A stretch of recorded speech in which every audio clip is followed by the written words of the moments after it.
Hi folks, I'm Alan Watt and this is Cutting Through the Matrix on the 20th of September 2020. And the weather's really changing here. I'm sure it's changing everywhere, but it's changing here. I've had down to the zero mark, the freezing mark, for the last 2 or 3 nights actually in a row, and heavy frost in the morning. So it's coming, the winter's coming. Because of global warming, you see, it's getting colder. And here we all are. Mind you, I think they've changed the whole agenda for climate change and to COVID.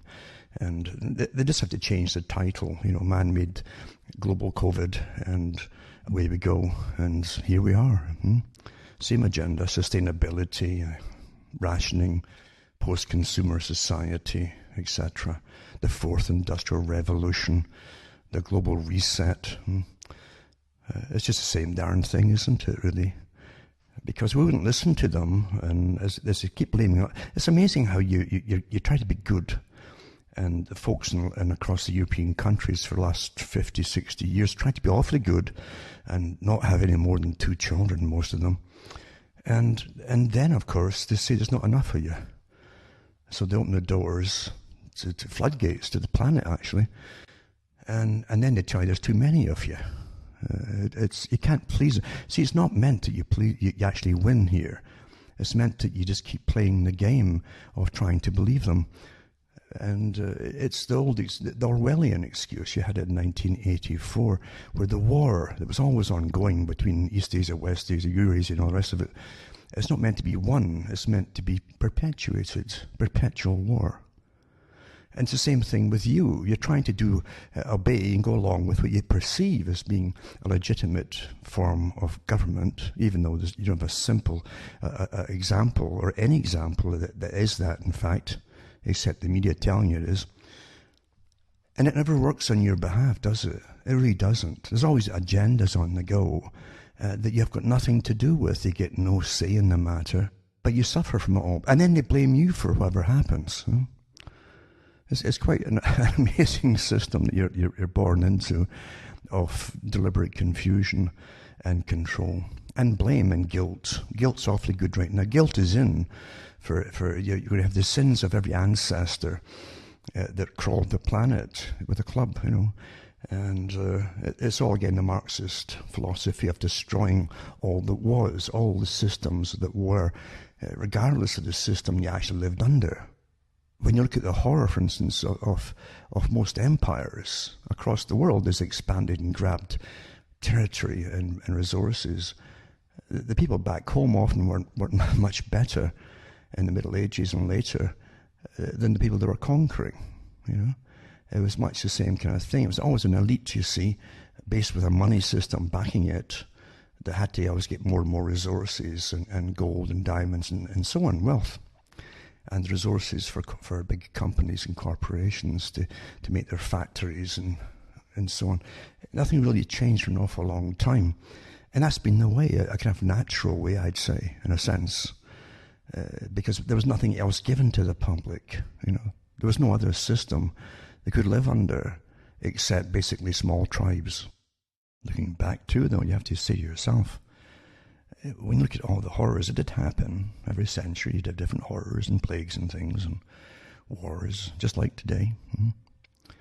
We've got more chance of getting a handling today. We've got better machinery for making the wars and machines to make the weaponry and labs to make the plagues. But anyway, we certainly do have a history of survival through all of us, really, regardless of what they call class in Britain, something they pretend doesn't exist. More so in America, they're good at it, pretending it doesn't exist.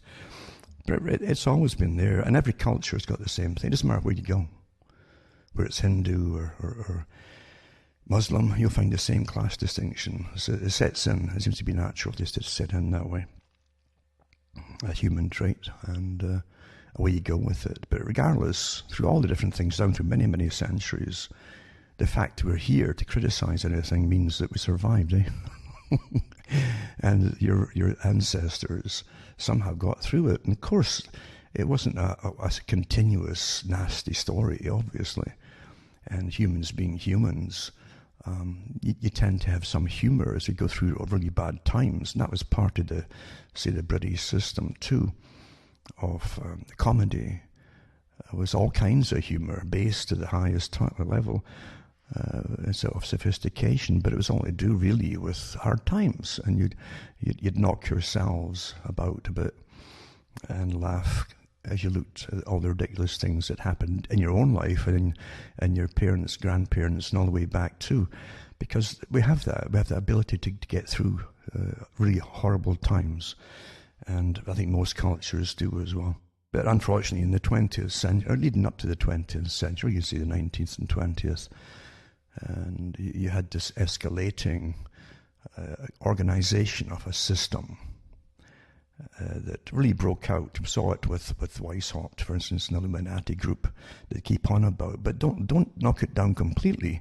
The fact is, it was the basis of a system of organized, you might call it crime. Just like when we have these groups today, by the way, that really have descended from it.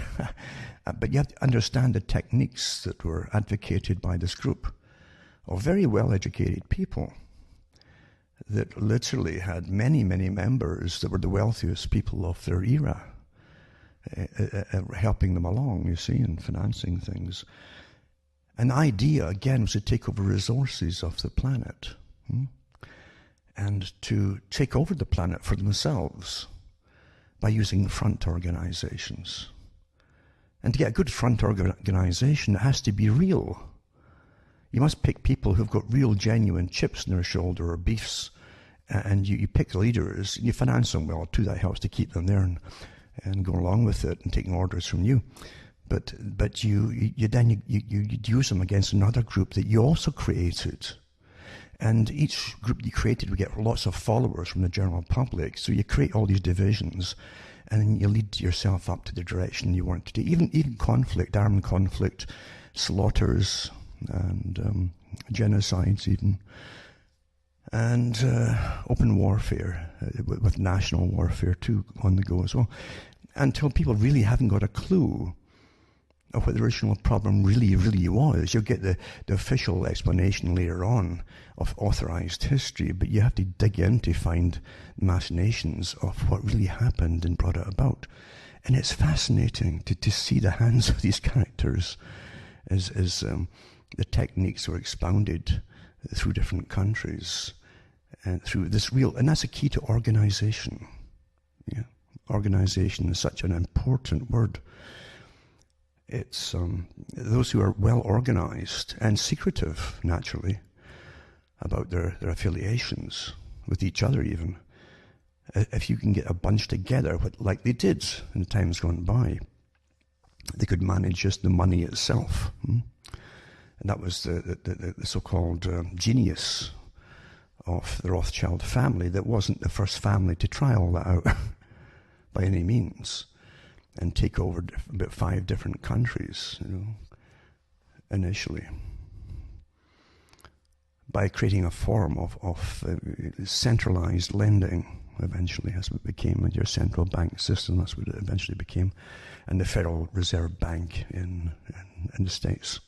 But the thing is, it didn't stop with that. You see, now they've got a Federal Reserve Bank or a centralized bank that lends to government, as opposed to just having different private lenders, all maybe collectively putting money in the hat, you might say, for governmental wars, like you had with Wellington, that actually drum up the money. And Nelson too, even for his name. In fact, Nelson was worried. He wrote about before he died, before he was killed, that to a friend, like it was in Spain, another officer who lived in Spain, he was worried about his own personal finances. Because even then, investments went up and down, especially when it was to do with trade and goods that came by sea, and lots of ships would get sunk, every year across the globe, and the trade routes through piracy, bad weather, and various other reasons, even disease too. And so it was an iffy kind of thing, and he lost investments as well, and he's worried about his family. This is an admiral. He's worried about his family not being able to survive if anything should happen to him. So the ones who controlled the money always had incredible power. And as far back as Rome, you can actually find out who was financing the different leaders and rulers of Rome for their wars across the world. And they got well paid, mind you, and it was all lent money.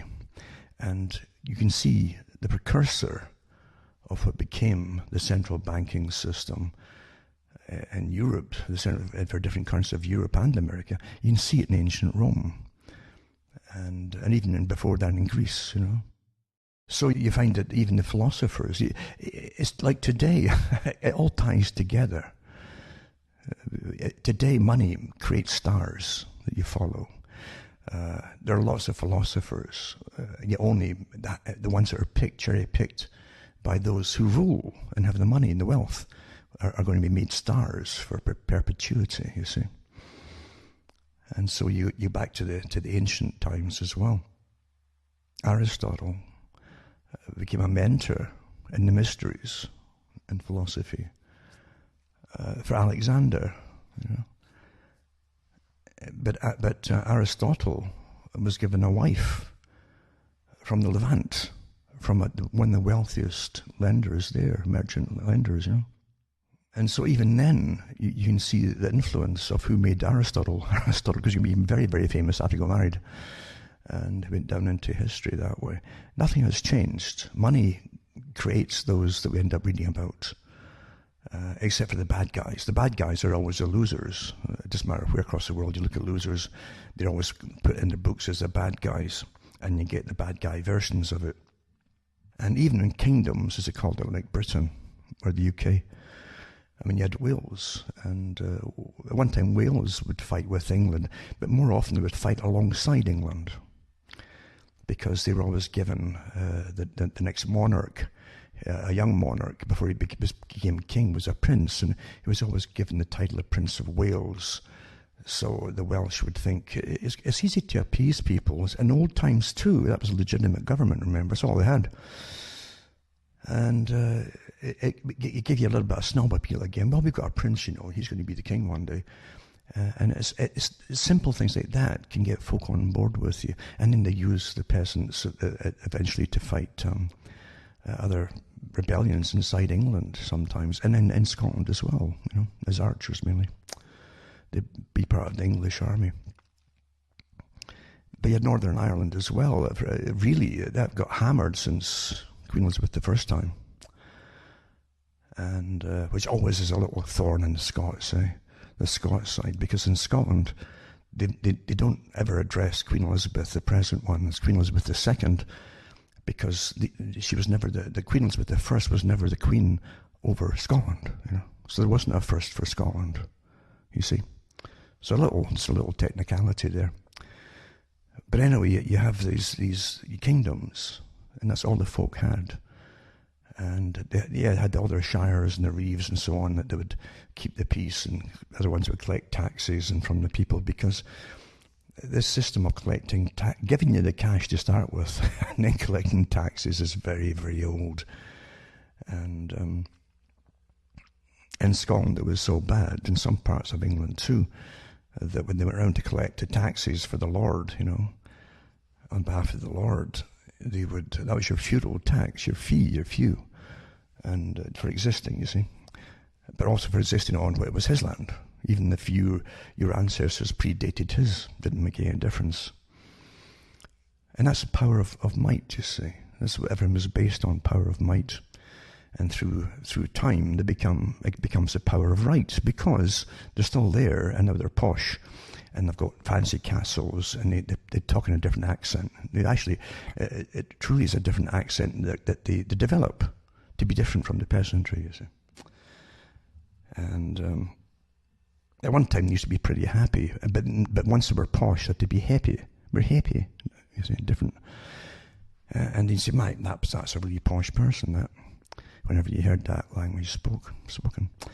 So anyway, it's quite comical looking at history, and Britain used to be pretty good at putting out good comedies about the kind of evolution of societies in Britain, from wearing furs in the caves and all that, and all the way up to to the posh ones that we have today, or even better ones we had in the past, in fact. But regardless, as I say, that was the only system that people knew. But from the year dot, really, when money was coined, especially, even before it was coined, at one time, the days of Moses and so on, you wore your money around your arm. It was very similar to a religious thing that you wave around your arm and pray to. There are good reasons for praying, I suppose. But at that time it was gold, and you would wrap it around your arm, and you would snip off so much in payment for whatever it was you were purchasing before they developed a coin. And that was a system they used for a long, long time. And it used to be silver, and then it became gold. Silver was there first. And the Phoenicians tried to make their coin, the coin of not just their realm, but what they saw as their realm, which was a good part of the world at one time, wherever they traded and had factories. They had factories making pots and different things and different goods that would go in the pots along the way. And they also used slaves too, you see. They even had factories. They actually had mines going into the Urals in Russia, for folk who don't know that. And the old records that were seized eventually by Romans and were kept, and they actually said that they used slaves from the Slav. Slav is where the word slave comes from. And they were often used for mining in these mines in parts of Russia that the Phoenicians owned long, long ago. You know?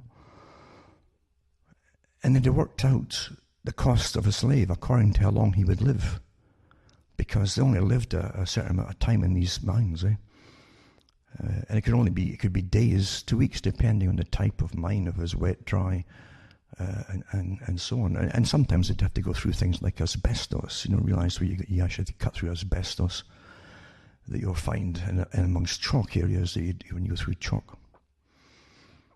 And all kinds. And even that was recorded. These diseases were recorded even by the ancient Romans, and the actual type of thing they had to cut through. And because they took over, you see, from many of these organizations that ran it before, all this kind of thing before them.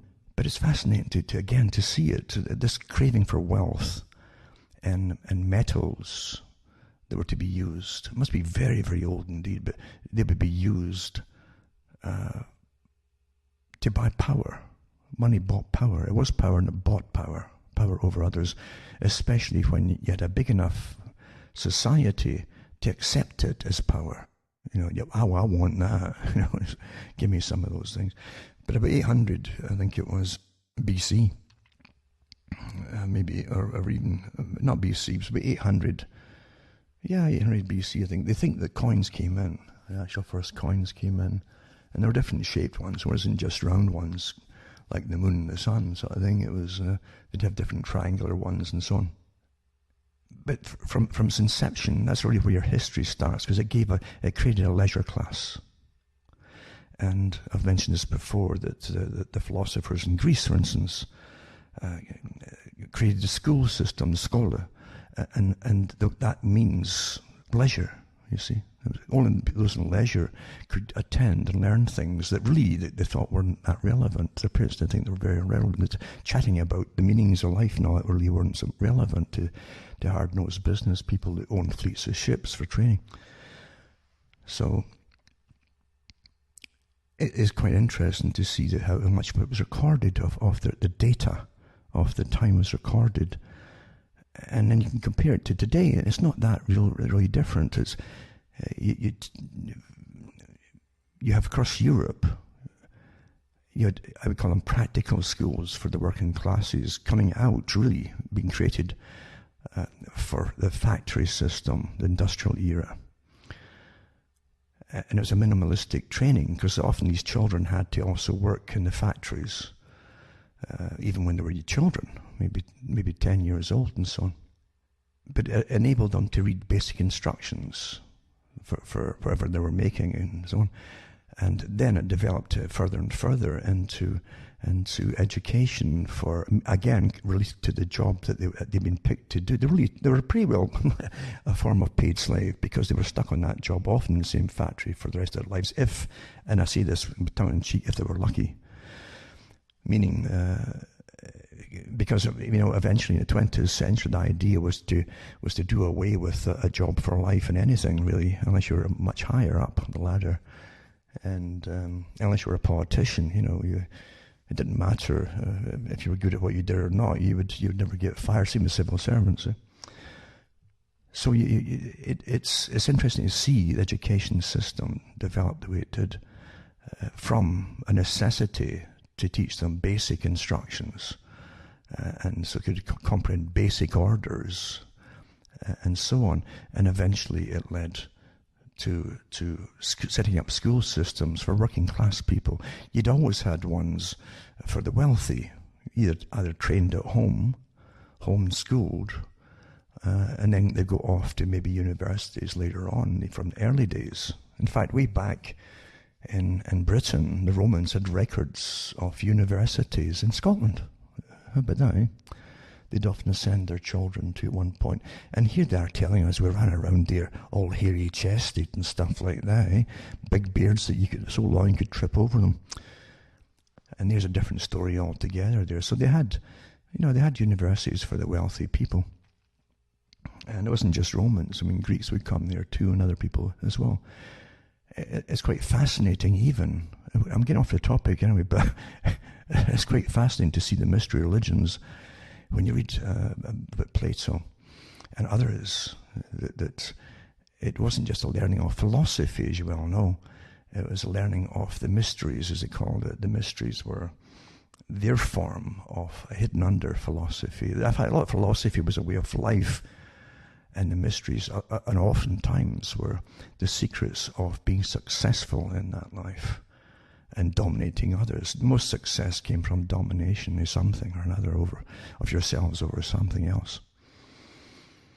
But they had at least three places, sometimes 5 schools, mystery schools they would go to for learning. And I gave these talks many years ago of where they were. And they had them in Egypt. They had, so the Greeks, for instance, would go to Egypt. They'd also go to a place in which later became India. And in fact 2 in that whole, it's a massive subcontinent really, 2 in India. And then 1 in the Middle East area, I call it the Middle East or Levant, you'd call it. And another one that was based in old Persia. And that's where they became a master eventually, when they did the whole circuit, you see. And they send the youngsters off at the age of maybe 15, and for their final education. That's just a by and by, but it hasn't changed really that much in some, except now it's all mathematics and we call them basics, I suppose, education, extraneous stuff too. Of subjective material, as opposed to just basically objective material. But for the working classes had really, there'd be no industry at all if it wasn't for the working classes. You all know, there'd be no real progress in anything if it wasn't for working classes. They put in your sewer systems and made the pipes and all the rest of it. So they were given a more of a polytechnic type course, practical courses, to get things done. And that's why you have what's called civilization today. Because if you didn't have all that going in your sewer systems and your septic systems and everything has to be put in there, and tradesmen and electricians and plumbers and so on, you'd all be living in squalor. I don't care where you'd be. And they could be talking posh all they wanted at the very top. But you would not be living in a very healthy system at all. You're always fighting nature, as I say. Don't ever. This is a great thing that came up from the days of. It wasn't just John Dewey that was behind it. He's part of the organisations I'm talking about too. The World Wildlife Fund and Prince Philip, and going way back again to Darwin, and the most favoured races theories, etc. And also the ones that should maybe get, even amongst your own race, weren't up to par. This is where eugenics all came from, going back to Thomas Malthus as well. who came out with the scale, oh, there's too many people, and eventually they'll be standing on their heads. He didn't need the computer then. He just did mathematical, equations, and worked out if so many people had so many children today, and by the year so and so they'd all be standing on each other's heads. And nothing happened the way he said it, and everybody was going to starve to death as well. But he had the ear of kings and queens and governments in his day. And that's where it started. And he did a lot of good, lovely charts, like the ones he'd churn out, just like the ones you'd churn out for COVID, with all the big spikes and everything. And it's very impressive, all these charts. It convinces a lot of people. But he was wrong again. But that idea was always there, because there was always a fear from the people he served that the real nobility in all nations, They've all had the same thing. If there's too many people, maybe the people would overthrow them for any they're always living in fear. And also too many people would eat all their food supply and take all the space up. Then they might die as well when there's too many people. And that's always been a favourite theme. There's too many peasants. You see. Now it's not just peasants. So say under COVID, are you necessary? Are you not necessary? And that's how you got you all worked out, according to your age, gender, physical abilities, mental abilities, etc., etc., etc. Necessity. Are you essential? Are you an essential person? Should we keep you alive? That's what bioethics is doing now too, isn't it? That'd make you sick, wouldn't it? Doesn't change that much. But we'll live through it, and it keeps going on and on and on. And as most folk pretend it doesn't exist, they don't really mean that, And they get the guys like Sir Attenborough, odd name, that Aten, from ancient Egypt, Attenborough, the borough of Aten. But anyway, there he is there, and constantly say, "There's just too many of you, not enough of these animals." You see, and he doesn't bother. He never gets lambasted for what he says either, does he? Have you noticed that? What you've got in the States at the moment is cities getting burned and so on, under the pretense that's been given to you, backed by the media, that it's not happening.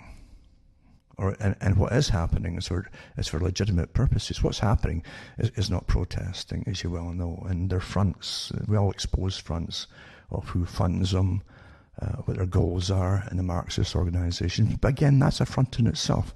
The followers, as I say, never really know, like the old Illuminati idea, which didn't fade away, by the way, The kings and queens into the organization eventually across the planet. And the top bankers across the planet, who all profit, by the way, on the wars and everything else goes along with it. But as I say, that you cannot judge the past by the present. You can all see what was wrong and the horrible things that were done at times. Absolutely, no doubt about it. But people were brutal. People were brutal. It takes a long time to civilize us all, ourselves. And civilization, I think it was Reagan said something like that civilization, being a working system where you all respect each other to an extent, even if you disagree with it, you respect. It's a working system. Civilization is just a generation away from barbarism. It was something like that, to paraphrase it. And isn't that so true?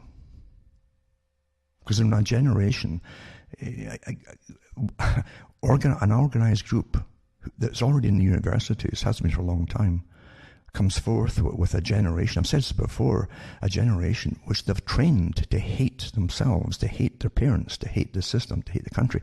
Now that's warfare. That's what the communists tried to get done a long time ago. And the groups associated with all the different myriad of branches of them, all working together to destroy a functioning system. That's the point of it. Something that's functioning, which is an enemy of those who want to supplant it and then take over it and be the bosses of it, must get rid of it by getting the folk to turn against it themselves. That's the first step of warfare, psychological warfare, and bring in critical theory, and everything gets criticized until eventually one generation is all you need to have an army of youngsters which they can unleash on the people anytime they want. I warned this years ago this would happen. And But the subversion has been, you've paid for your own subversion through all your taxes and through the school systems and so on. Folk never realise how they're being taken down. Very old techniques, very, very old techniques. And going back to even ancient China, they had manuals on how you subvert nations before you'd even have to have physical warfare. You might not need physical warfare if you subverted it over a period of time and then destroyed it. Gramsci also said the same thing, that the communist who was based in Italy at one point, who said rather than just have basic fights and going out and slaughtering citizens, he says we should maybe subvert the culture, going and be a long time subverting the culture until we are the culture. Our leaders in a generation could really have filled all the positions of leadership, and so the whole culture has been changed, especially if you use it for education. It's all happened, you see. Folk read these things, and they can't believe these things would ever happen. But the books were all there, and what the Marxists taught their followers was all there. It's all published information. This folk didn't want to read it, thinking it's some kind of little sect that'll just go away by itself somehow. But again, Marxism is a front. All groups are really fronts for one big organization. And they are. It's a myriad. Got myriads of arms in it. Into all kinds of things. But it's one organization, and Marxism is one front where you pick people who, as I say, have a chip on their shoulder, they can't fit in, they feel that they've been let down, they feel they've been left out, and you use them. You use the leaders especially, who are a bit higher up on the agenda. They've got a better idea of the real goals for their level. But they don't let the followers know that. You're right.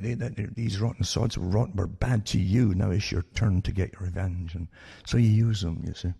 And you dispose of them too, because once you bring in the system, and you've conquered the old system, and the ones who are above communism, who run it all, take over this system, they cannot have those same people running around loose. They want to then convince what's left of society that now you're in a safe, obedient society. You can't have them loose anymore.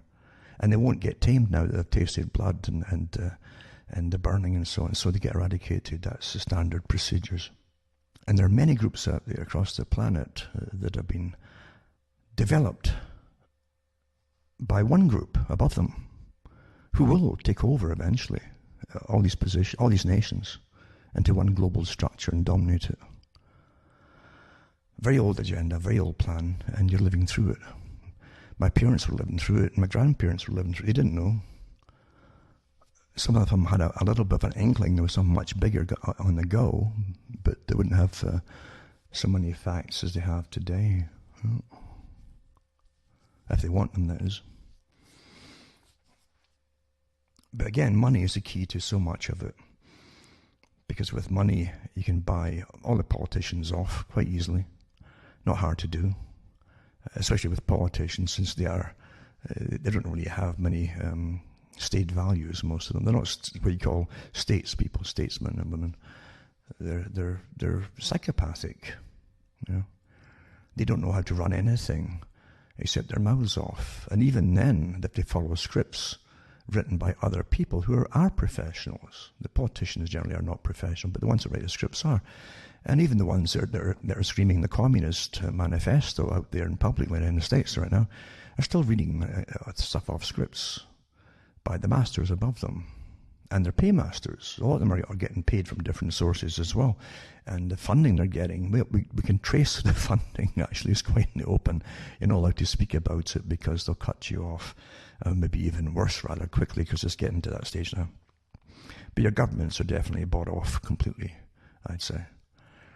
And I think this whole COVID idea shows you the uniformity of allegiance across the planet from politicians as they all go along with what the general public are bewildered with. The evidence of a horror really isn't there in front of you, except the horror of what's happened with the reaction to this COVID and damage it's caused. So facts don't matter when they're all almost without exception, on board with the same thing. Let's bring back the terror syndrome for the winter. I said this would happen back in February. The spike will come. Oh my God! And the useless tests are guaranteed to show positive, but not illness. Illness doesn't matter until you get your immunity passports, which is really just a record for the rest of your life of annual updates on every vaccination out there, by the way. You'd have to be superhuman to take all those vaccinations and not get side effects from it. Really.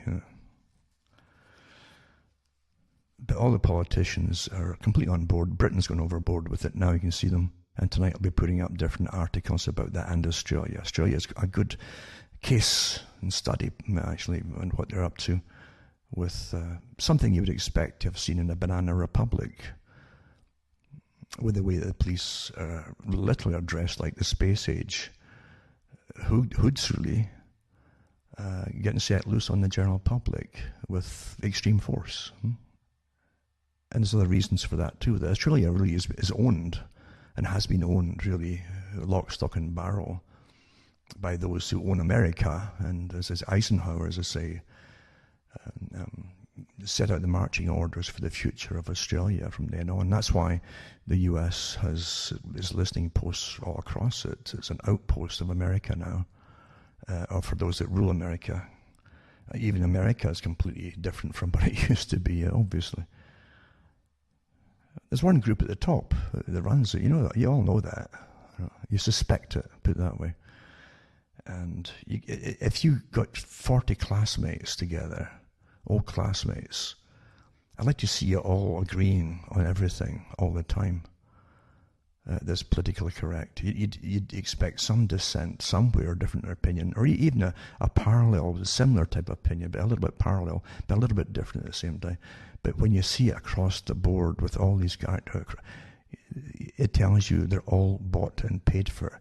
Trying to tell me that no one has got the guts and the decency and the honor of saying, I'm not going to take the people along this road.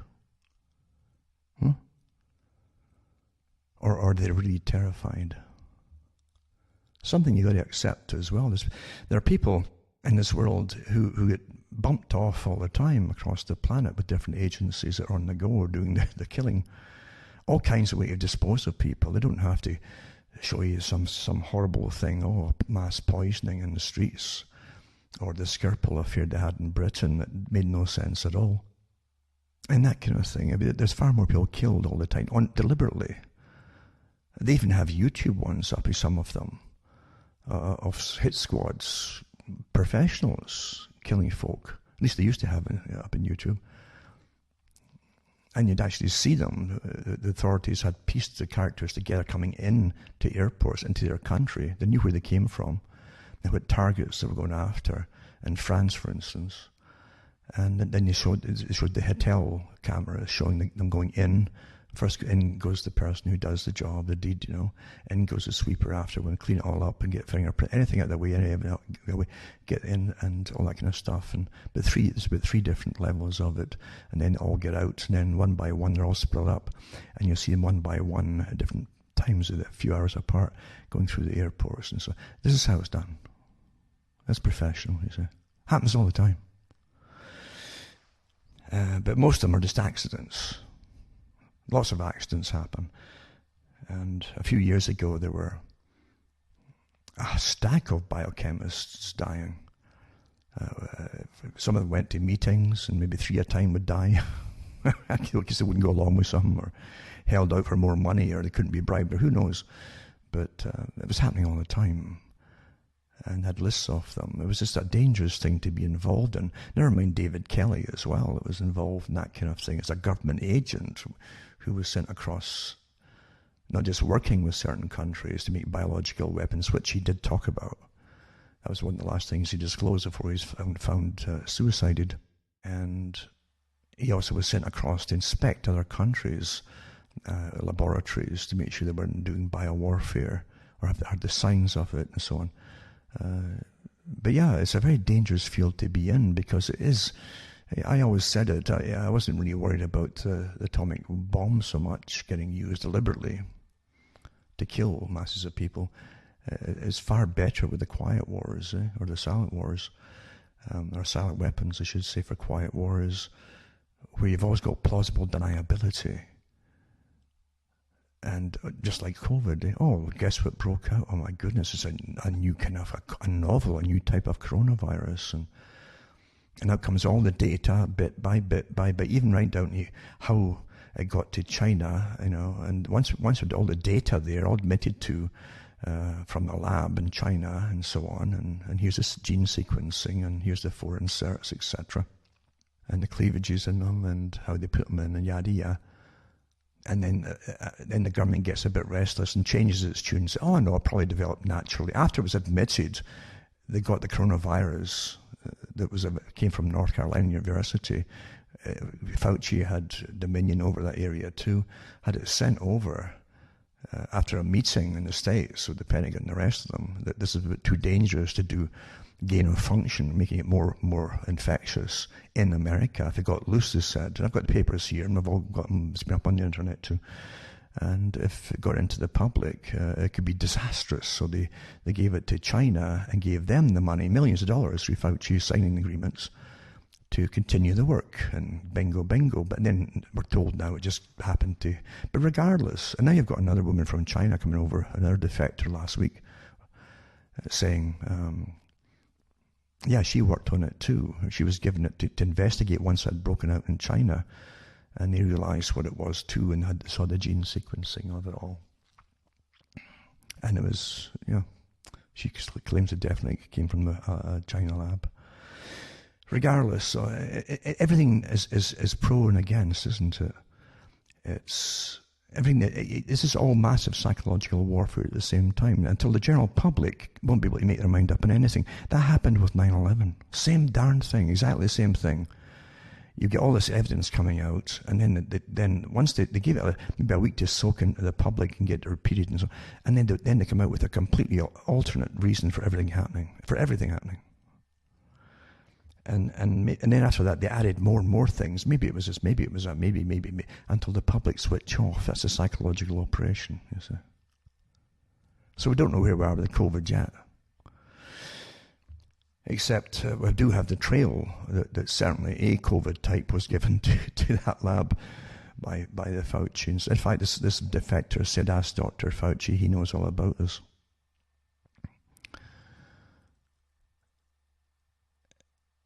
Amazing times, isn't it? It's amazing times we're living in, where there's such overt evil on the go. Overt it is. And the public feel the evil. They'll try to find other ways to describe it. They feel it. They're either at least uncomfortable, right? Or right to those who are absolutely terrified of what's coming down. But we have to remember that you all have voices. All of you have voices. And to stop the greatest evil we've seen probably in our lifetime across the globe, you'll have to start saying no to different things. No. Because this is a hell on earth, like a permanent hell on earth is coming down now. Absolutely. And don't be terrified by the brutes that are set upon you. Governments go this way when they're utterly corrupt and desperate. They'd rather you all just comply, naturally. But when they go to brute force and try to show horror, actually, through all the media that they've got to terrify you further into compliance, you've got to start saying, no, this is enough.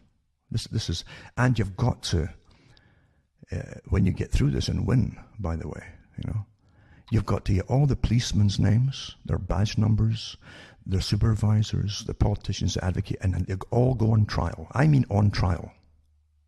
Publicly on trial. Like a new Nuremberg, including the scientists are behind it, and the people who pretend they're all part of the WHO, World Health Organization, who are put in place over our countries. They've all snuck in somehow, and they're all part of the Gates group and the Gavi group, and this clique that's involved in all the vaccinations, all the preparations as well. One small clique, really, running everything. But they all have to go on trial for what they've done here, and deliberately destroying the planet's economy. Well, what do you think you're going to live in? Or how do you think you're going to live after this? Well, total austerity, like I've said for years. I read the articles from the UN for years, how to get the people into accepting austerity. Austerity is poverty, basic survival. That's what they mean. Well, bingo, here's the plan. Huh? First they use the climate agenda, then they complain that folk aren't listening to us, we'll have to do something more drastic. Bingo. The next year, or even late that year, in fact, out comes COVID. And now remember again, before I go any further, you can help me out too by getting a few bucks sent my way, cuttingthroughthematrix.com. And you'll see how to do it. You can send checks, you can send cash even, and use PayPal. And just ordinary post is fine. Things don't get lost. One thing about the postage system, the post is good. Don't express anything. Don't register anything for special extra for higher cost. They're guaranteed to stop them and give them more scrutiny and stop everything. Just send it in regular post, whoever it happens to be, regular post all the time. And that's just fine. It's dandy. It helps me tick along because I've got articles here tonight. I knew it would come. I was waiting for it. Because the event 201, and even the one going back into the lockstep with 2010, Rockefeller one, but event 201 that they're all involved with Gates Foundation and Johns Hopkins University, with the so-called, their plan of it all and their exercise, if it should ever happen, wink, wink, nudge, nudge. They said that it's about a 4 or 5 stage plan of introducing laws to come down on the public that wouldn't comply, and then laws that would come down to folk who wouldn't shut up. And then initially they would label it as disinformation or wrong information, and then they would go after them for their finances, try to lock them down. Just isn't that tyranny, folks? This is what you used to read in all the movies about tyrannical governments in the past, or Mexico, or some other Latin American country, or whatever it happened to be, and you've got it here. The dirty, dirty trick squad, huh? As they try to shut you down by every means possible. See what you're under, and this is comical in a sense. I used to, strangely enough, years and years ago, I had no patience for any kind of TV shows that used to be on. But years and years later, if I saw, somebody would send me discs of, say, Dad's Army, the old series in Britain, a comedy series, a kind of almost slapstick about World War II and the Home Guard units, where guys who were miners and butchers and everything else couldn't get in the army because they were preferred their occupations, their essential occupations, to keep the system going. But they could form the Home Guard in case they were invaded. And there had lots of good comedy through it, and reality too mixed in with it, because folk were put on austerity rationing. But also in one or two of them, they had Mannering, the captain, who was also the bank manager, introducing martial law. When bombs had come down and hit the water supply lines, the pipes, and I think the gas lines as well. And so he took charge of it all instantly, because he liked to strut around and show his stuff, and it was a comedy. Then instantly he introduced, he says you can't have a bath because the water supply's been hit, so you need a chitty from our office if you want to take a bath, And he says, and no meetings in the streets of more than 5 people. And all the stuff you're seeing with COVID, he reeled off in a comedy sketch, because that's emergency powers, never changes, But that's what you've got right now. They introduced emergency powers. So under this emergency power, they can do whatever they want. Now, we saw that with 9/11. When they all went across the board doing the same darn thing with 9/11. I can't have any rights anymore because we're being attacked and the whole world's been attacked. And they signed into law, by the way, all NATO countries signed into law that they'd all been attacked as a unit. So they have to enforce the same kind of totalitarian system across all their citizens. Total surveillance, yada, yada, yada. I've got it here, actually. I might put it up tonight. What they signed back then. But it never changes, does it? This doesn't change at all. So, as I say, I'll put a lot of it up there at cuttingthroughmatrix.com at the end of the talk.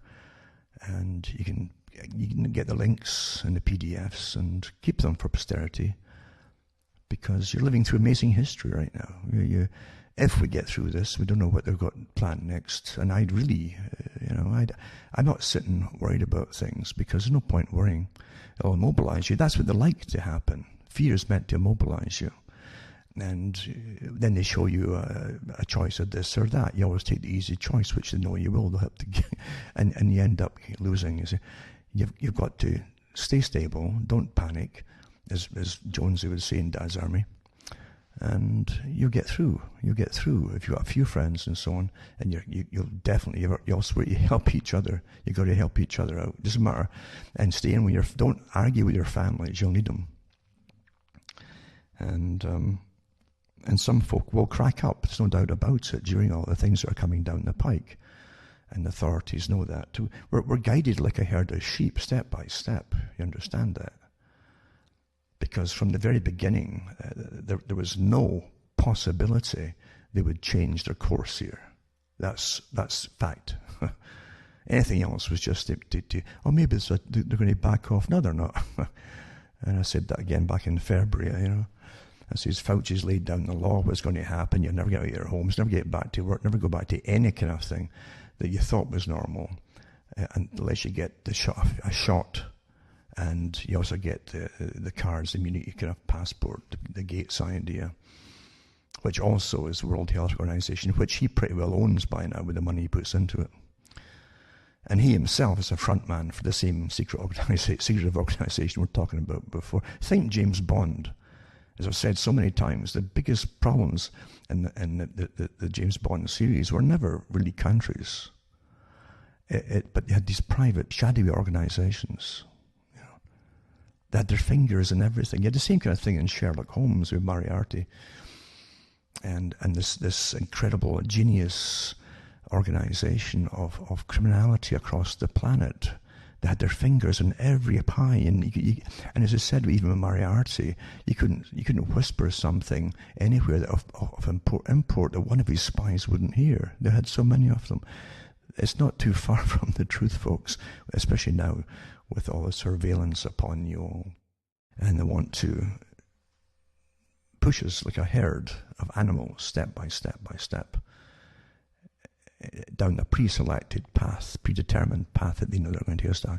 So again, cuttingthroughmatrix.com, you can buy the books and discs and send me a few bucks my way as well. And remember, I always put the links up to the articles I mentioned, so at least you've got some proof that they were actually published. They're out there in the first place.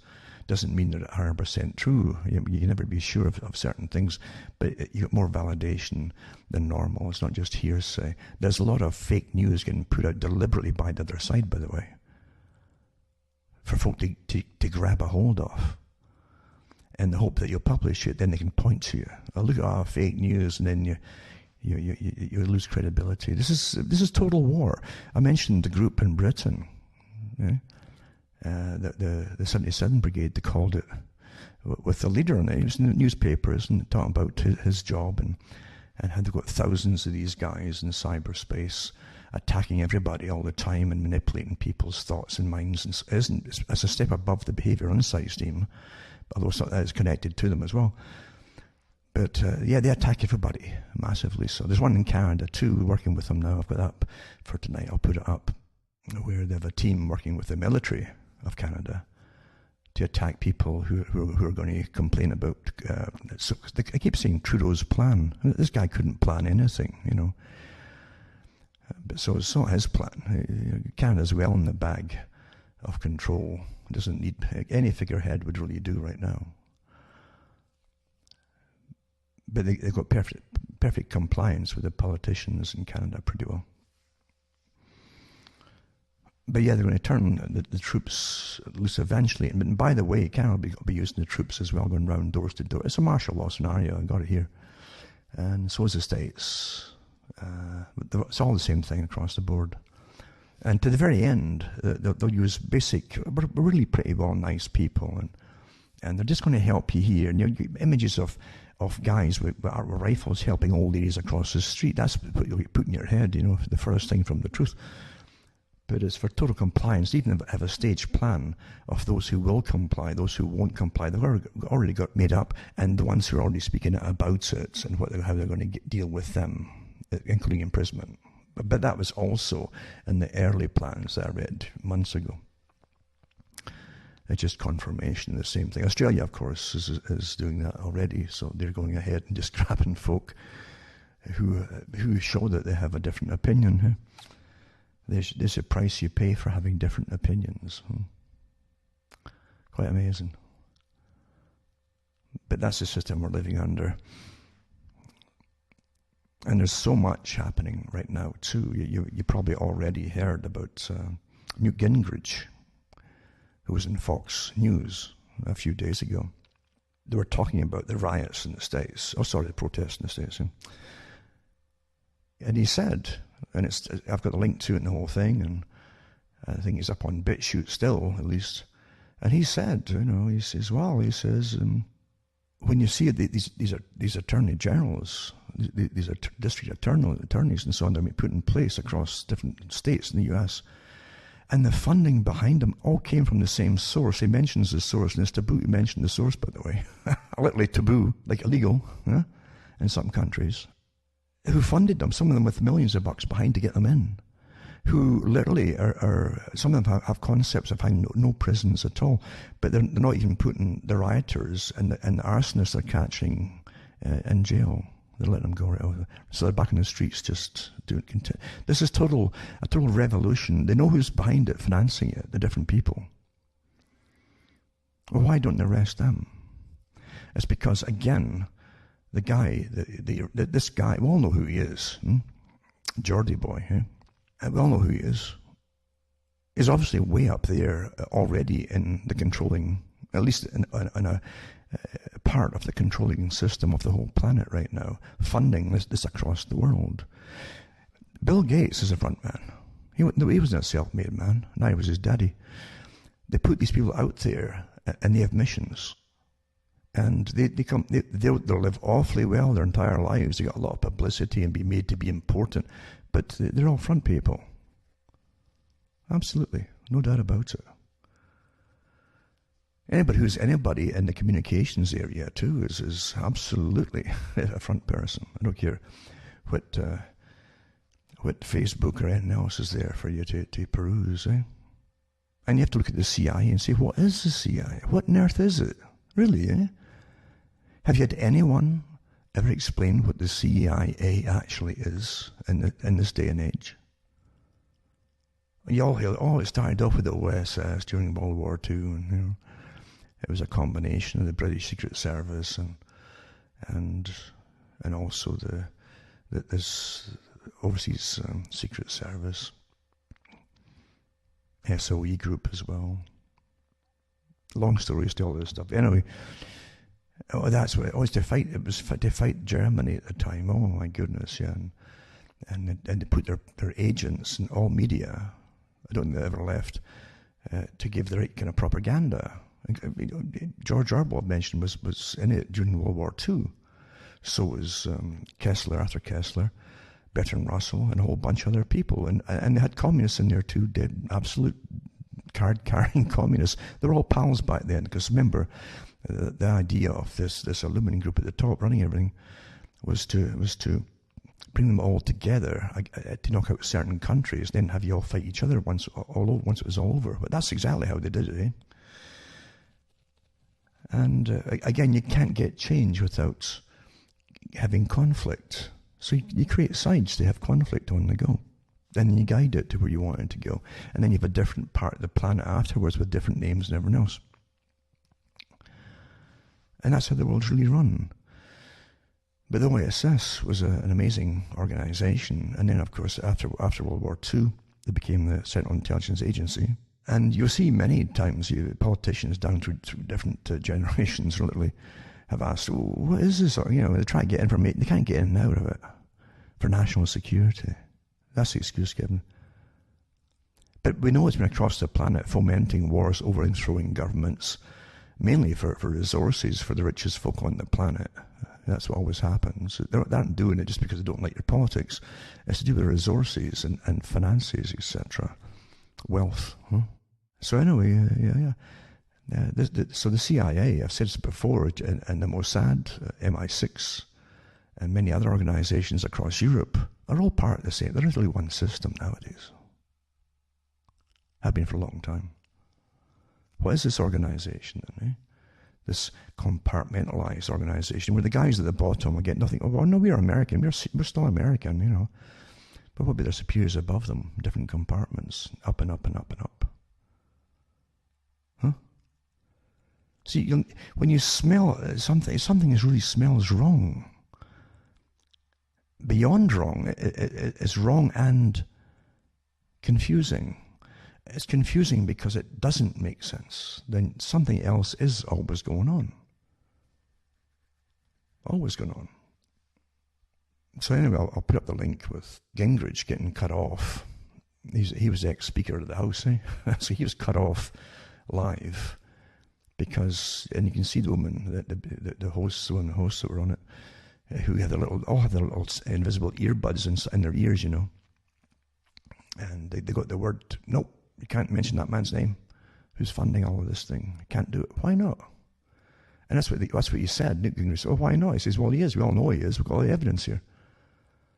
I'll put up a link too to his own site, Gingrich's site. Oh, not to his site. He's on a different site actually. His articles are on it, and you can see his take on afterwards on what happened there. It's quite interesting. He puts some links up to verify what he said. He wasn't making things up. But how come no one touches this character that's funding all of this? Who's funding the folk who are the leaders of the rioters in the streets and the arsonists? No one's touching this guy. So what is this big organization way above where governments won't touch him? No police force will ever go near him or even accuse him of anything. The politicians and everybody across the media are terrified to mention it because they lose their jobs. That's power, folks.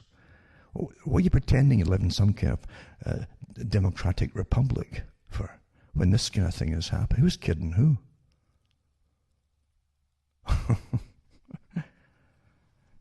I tell you, it's quite some strange days indeed, eh? And so I've been, again, thinking about the news. When you see it live, when you see these people getting their orders live and they follow, they obey it and they shut up. There's no honor in them, obviously. But again, they had no honor before the COVID thing. The media had lost all credibility over the years. And more so since 9/11 happened and everything that they pushed. And they're all on board for it and so on, and loss of freedoms and privacy and so on. They'd completely lost all credibility. As they all reported exactly verbatim, word for word, the same news articles across the country, from doesn't matter what the stations were. That's all one organization eventually, obviously. And all they had to give you to keep folk in was bits of almost soft porn about and celebrities and what they're up to and rubbish like that, So when COVID came along, oh, they're back on board again.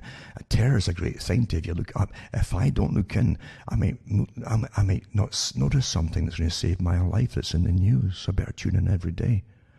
And then you get into the daily dose of addictive terror. Oh my God, oh my God. And until eventually you'll be asking, demanding they have the vaccine, and folk will fight. I can remember doing the shows on the radio at the time. I think it was 2009 when they came out with the big the pandemic. Then it was going to kill us all then as well, you see. And that's the same one too, where they eventually told all the doctors in Canada, don't bother testing the patients. Same in the clinics, don't test them, just put them down as having this virus. And so that was all such baloney then too. And folk weren't dying all over the place either, and didn't matter, because facts don't matter, you see. But the media were all behind it, completely on board with it. And I'm sure they're well rewarded for going in overdrive with telling the folk we're all going to die. It's all been done before. All of it. And what it was really, it was a big training exercise and it actually mentioned that in recent articles, that all the training they got and the education they got from the studying of the public's reactions to different things. It was well studied for today, so they could make it more perfect. And the unrolling of this whole Emergency Powers Act idea today, all the things that they tried it before to coerce the public into by terrifying them, that's all they had at that time. They didn't have any other way to force you into it, so they perfected the techniques by using these previous attempts to get you all to rush off and get shots and so on. And it's strange, well survived that last one that fizzled out too. That millions of doses of a vaccine that they ditch eventually. And in the States, I noticed that millions of them were ditched in North Carolina in some river. I don't know why. But the FDA went in afterwards and said it probably didn't harm anything. I tell you, this world we live in is quite amazing. But yet they've tried everything before to terrify us all and to see how we react and study us, so they could try and close any loopholes that the public could get round in previous times. Now, what's the chances of unleashing the story and the terror across the nations? And when that's going on, again, the same character that's funding all these, this Wizard of Oz behind the curtain, but we know him, we know who he is. And he's only one of them, there's the Tide organizations, different ones fund these people too. They're all set up and advance these foundations to fund the NGOs. It's like they call the groups going around arsoning, burning places down. they're NGOs, tax-free. And they get funded to do it. As I say, the ones who are following and getting carried away thinking they're really doing it, they're all behind it themselves. They have no idea who their leaders really are. These are operatives. These are agency operatives, obviously. And they're well funded, well paid. And as I see, the pension schemes and everything, once this is over, they're offering to something else, maybe in some other country, in fact. And they'll leave everybody else to take the heat. But the OSS, as I say, was an interesting organization. And even, I think it was not Christopher Lee, it was Christopher Lee was part of it during World War II, and a special operations executive he was part of, and he had his car to pop into the different Allied special forces areas, including the one at Hereford in England and Wales. So he was well known amongst all the different generations of guys in special forces. But they all had you'd be amazed how many people are involved in this, and there's a lot of them too are put into the news media. Lots of them. That's all been explained and admitted to over years. Even lists of them came out. People in the media, American media, who were really CIA trained and operatives. And most of them are assets, really, Same in Canada. Even CSIS has most of them are really just, you can get little contracts you can sign on for and pass information. It's almost like a pay on, you pay as you go. You get paid as you go, I suppose, picking up information here and there. But they have them for universities and things like that. But a lot of that is dying off with, not all of it, but you also need physical people, but they've got the internet now. And then they've got the NSA for the States that shares it with Canada, and so on and so on. So there's nothing happening today with the COVID that wasn't tested out before, even as far back as the SARS, the first SARS outbreak, 2003. And then, too, it turned out, in China, I've got articles still, China accused eventually, at least put out the idea or the thought that they wondered if America had designed this. They thought that was designed in a lab at the time. And again, you don't know who's telling the truth here, because China will refute anything you say. But they did. What was interesting, it seemed to be mainly attacking people with the genetic makeup of their own people in their homeland, and who'd settled in Canada too. So in other words, like ethnic group specific. But we'll never know these things. Never. It's quite easy to take them and alter them into. Don't forget the people who become your saviors. The scientists who work on the vaccines are the same scientists who work on creating the disease. You do know that, don't you? Yep. Because these labs are that's where they do the experimentation now. By with virologists working on them. And we have the ones working on the RNA, mRNA, the messenger RNA, as they like to call it. And interestingly, one of them, who most people in Canada didn't even know existed, is really what the guy who was behind Moderna. And he worked in a lot of this stuff for years. And he had moved to Canada, moved to the States. I think he was working at Harvard for a while. But these characters work in these labs. You can't work on these with the viruses to get vaccines unless you work in these labs. They're containment labs, which really were designed for warfare purposes.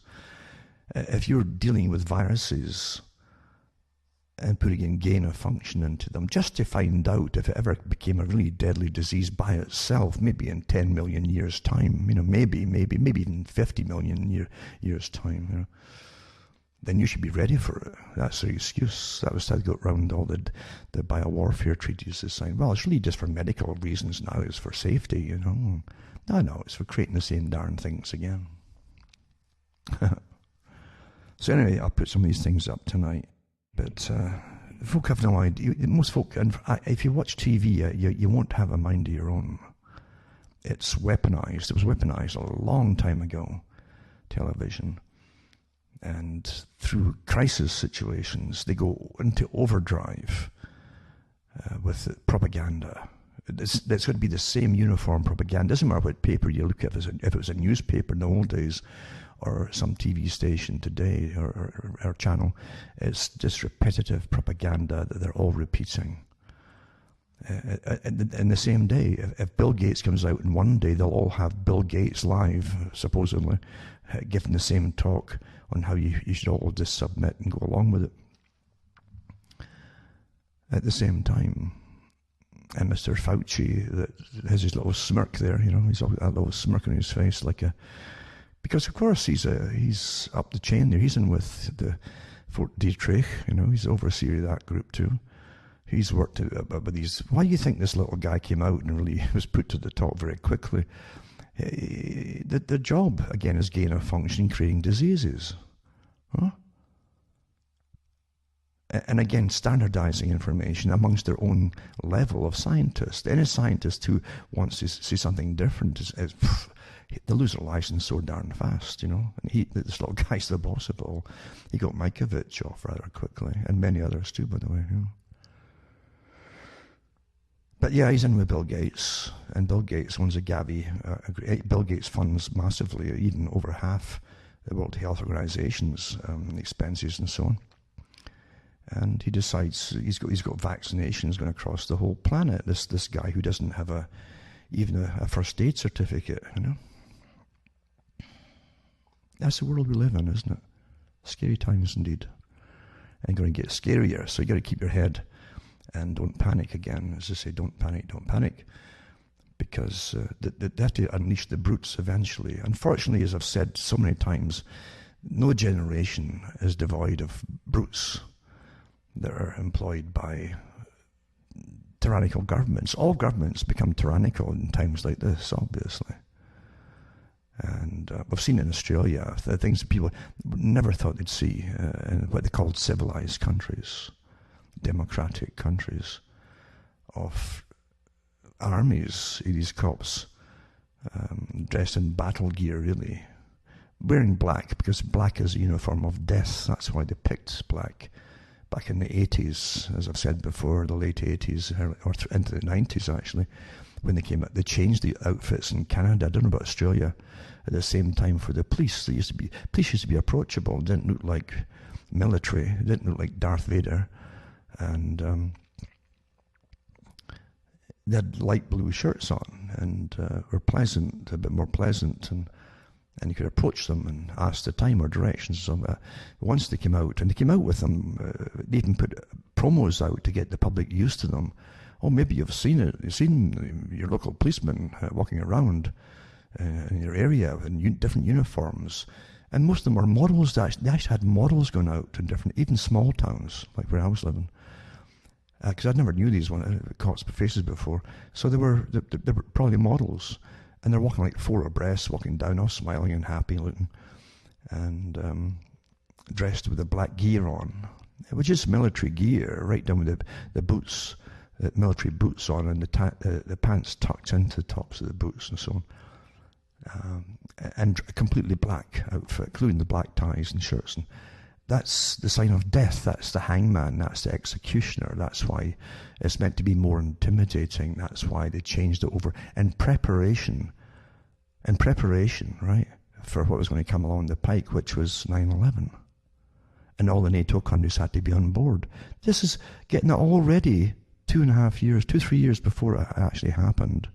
And I've said before, Alan Rock was on board with the Omnibus Crime Bill, which was a martial law bill with arresting any suspects. It didn't say for what, and put them in confinement without charge, indefinitely, etc., etc. Before this is 3 years before 9/11 happened. He put it through himself. Supposedly he was the head of it, and then he was sent off from being the Attorney General for Canada for the Feds, and he went off to work at the United Nations. I heard he just come back recently, and the other communist Bob Rae went over to take his place. So anyway, that's how the world's run. And I always go back to Carroll Quigley, who was an elitist himself. He had no sympathy for ordinary people at all. He thought they were pretty much scum. Intelligentsia mattered. That's what he thought mattered. And he became the historian, and he loved to boast about it, for the Council on Foreign Relations, and got access to their records, which was combined with the Royal Institute for International Affairs. And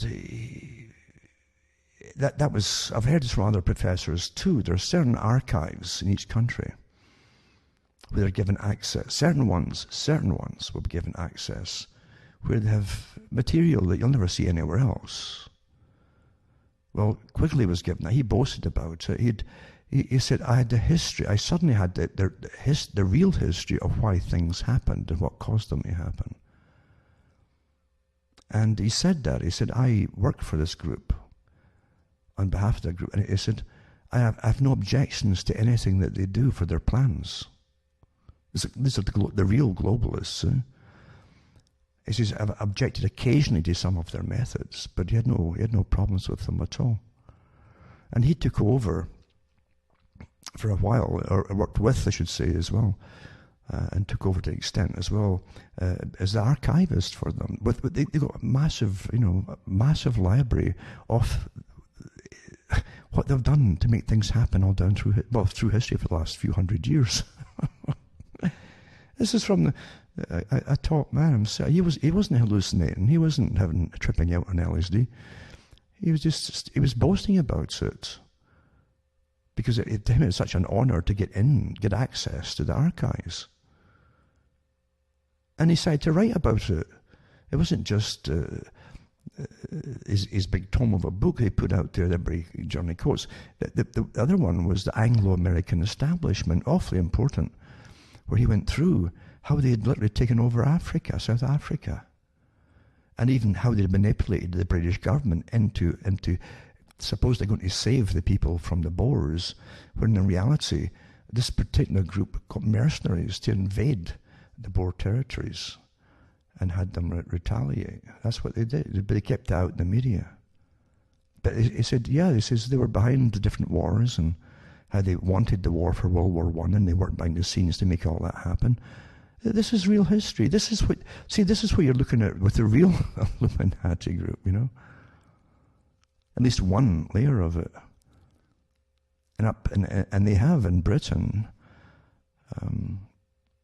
the Royal Institute for International Affairs. It used to be the Lord Alfred Milner group that picked them all. They were lifelong members of All Souls College. And that's where they met, at times for big projects. But they also had an inner group and the outer group and a society of friends as well. And the inner group is highly secretive. And that's where George Orwell, that's what he was talking about when he talked about the party and the inner party and the outer party and so on. You see. That's how it's done. Compartmentalized. And the same with the CFR inside the States. And then you have a higher group from the CFR. One of them was the trilateral group. There's another one above that. So everything's compartmentalized. And that's how the world's really run. Unlimited financing. Because the people who run the Federal Reserves and the central banks are on board with them. They're part of it. That's another layer of it. When money's out of nothing, they can collapse economies to make the people suffer, to change your behavior, etc., if they want to, but they don't lose anything because it's all fictitious money anyway, isn't it? Backed by nothing. So anyway, that's how the world's run. And if you went to Quigley's writings, he really glorified these guys, how they so cleverly took over parts of the world and fomented revolutions and got the stage set working inside Germany and Britain and elsewhere for a war, things like that. And how they were all for the Soviet, the Bolshevik revolution. They were members of the Bolsheviks in the group. Maybe more than you think. And then they studied it all. They studied it, the Soviet system, the great experiment, the second experiment, America being the first. And here's a little unpleasant thing, because people don't like unpleasantries. We shy away from them, don't we? But if that was called the second great experiment, the Bolshevik Revolution, there was a takeover. As you know, most of the Bolsheviks had all ran out of Europe before being chased out. And then they were formed in New York mainly, and Standard Oil picked them up and trained them as, to be revolutionaries again. And even mentioned the camps that were trained across America and then sent back to take over Russia. And you have to wonder to yourself, they called America the first experiment, great experiment. Was it the same organization behind that too, do you think? You got to think about it. And then, you have your own, everyone's got a founding myth, a foundation myth for nations. Well, everybody has it. And Rome was good. They had Romulus and Remus, and I quite liked that one. You had, I think it was the Crow. Was it the Crow? Native Indians, or Native Americans, I should call them, really. I would insult to call them Indians when they're not Indians. They're not from India. It was applied to them, But see, the Native Americans. The Crow one was good. They actually got their name, and they're very simple, creation myth. That a crow, literally, a big crow, flew over and stopped next to a riverbank, I think, and laid the eggs on the bank. And one became a male, one became a female. Very simple and easy and quite nice, that quite pleasant imagery. And I like that one. And again, Romulus and Remus for Rome. So yeah, you have these foundation myths. But what you do get with America is the Francis Bacon New Atlantis. There's no doubt about it. He was referring to a place out, it would be west, out west in the Atlantic somewhere. Right down to how it would be designed and set up. That was so fascinating, really. A good science fiction read if you want to get a science fiction. Where he said underground, he said the true rulers would live 3 miles either inside mountains, kind of like the Cheyenne Mountain, or 3 miles deep in rock, underground. And they would have laboratories there. Remember that behind the mystery religions and alchemy and all the rest of it, and all the symbols to have ended up being scientific symbols as well. Science was always part of it, you see. And science was power. You kept science secret and quiet. The underground stream of knowledge, things that were taboo to talk about, even when certain religions would go after you. But they'd always been, some of them wrote about it, the members of the groups wrote about it, that eventually it wasn't some kind of prediction, because they'd been doing it for a long time. They said eventually we'll be so powerful as scientific advisors and makers and manufacturers that governments, because of their military needs, will come to us. And gradually we'll get more and more money, and we'll get more and more power and esteem and status until we'll rule everything. That was behind that, for those who don't quite know it. And it was a mixture too of mysticism and Kabbalah at one time, because all the old mysteries had really, I'd say, Kabbalah in them in one form or another. Eventually they did, as they amalgamated different beliefs together in different nations. But Kabbalah was part of it. And you had it with those who were involved in science in Francis Bacon's time. So much so that some of them learned Hebrew, And even when America, before it had its independence, I think it was in Yale, and maybe another one too. I know I was reading about some of them had courses where you had to take Hebrew. No kidding, back then. So you have to realize that you had a mix of mysticism mixed with out of mysticism you get a kind of prolific philosophy. In other words, it's an agenda-driven thing. Change is the word. You get change in all kinds of mysteries. Change in spells. That's what magic is supposed to be about. You change something, right?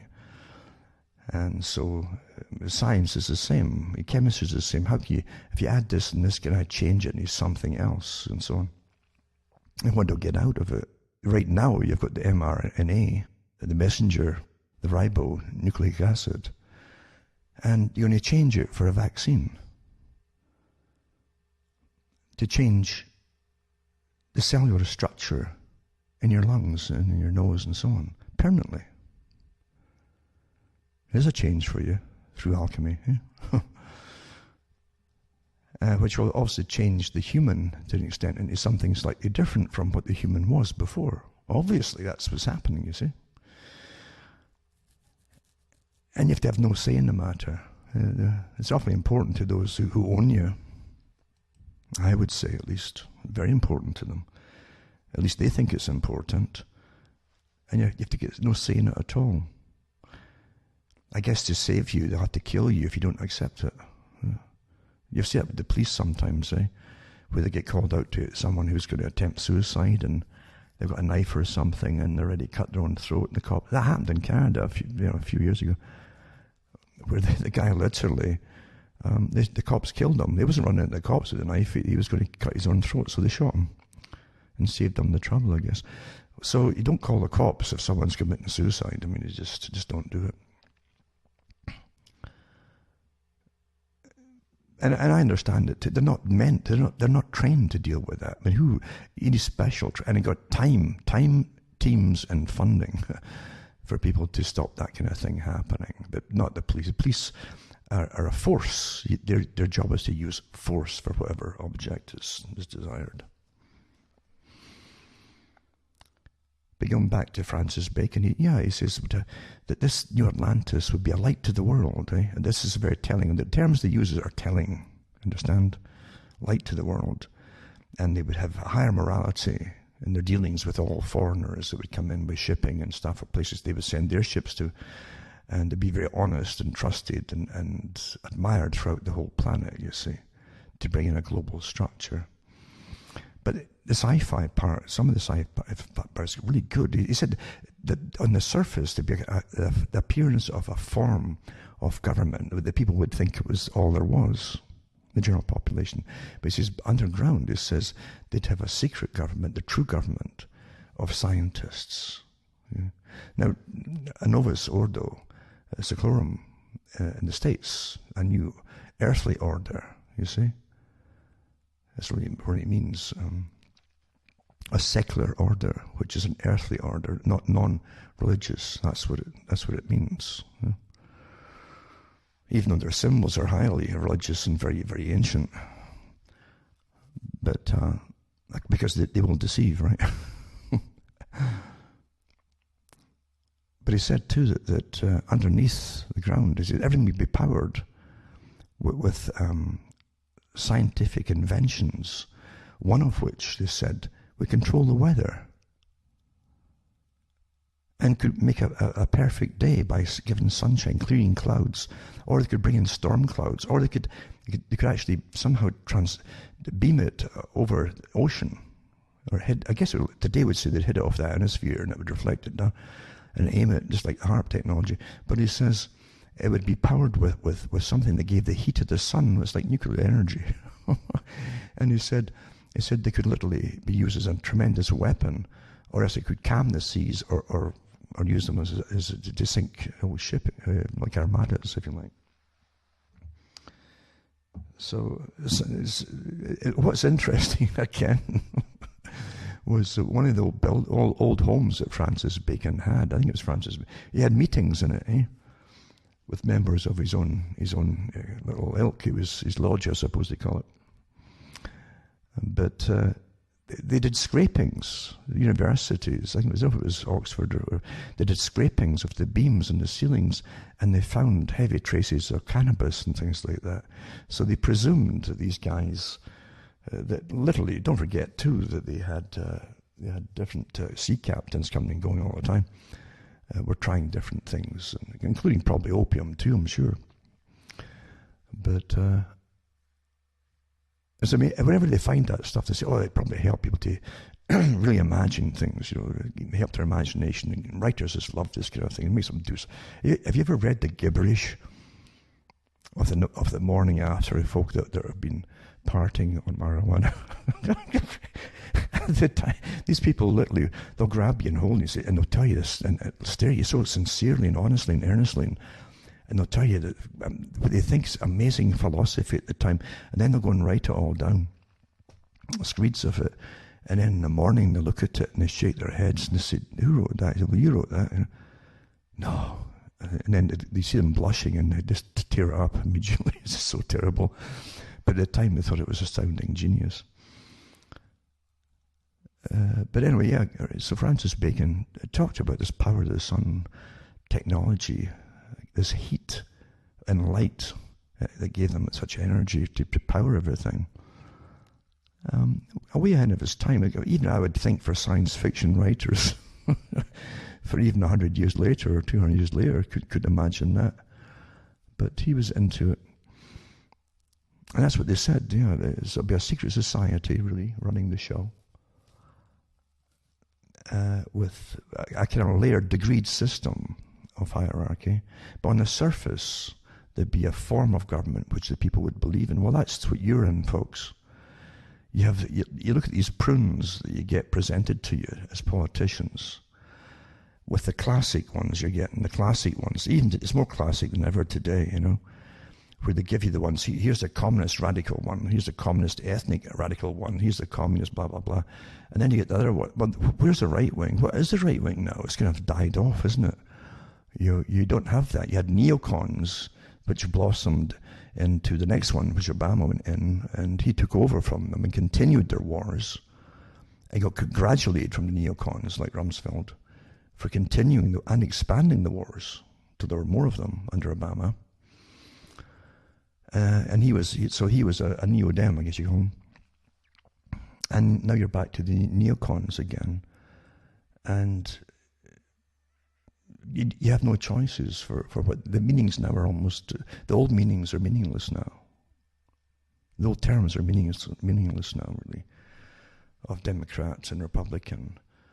And the Republicans have been on the payroll, as you long know, as have the other groups, like Obama's group, from the neos. Let's got the neos, eh? The con part comes later. But that's what you're living in. It's an amazing deception. But it's just interesting to toss these ideas around in your head. It's kind of subjective, I suppose, really. But a lot of it can be definitely proven. You're living in a system very much like described by Francis Bacon in the New Atlantis. He even told you which groups would have more rights than others, in fact, in his writings, who would be more held in higher esteem. So yeah, I often wonder if America was the first great experiment and the Bolshevik group was the second. And where we're going today is for the total grand finale, the cap, the globalization agenda, post-productive, post-consumer to an extent, into an austerity system, and post-democratic. They've said that from the inception of the Club of Rome, the big think tank that works for United Nations and that works for this group at the top, an intermediary think tank that talks to us at times, the Club of Rome, telling us blatantly that there's too many of you, and democracy doesn't work anymore. It's too complicated in the society for democracy. Can't get things done efficiently. Who praised China because being a communist totalitarian tyranny, or government, where you don't really have personal opinions in different groups, they can get things done quickly. They just say it, you shout at the top, and they'll obey down below, all the way down. And they praise them for it. So that's where it's all supposed to go. Under martial law, if you notice, your democracy's out the window. Come on. I don't know why they even go through this pathetic game in the States of election time, really. Because you know what you're really getting, don't you? Why would the neocons praise Obama as well? Praise him for continuing the same agenda which they'd started, with the same list of countries to get taken out. And then into Donald, who's praised again for continuing, and he's getting ready for the big one. I said that before. I think that's really why they put him in. He promised to take direct action against Iran. At certain meetings he had, and which were published, and he got in. So maybe that's what he's got to do then, get it all going. And you can see the movements towards Iran right now. And they've been hammering Syria from Obama's time all through into the present one. They won't give up on them either. They want Syria and Iran demolished into the Stone Age like the rest of them. And we can go on forever about it, although you can't really say too much on the topic this day and age. But a good part of the world is still not in shock with all the COVID thing. It's so sick of this. That's been look how long these wars have been going on. Eh? Before 9/11 they were going on. They had the Gulf War won. Eh? I saw another article, by the way, talking about the divvying up the oil fields during Gulf War One, how they would take over eventually once they had completely destroyed Iraq. down the road. And I've also already mentioned the one that Tony Blair was in. It was in the newspapers, and I put out the articles years ago where it was admitted that he and the CEOs of the top oil companies, Dutch Shell and BP and all the rest of them, came in and they all hammered out amongst them. This is before the war, before they started destroying Iraq, who would be getting the different oil fields. This is reality. This is not conspiracy stuff. It was admitted to.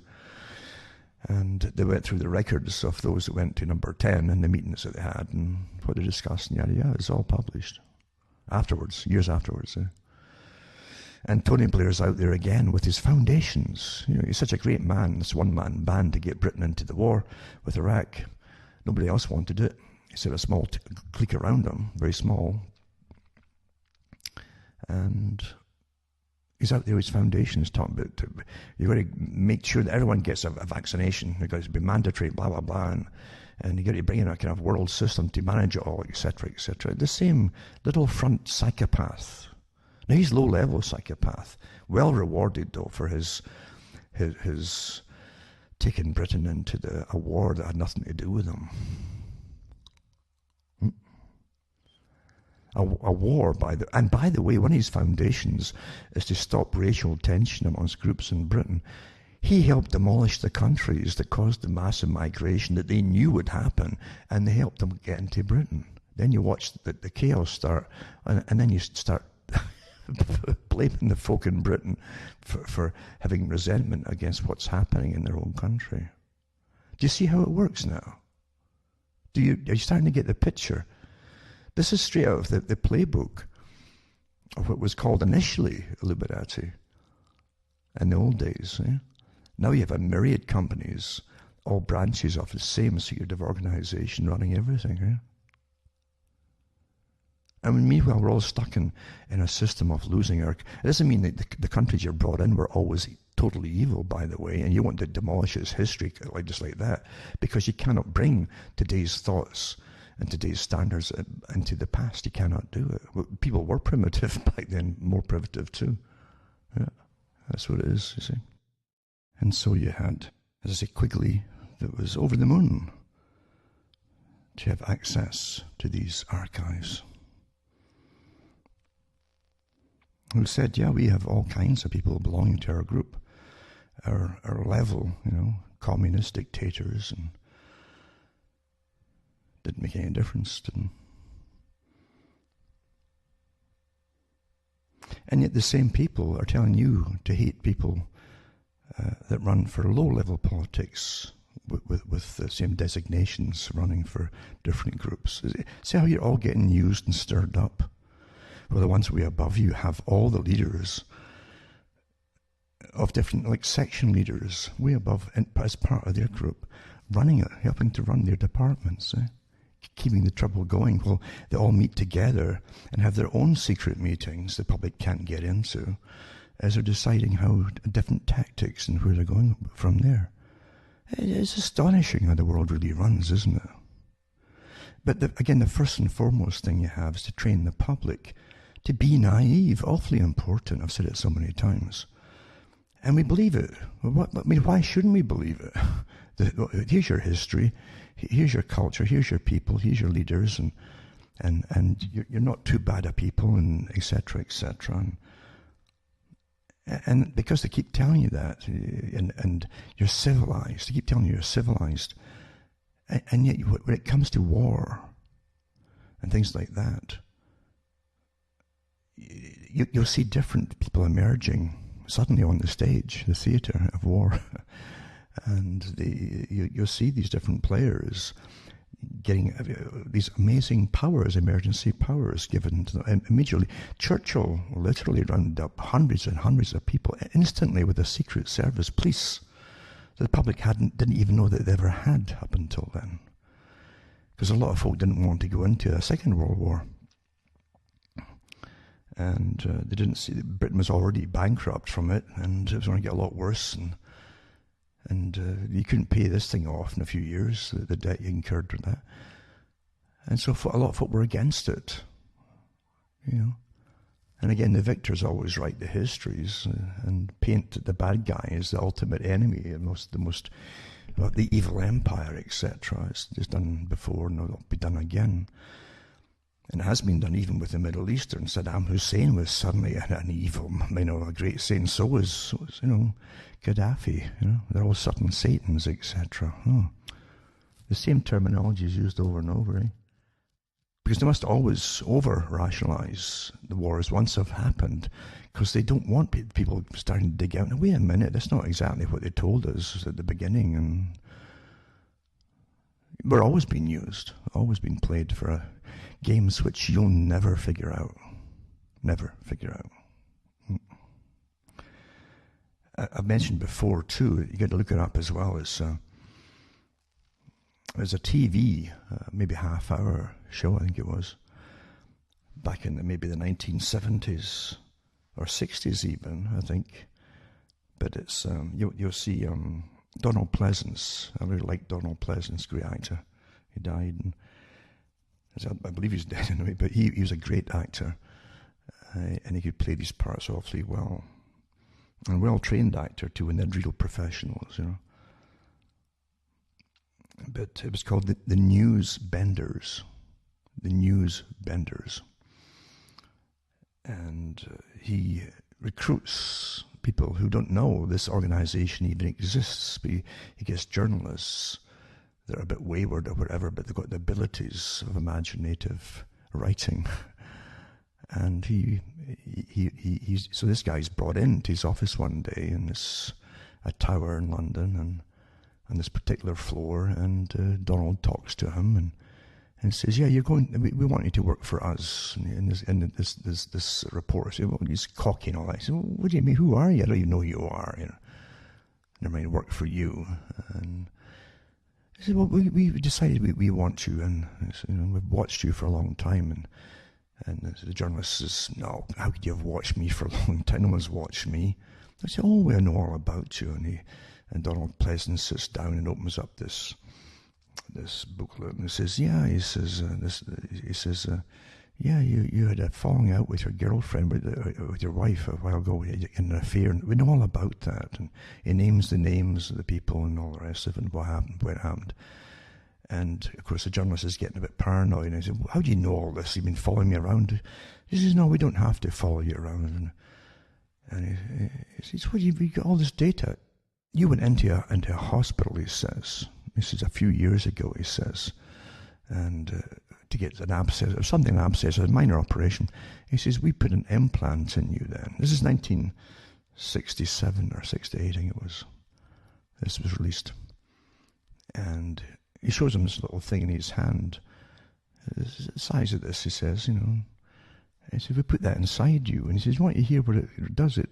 And so he plays a bit of recording. He says, "This is your heartbeat. You hear the bump, bump, bump." And then you hear the voices over the top. He says, "You've got recordings of everything you've said in the last 10 years, or however long it was." So it was a bit ahead of his time. But the whole point of the section he was going to recruit him into was, and he took him through this other room, and they had models like moon landings, models of the latest missiles. They had models of a mountainside that looked like a nuclear bomb had hit it. And this is the stuff, he said, "This is what we put across on the news." He says, "This is for next year's news here. And we've got all this," and he tells them this is what the story is going to be.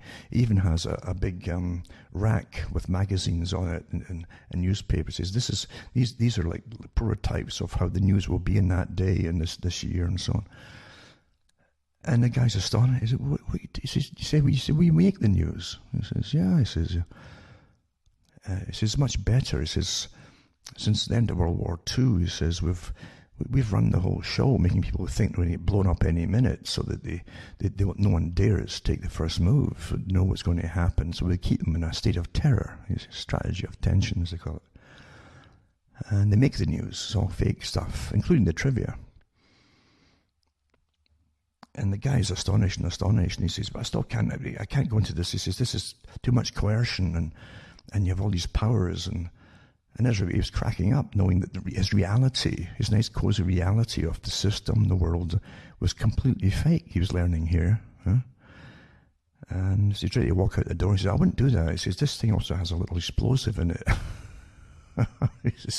Anyway, the guy eventually, he's offered, I think, £750,000 or something like that. He says, oh yeah, we pay our people very well. Money's no object since they make it, So he's on board with it. But a good statement in it, I think, a good Donald Pleasance, when the guy says, what do you mean? You make all the news? And I said, but I've been reading his stuff for years, even writing about these things I'm giving you. Right? He says, yeah. He says, the news is the most perfected form of fiction. And I thought, that's it right there, right? The news is the most perfected form of fiction. You're seeing that today. People across the world have watched cities getting burned, and people on camera saying they're just it's just demonstrators, as the flames are in the background. And drive-by shootings of people getting shot and killed and so on. And they're just protesting and looting of stores and whole streets looted. There's fiction for you. Oh, forget your lying eyes and take our word for it. What you're really seeing is just peaceful protests. You're living through it, gaslighting. All the time. And actually, the news benders is tame compared to what we've been living through for years, actually.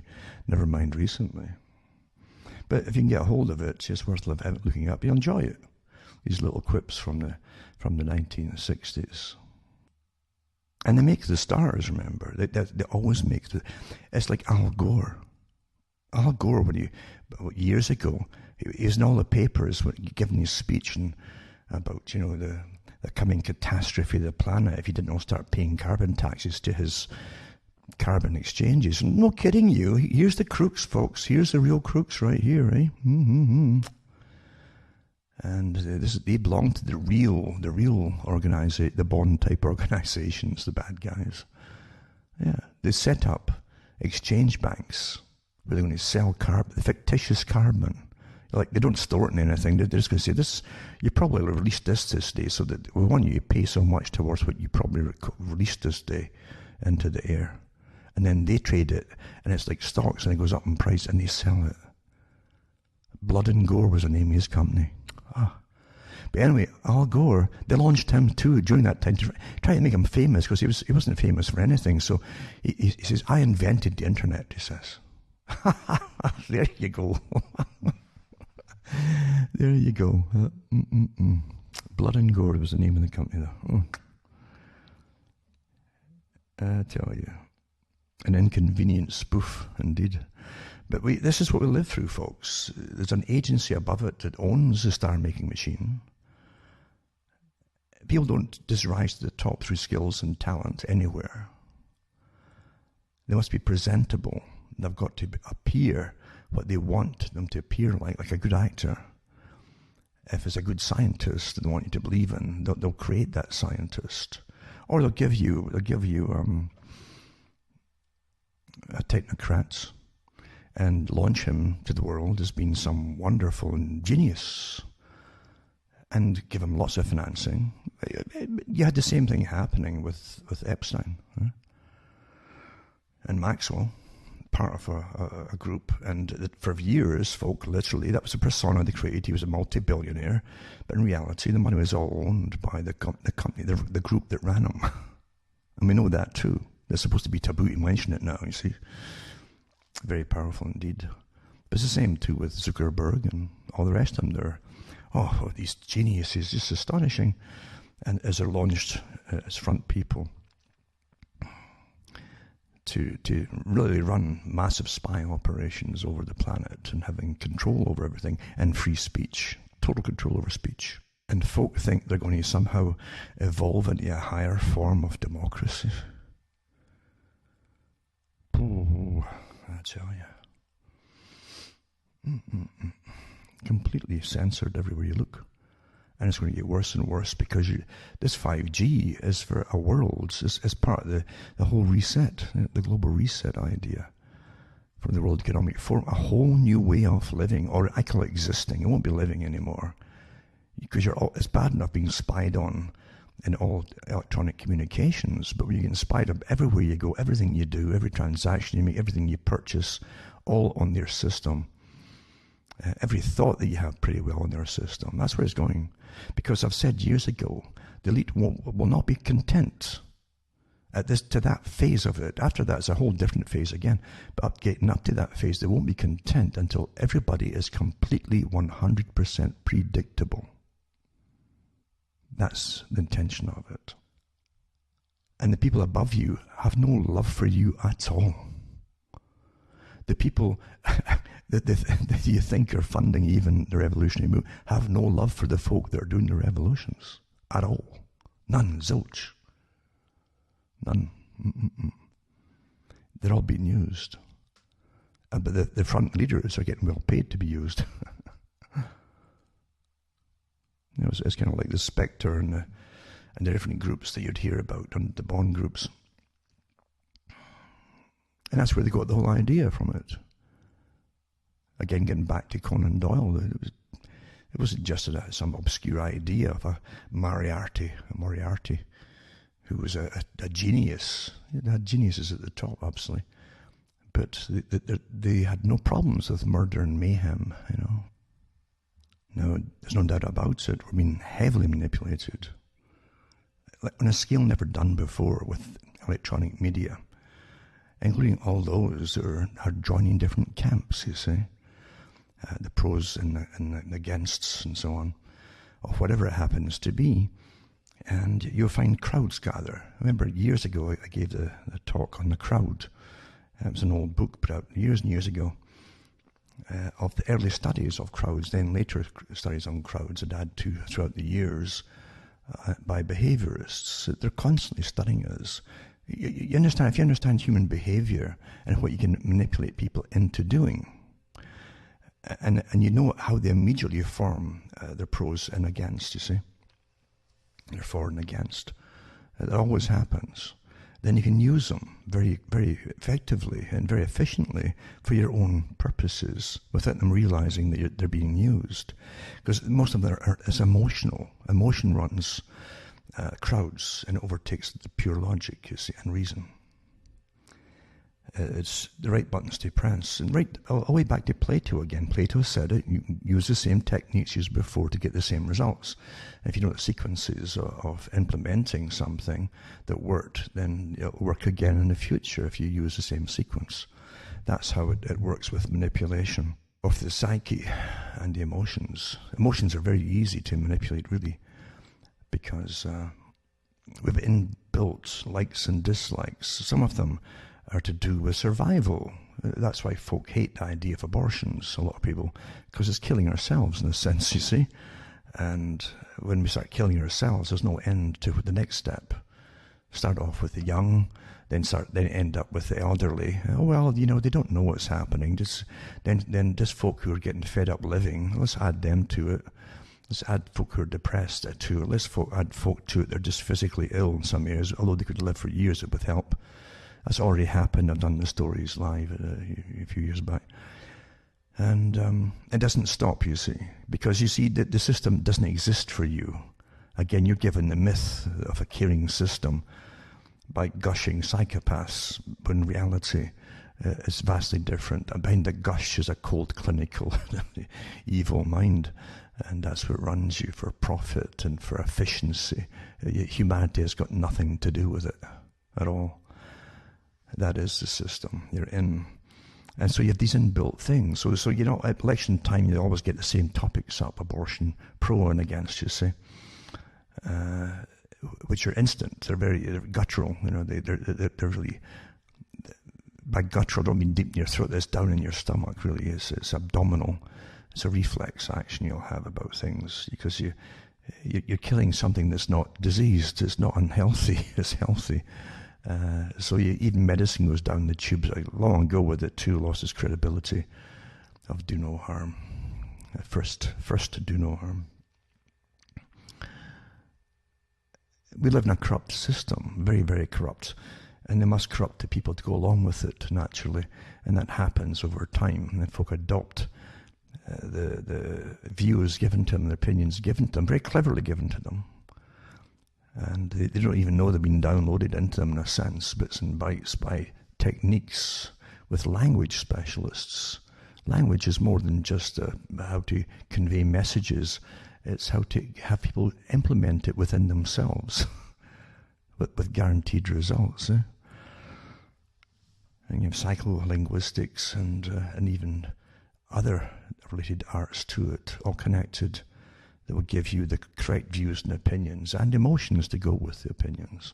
So the crowds are very easy to create, and you get the ones that, as long as you get you find chinks in the armor. The communists knew back in the early 20th century, actually even the late 1800s, they'd already sussed out America and how they could get America to have a revolution inside of it to overthrow the system into the next system, you see.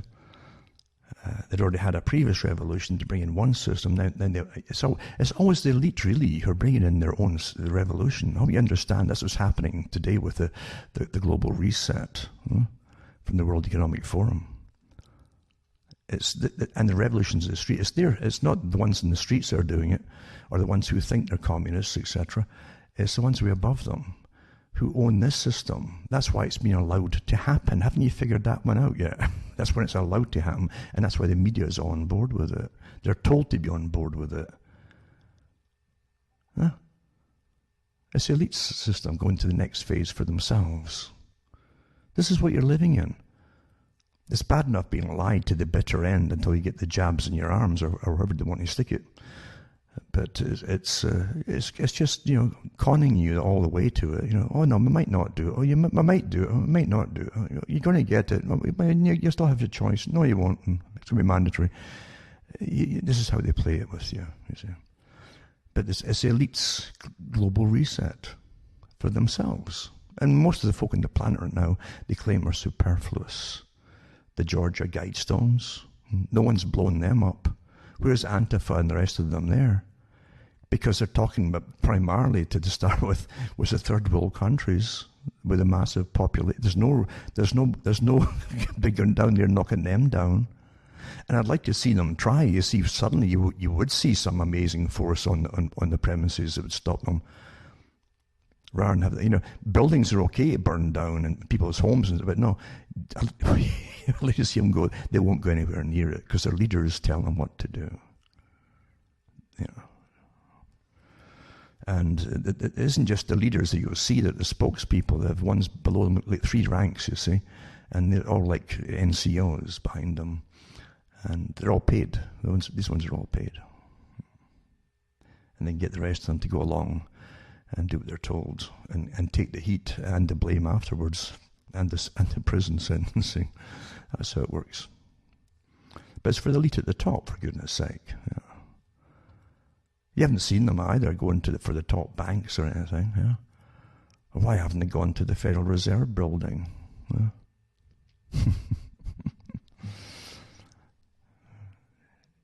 The answers on what's not done during these. That's what tells you so much.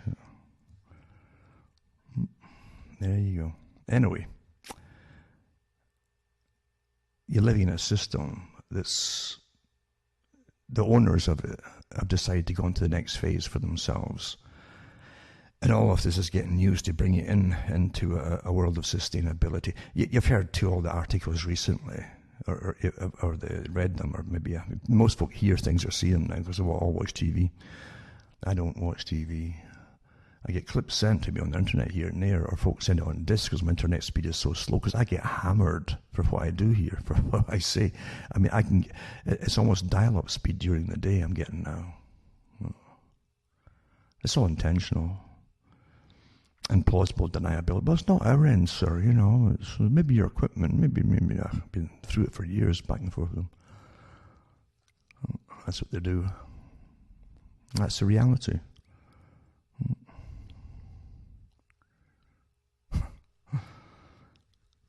So, once again, before I forget, cuttingthroughthematrix.com, throw a few bucks my way. PayPal, cash, check is fine. I think even MoneyGram, it still works today. And some countries can still get international postal money orders to send, but not inside America anymore, apparently. US, they'll cash them, but they won't write them to send elsewhere. Definitely not Western Union. It's not worth it to anybody. Western Union takes such a chunk of everybody's money, both the sender and receiver. It's not worth doing. And what you have to fill in there is just, forget it. The data is incredible just to send a few bucks. But the other methods are there. Cuttingthroughmatrix.com, and you can buy the books and discs too if you want. And it helps me tick along. So yeah, you're living in a system that Carl Quigley more than hinted at. He lifted the cover to an extent. So don't forget his book, the one, his main book that he's known for. Literally, it was banned eventually by the printer grabbed it, or the publisher and printer. And it was one of the ones that, I think the one publishers that did that one, that Tragedy and Hope, was one that did them for schools and colleges too, well known. And they said that they literally got the hard, there was a physical plates, these for printing, and smashed them all up. But luckily there was an edition out there, and then afterwards, quickly, everybody started grabbing it for free and publishing it for free without any rights to it. And I've actually got the audio where Quigley talks about all of that, and some talking of what happened to him. And he was surprised to see a complete duplicate of his books put out there. And he said they were authentic. Nothing was added to them or detracted from them. And so he, one way or another, the information got out. But it lets a lot out the bag, of how they think. What you see by studying Quigley himself is the mindset of the people who run at his level, their level of the control over the public. You get a study in the person themselves. It tells you a lot. And of course there's audios out there too, which I also have, where he talked to some of his students privately. He didn't, well, they were taped, but and gave them advice on what to do, what to say, what not to say. And even mentioned that to one of them, which is a well-known one, with one of his students, he says, look at that, and he gives him the dollar bill, and everybody's going, oh, no, that again. Well, that was way back then in the 60s, and he says, look at that bill, and he says that's why is a symbol, an ancient symbol of a power, a world power in its day, and a mystery religion on the dollar bill. Yeah? And he starts to touch on it. He says, now don't talk about this to anybody. He says, it'll ruin your career. So here's a guy who's involved in a lot of this stuff, who was obviously a member, given access to the archives, and also he worked the archives for them, and they were creating real history, not the paperback book version you get put into the bookstores after wars like World War II. They got the real archives. That's how they helped set things up and provoke countries into war and manipulate them in war. Managing the financial system, the loans and debts and all the rest of it, for power and control over all the countries after the war, and amalgamating the countries together into European unions and things like that. Eh? So yeah, I mean, it's quite fascinating to see how and he thought it was wonderful. That on its own, mankind was just too dumb and stupid to make a go of it by them. They needed the elite, the proper thinkers, to do it all properly, you see. And he's lauded for it, naturally. A lot of what he talked about in his book, Tragedy and Hope, was true, to do with the banking system or the financial system, for the ones that deal with the general public. And he also talked about how medicine would eventually become so incredibly expensive no one could afford it, and he blamed the ordinary folk rising up into the middle classes and losing the ethics that the old ones used to have. Old doctors at one time came from old families, and they didn't really have to work, or it wasn't a main income or a desperately main income. And so they were in it because they liked it, and they felt drawn to it, and they wanted to do a good job. So he blamed the middle classes for getting too greedy, and he said the time will come where the greed factor will destroy the system. Well, he was right on that. But again, he also knew that above all of it was the manufacturing drug systems and the Rockefellers who set up the whole AMA for America and for American Drug Association and the whole medical system for America, deciding what treatments would be used and what wouldn't be used, and also all the drugs, the cartels of drug companies that sprung up around Rockefeller. It's just astonishing. Anything that wasn't under the control, they simply banned or ridiculed as ridiculous and put their own stuff through all their medications and so. That's the same to this present day. And Rockefeller himself is again a front man for the big enterprise system that really runs the world. So yeah, you're living in a system vastly different from what you ever imagined. And I remember reading books when I was young. In Scotland, you're not really young, you're wee. You're wee. When I was wee. And it was interesting to read about how well-known authors, and ones from Oxford and different universities, authors and teachers who taught there, masters who taught, they actually put out books talking about the histories. But the terms they used often about, well, in the Middle Ages, most of the little people didn't know too much. And they talked about them as though they were a dumb animal. But not in a hateful manner, generally. But that's how they talked about them, as though they couldn't ever aspire to anything, even if they'd been told or given a basic education. That's really the impression that you got. Very class-ridden indeed. But that was not an unusual thing. You had the same thing in across Africa in different places and different tribes as well.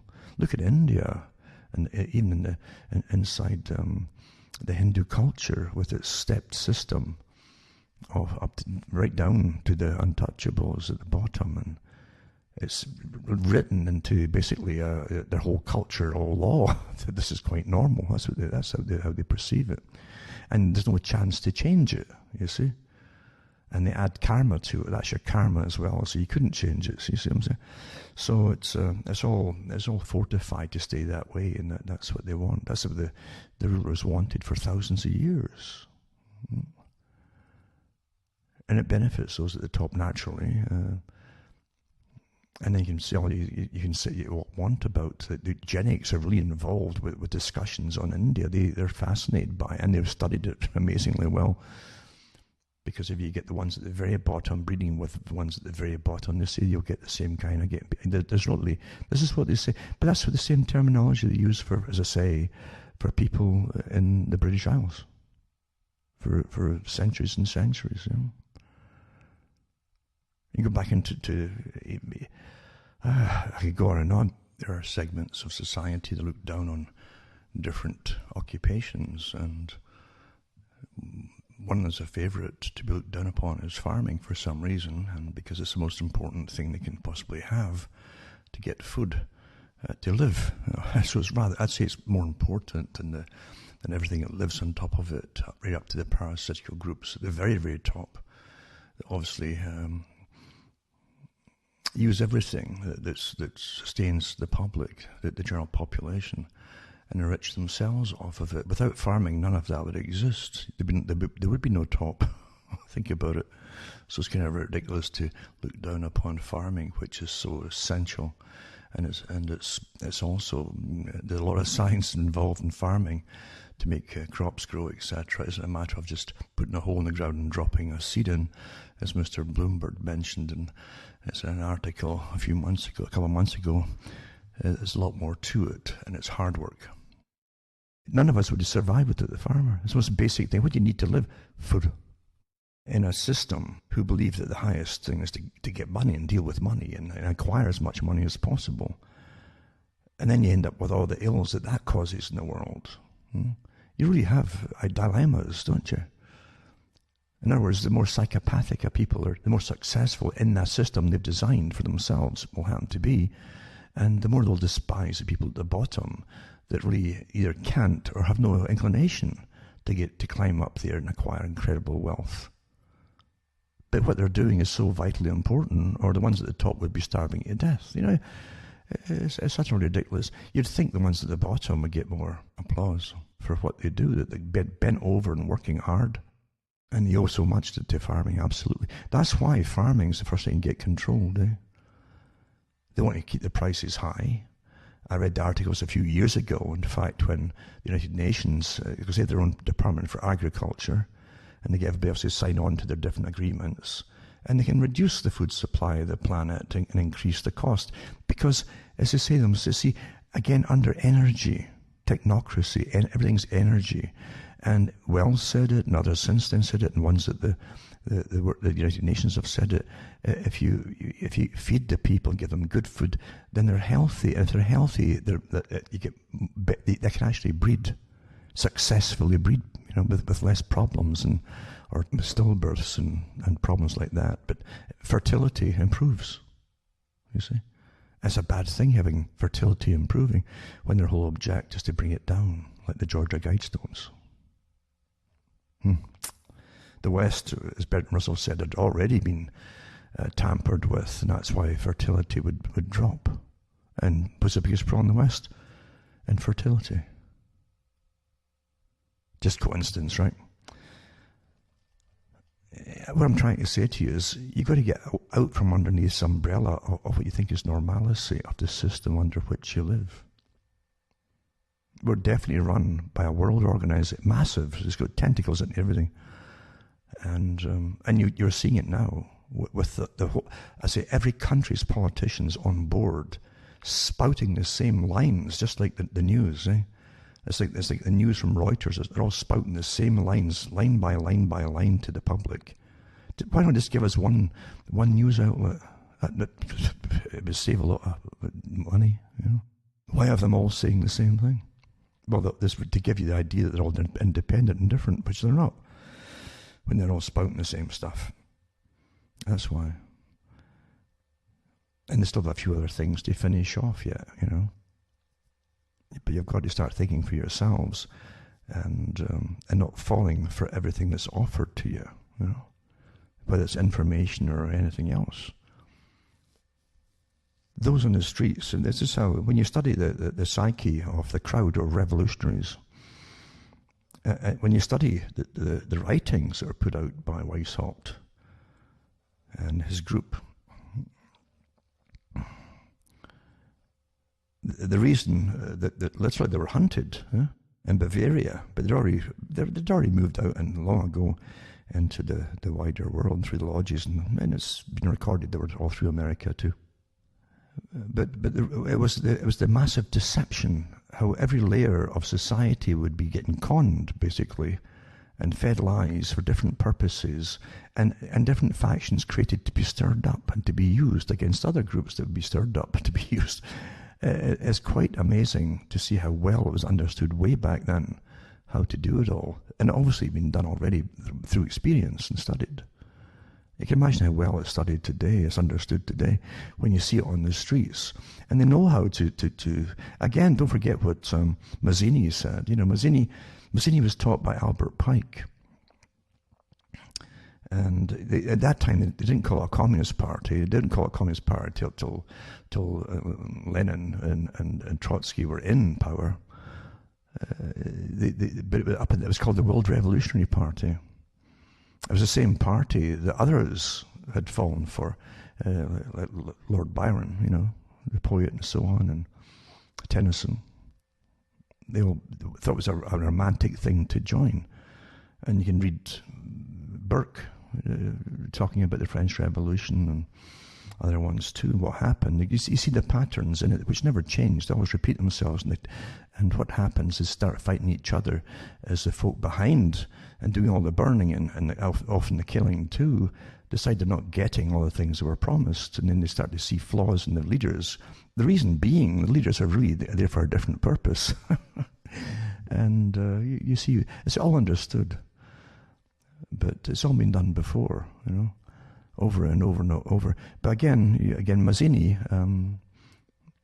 in his writings, back and forth to Pike, and you can actually see these where they actually said that they'd unleash the nihilists and the atheists on the streets. That's what they do. That's what you're seeing in the US under the pretense of, or under the umbrella of it's for BLM, where the leaders admit they're trained Marxists. They're getting funding again, just like all that they did before the Bolsheviks, from outside sources, well-funded multi-billionaires. I mean billionaires, and well-directed too. It isn't just money they're getting; it's direction and training. And it's repetition. It's the hell is repetition. You're watching it all. You're living through it all. And you're getting to, and again, you get the Antifa group that jumped on board. You see the ones at the front of the BLM, but it's mainly white youngsters. But again, there's certain amongst them too whose great-grandparents may have took part in the old Bolshevik revolutions. This is a fact. Something we can call already. And you'll see that I'll put a link up too to the woman in Oregon. One of them, did you see what happened in Oregon? It was quite amazing, where immediately the media and the police start just, oh no, there's rumours going around that these Antifa are starting to go out into the country and set fires. And they squashed that immediately, that whole, oh, just rumours. There's no credence to it. All the media said that. And then you see a woman jumping out her truck with a camera on and grabbing one, getting one at gunpoint, who was setting the fire to the brush near her home. And she held him till the cops arrived. This has been happening a whole bunch of them were caught before that, doing the same kind of thing. Other ones with Molotov cocktails, chucking them from cars. And the media is trying to tell you it's not happening. What kind of power has got that? To get the power to do that? Do you understand? If they can't tell you that basic truth, there's nothing you can believe from them ever, folks, on anything. Fool me once. Shame on you. Fool me twice. Shame on me. You can't go back to believing the media when they go to such lengths to lie to you. But that's standard stuff that happened then too. They're giving their instructions. You go out into the rural areas to terrify the public, and you burn their places down, yada yada. The same thing happened in Australia. What was it, a year ago? They had all the fires going through there under the climate change agreements. We weren't going along with it and all that. And all these fires just broke out in the brush everywhere. And they caught them. I read the articles. I kept the articles too, where the cops caught a lot of them going out there and setting fire to the brush and the bush. So it's repetition, folks. Standard stuff. But the media is going to tell you oh no, it's not. You're that fire. Look, are you going to believe your lying eyes or what I tell you?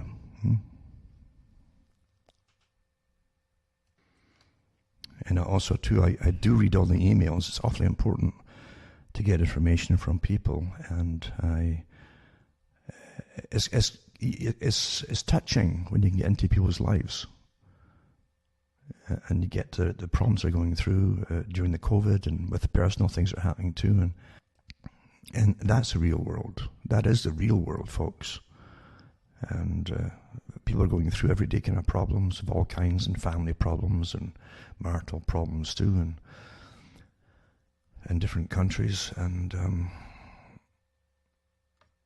now they've got all this COVID thing on top of them as well. Lack of funds, lack of money, fear of losing jobs, already lost jobs, small businesses collapsing like dominoes, one after the other. All by design, folks. Nothing to do with reality. You got a virus that it won't get lethal or attack you as long as you're eating, but not drinking coffee or alcohol or anything. But it'll attack you then, I guess. But if you're eating, it's an intelligent virus. You see, it won't touch you then, and you won't get arrested then for having a mask off to eat. Isn't that pleasant? Oh, can you believe this nonsense? Can you believe it? But again, getting back to even Dad's Army, that was during one episode of Dad's Army, a comedy, right, about World War II in Britain. Mannering declares martial law for the town and rattles it off, one after the other, and no more than 5 people gathering at any time during the day, and only 2 in the evening if they've got a purpose for being there, and curfews at night, yada yada yada. Here, this at least folk laughed at it then. But today, whoa, was this Australia? The whole world's seen the shame the utter shame that these goons over there in uniform should be feeling, for what's happening. Is something else. But they've had this same police mentality since they were created as a penal colony, And there's histories of some of the islands of Australia where they put a lot of the prisons and so on, just horror stories when you look at the histories of them, absolute horror stories. And the brutes that they had for they tortured prisoners, And don't forget, in those days, to get it colonized, Britain had all the laws out. Stealing a loaf of bread, if folk were starving, would get you shipped off there into prison, and then you worked as a slave. That's what it was. You worked plantations and so on as slaves, eh? What a horror show, huh? But they had that thuggery of the guards system. And I've read quite a lot about different islands and the reports from the present time. Even people go back into history books and to the records of these places, and locals who lived outside the could hear the screaming at nights as folk were tortured and beaten, and horror stories. Well, it's the same thugs that you put in uniforms today, folks. Unfortunately, it's true when you look at Australia. There's no doubt about it. And it isn't just Australia. We've had, again, the Xbox generation that wanted to get into to either killing folk in the military, right from Xbox to uniform, or into the police departments. The attitudes change is massive, it's different. And they're so politicized. Certain groups they won't go near because they don't want to lose their jobs. So certain groups can create mayhem, and they're untouchable. So you have select groups now that are okay to hammer with truncheons or beat them up or whatever, because no one's going to stand up for them. That's where you are today with this. I've got all books saying this would all happen from studies that were done years ago. Sad, isn't it? But that's where we are. Now I want to get into a few stories here. So again, keep the emails coming, because I like to keep in touch, and because it's real history. It's what you experience in your own life is the real history. I've always said that. The books are all fudged later, but reality is fudged right now if you read the mainstream. In real time it's fudged. But you've got your real stories are what matters, They used to get passed down in families to children at one time, mainly through the mothers. That's why they wanted mothers out of the homes, because the culture primarily was put through the mother, the history of the family and the people. Nothing happened by accident here, folks. Or to help women earn money. It gets an extra tax base for sure, but no, there's a different reason behind it all. Now here's Hell in a Handbasket. Hell in a Handbasket gives you a good idea of Ireland. Ireland is amazing, because it is a bit of a basket case, isn't it? And that's Hell in a Handbasket. And it's about, one is Anne McMahon. It's times like these when you need your head examined, it says. And yet another disgusting display of gutter press, comic book degree scribbles. The Irish Examiner stoops to the level of anti-Semitic style. This is a psychological warfare, sloganizing, stating that at least 3,000 coronavirus deniers marched through the Dublin yesterday afternoon. This is what they're told to put out. It was the same thing with the climate deniers, like after Holocaust deniers. They kept using it for anybody who wouldn't go along with anything at all, or who have doubts on anything. So it says, in what's the commonplace in the world of mainstream media, so-called journalist Ian McMahon of the Irish Times tweeted on behalf of the Irish Examiner, and was clearly collusion between these two mainstream media whore rags. But her gutter press nonsense can't even stand up to the most basic scrutiny. She first claims that this was an anti-face mask demonstration before changing the narrative again to there are at least 3,000 coronavirus deniers marching through Dublin city centre.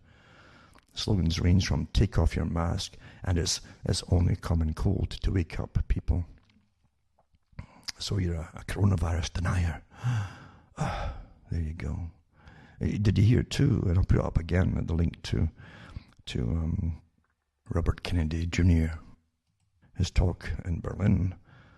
And he started off his talk to them in the open air in front of a big massive crowd, that he said that the press said that I would be meeting, was it 5,000 Nazis here? That's how they put it in the press before he even gave his speech.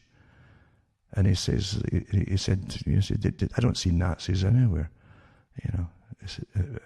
He let him have it. The folk that were the press were lambasting him for daring to speak out to the people and injustice of the massive lockdown, etc.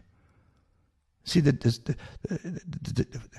nothing they won't stoop to, and that's straight off the Communist Handbook too, and the Ayers Manual too in the States was the same thing. The Bill Ayers one, the Weather Underground, always gives, you must get smear tactics on everything, smear and repeat it because it'll stick eventually. Whenever you use the same term on anything that happens, just keep using that same term. And people will immediately back off, no matter what the topic happens to be. Shuts them up. So anyway, this is hell in a handbasket, telling you what they're doing there, and how but these prostitutes, these folk in the media are prostitutes anyway, generally, and they know how to get their bread buttered and get promoted up the ladder. Of course they do.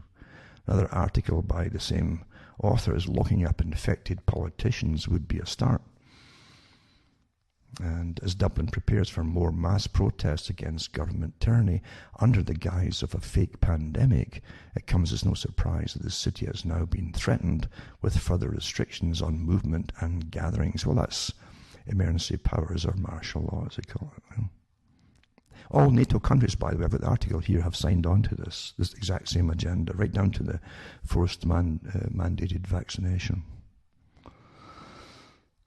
But he puts up the links that they're all on board, the Irish Examiner, the Independent Irish, and RTE News Politics.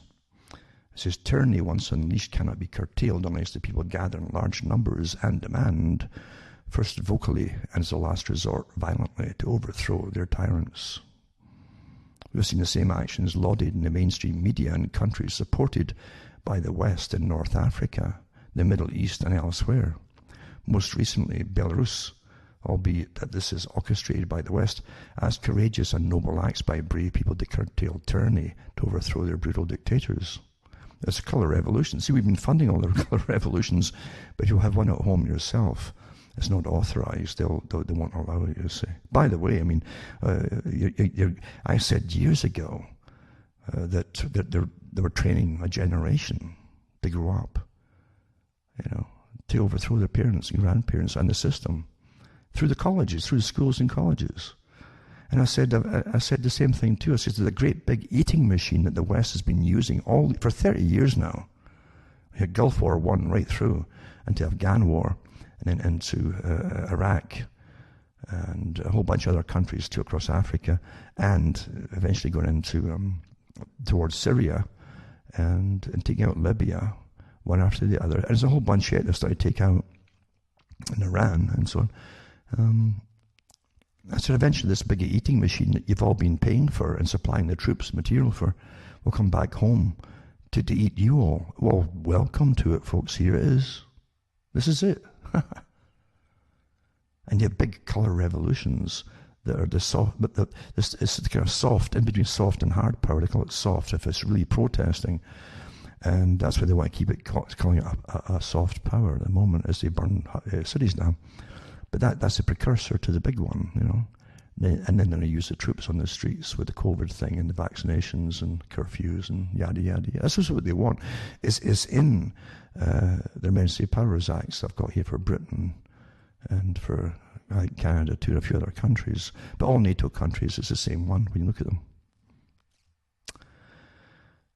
But as the hypocrisy of that same media, back to the article, should be as clear as crystal to those with the eyes to see through the outrageous lies and propaganda of an establishment media intent on perpetuating terror upon its own nation, deceiving and lying blatantly to prop up the tyrants masquerading as the ruling government of Ireland, an unelected puppet regime bending over, some quite literally, to globalist masters the Irish nation have no interest in serving, and the majority of whom know nothing about.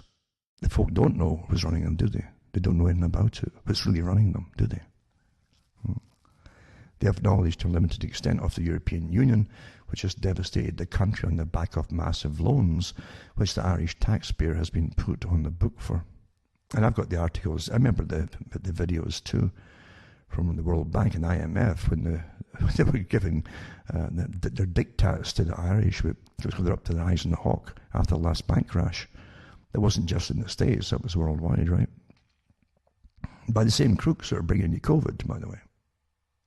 Because that's the same system that's running it all. It's all parts of their program, you see. And I remember too, Ireland literally was saying, oh yeah, the EU kept saying, oh, take all these loans on, oh my goodness, and you get all these, and stacks of Russian companies rushed there too. There was a lot of crooks run out of Russia towards the end, believe you me, with their loot and got out of the country and went all over the world, but some of them sit in Ireland and they were getting tax-funded backups, public-private partnerships. You will put so many bucks in and the public will put all the rest in. And then you're left holding the bill, you see, the tab to the big banks. That's how it was all set up, and encouraged the Irish to borrow and borrow. Oh, no problem, the sky's the limit because the future is so rosy and golden. And they all fell for it, and bang, now you're back to square one, totally under that International Monetary Fund and the World Bank. There you go. It says there's no shortage of useful idiots walking in the wings to be let loose on Irish society. We've seen such useful idiots scum on the streets under the banner of paedophile supporting Antifa in recent weeks. And it's true, Antifa's not just for destruction of the family unit, being Marxist and the whole thing, it's also supporters of intergenerational sex, etc. It's very, very much Adorno promoted. That eventually down to not just paedophilia, but down to necrophilia. Even then, anything left of the old culture had to be utterly eradicated, including the people who remembered it, folks. You getting the picture? Anyway, it says here, they're simply a terrorist tool of government and as such deserve all retribution should they continue to show up at peaceful anti-tyranny protests. It's been good to see that these animals are not having it their own way at all. They're minute in numbers, clearly politically illiterate, are being called out as the perverts they clearly are. They've got other things happening in Ireland, by the way, by the pedos involved in this as well. And it's been good to see that these animals are not having it all their own way, blah, blah. At least one attribute they share with their political pimps is the deviances, People are not so blind that they can't see these vile excuses for human beings for exactly what they are, and thus treat them accordingly. These are parasitic viruses drunk on the level of power they have to create chaos in the nation, knowing full well that every single news hack outlet and person within their disgusting industry will back them, prostitute themselves to the realm of evil, for a vastly inflated pay packet or simply so they won't be exposed as no better than Antifa in terms of their debauchery, albeit better dressed and better smelling than their low-level useful idiots, paedophile colleagues on the streets. You see, you don't realize this is part of the revolution is a continuation of the destruction, not just at the end of the family unit, and now they're stepping it to the next step. Well, what's left? Well, you still got children, Again, it's an emotional thing. I'll get brought up and, we're all here to protect the children. We can't even say that anymore when you're aborting most of them these days. I mean, hey, we've got to look at ourselves here. We're all part of the society here, And again, those who utterly hate you as a species want to take it down to there's nothing left of any of your history, or even a memory of family units, or your old cultures, or anything to do with what we used to call decency, has to be utterly destroyed. That's what Adorno was on about. And here we are watching it all getting promoted. And California, you probably saw that, they didn't pass a law what they did was alter the law a little bit. They claimed to bring it into line with little girls getting raped, supposedly, so that little boys can have affections with adults, as long as the adult is no more than 10 years older than the child. So it's just step by step, until... And I gave the talks years ago from some of the top perpetrators that attended world meetings of the censorship committees for media, who were all on board for it. And they said the next step is for intergenerational sex. There'll be no such word as pedophilia eventually. It has to be eradicated, that term even. And that was eradicate the terms when they've succeeded and changed the terms to nice terms, you see, nice terms. And it was just intergenerational love, you see.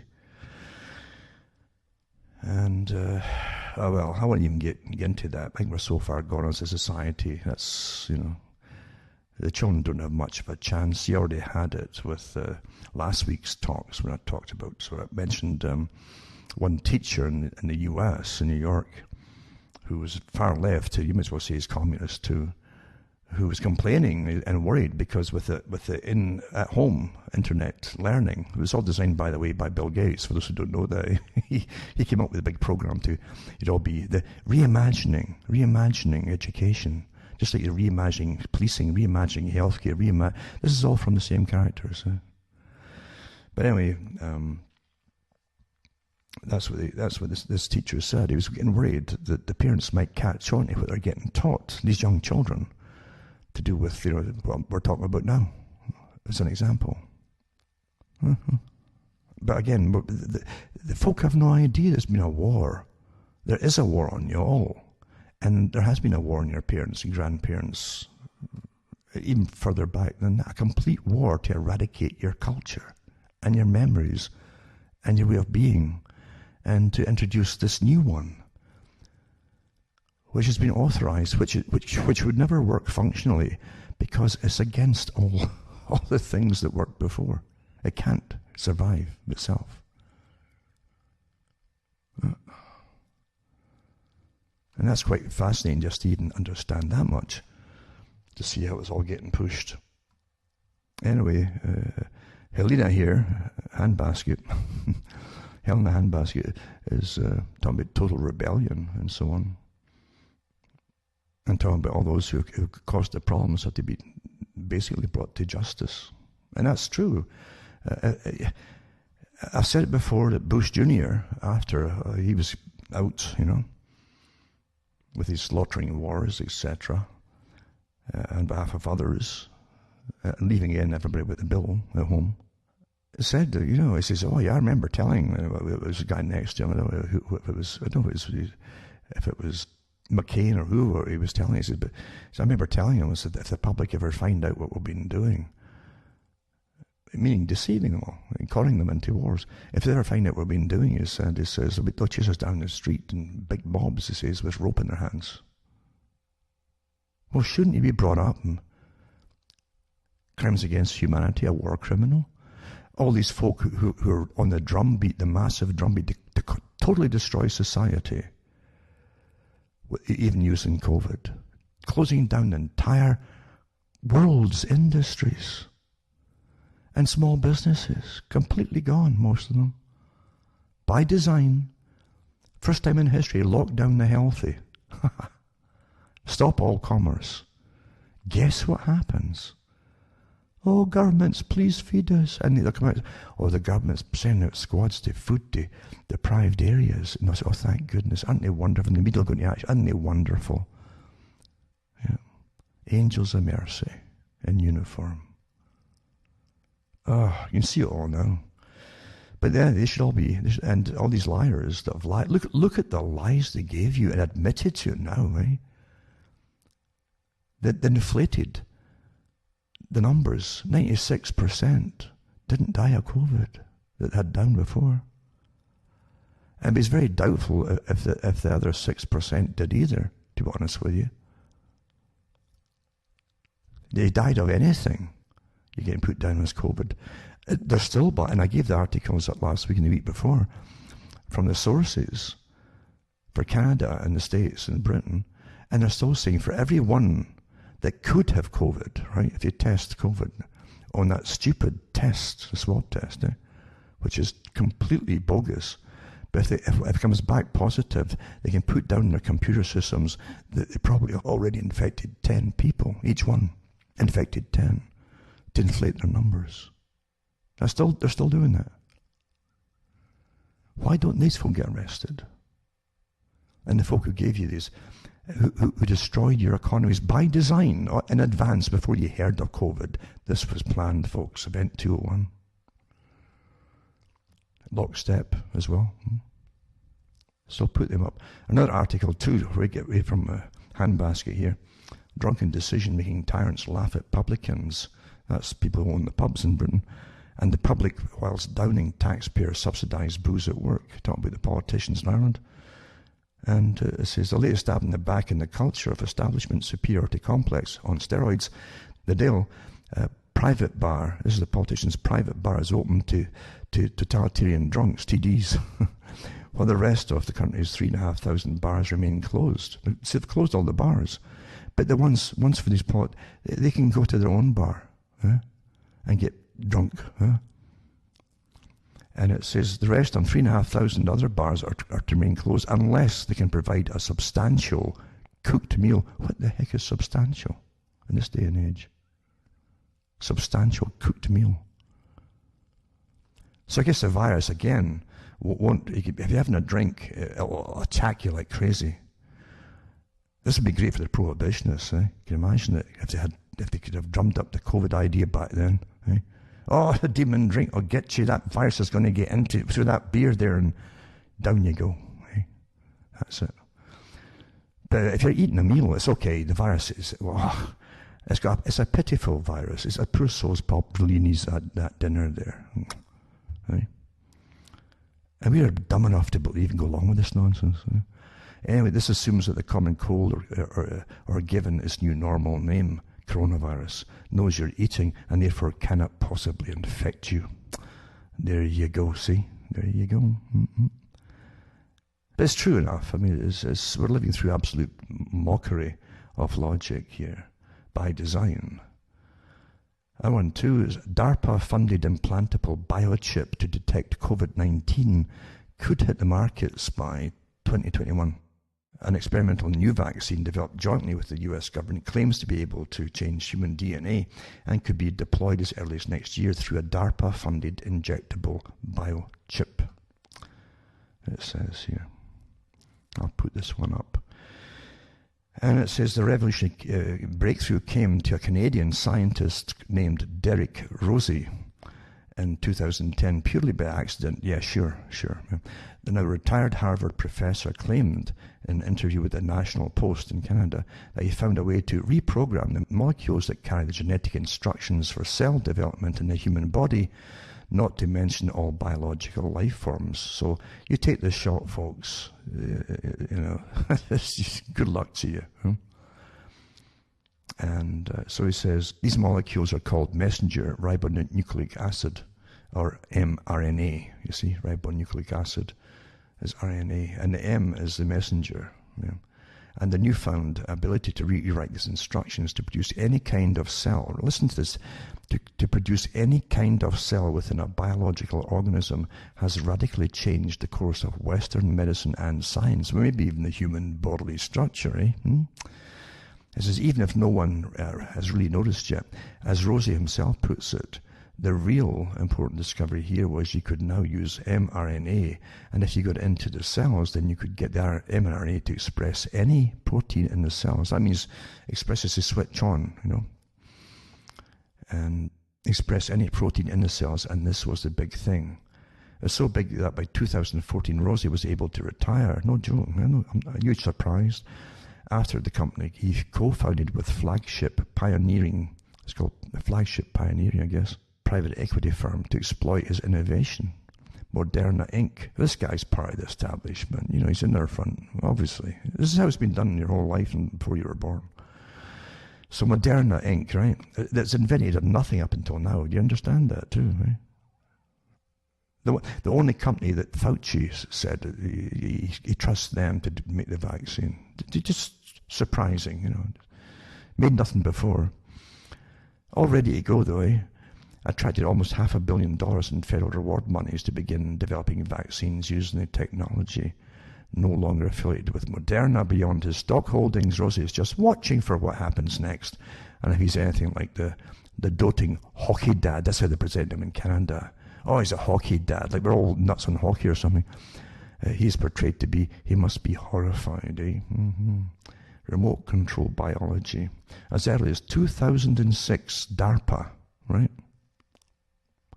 That's a military wing that makes all that stuff for military. ARPA part, before they call it DARPA, it used to be called ARPA. It gave you the internet from the Cold War days. It says DARPA was already researching how to identify viral upper respiratory pathogens through its Predicting Health and Disease PhD program, which led to the creation of the agency's Biological Technologies Office, BTO.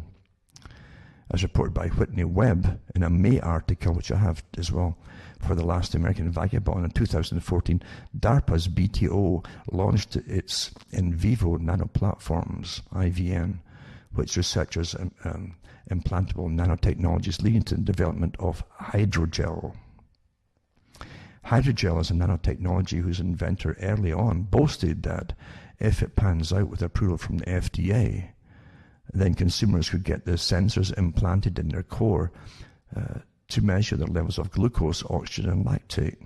This contact lens-like material requires a special injector to be introduced under the skin, where it can transmit light-based digital signals to a wireless network like 5G. That was actually shown at one of the world's technology symposiums they had a year ago, or maybe 2 years ago.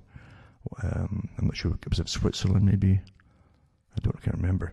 But anyway, they have so many of them, but I remember some organizations that attended it put out videos of them actually had volunteers and actually saw them implanting this thing in the back of the hand.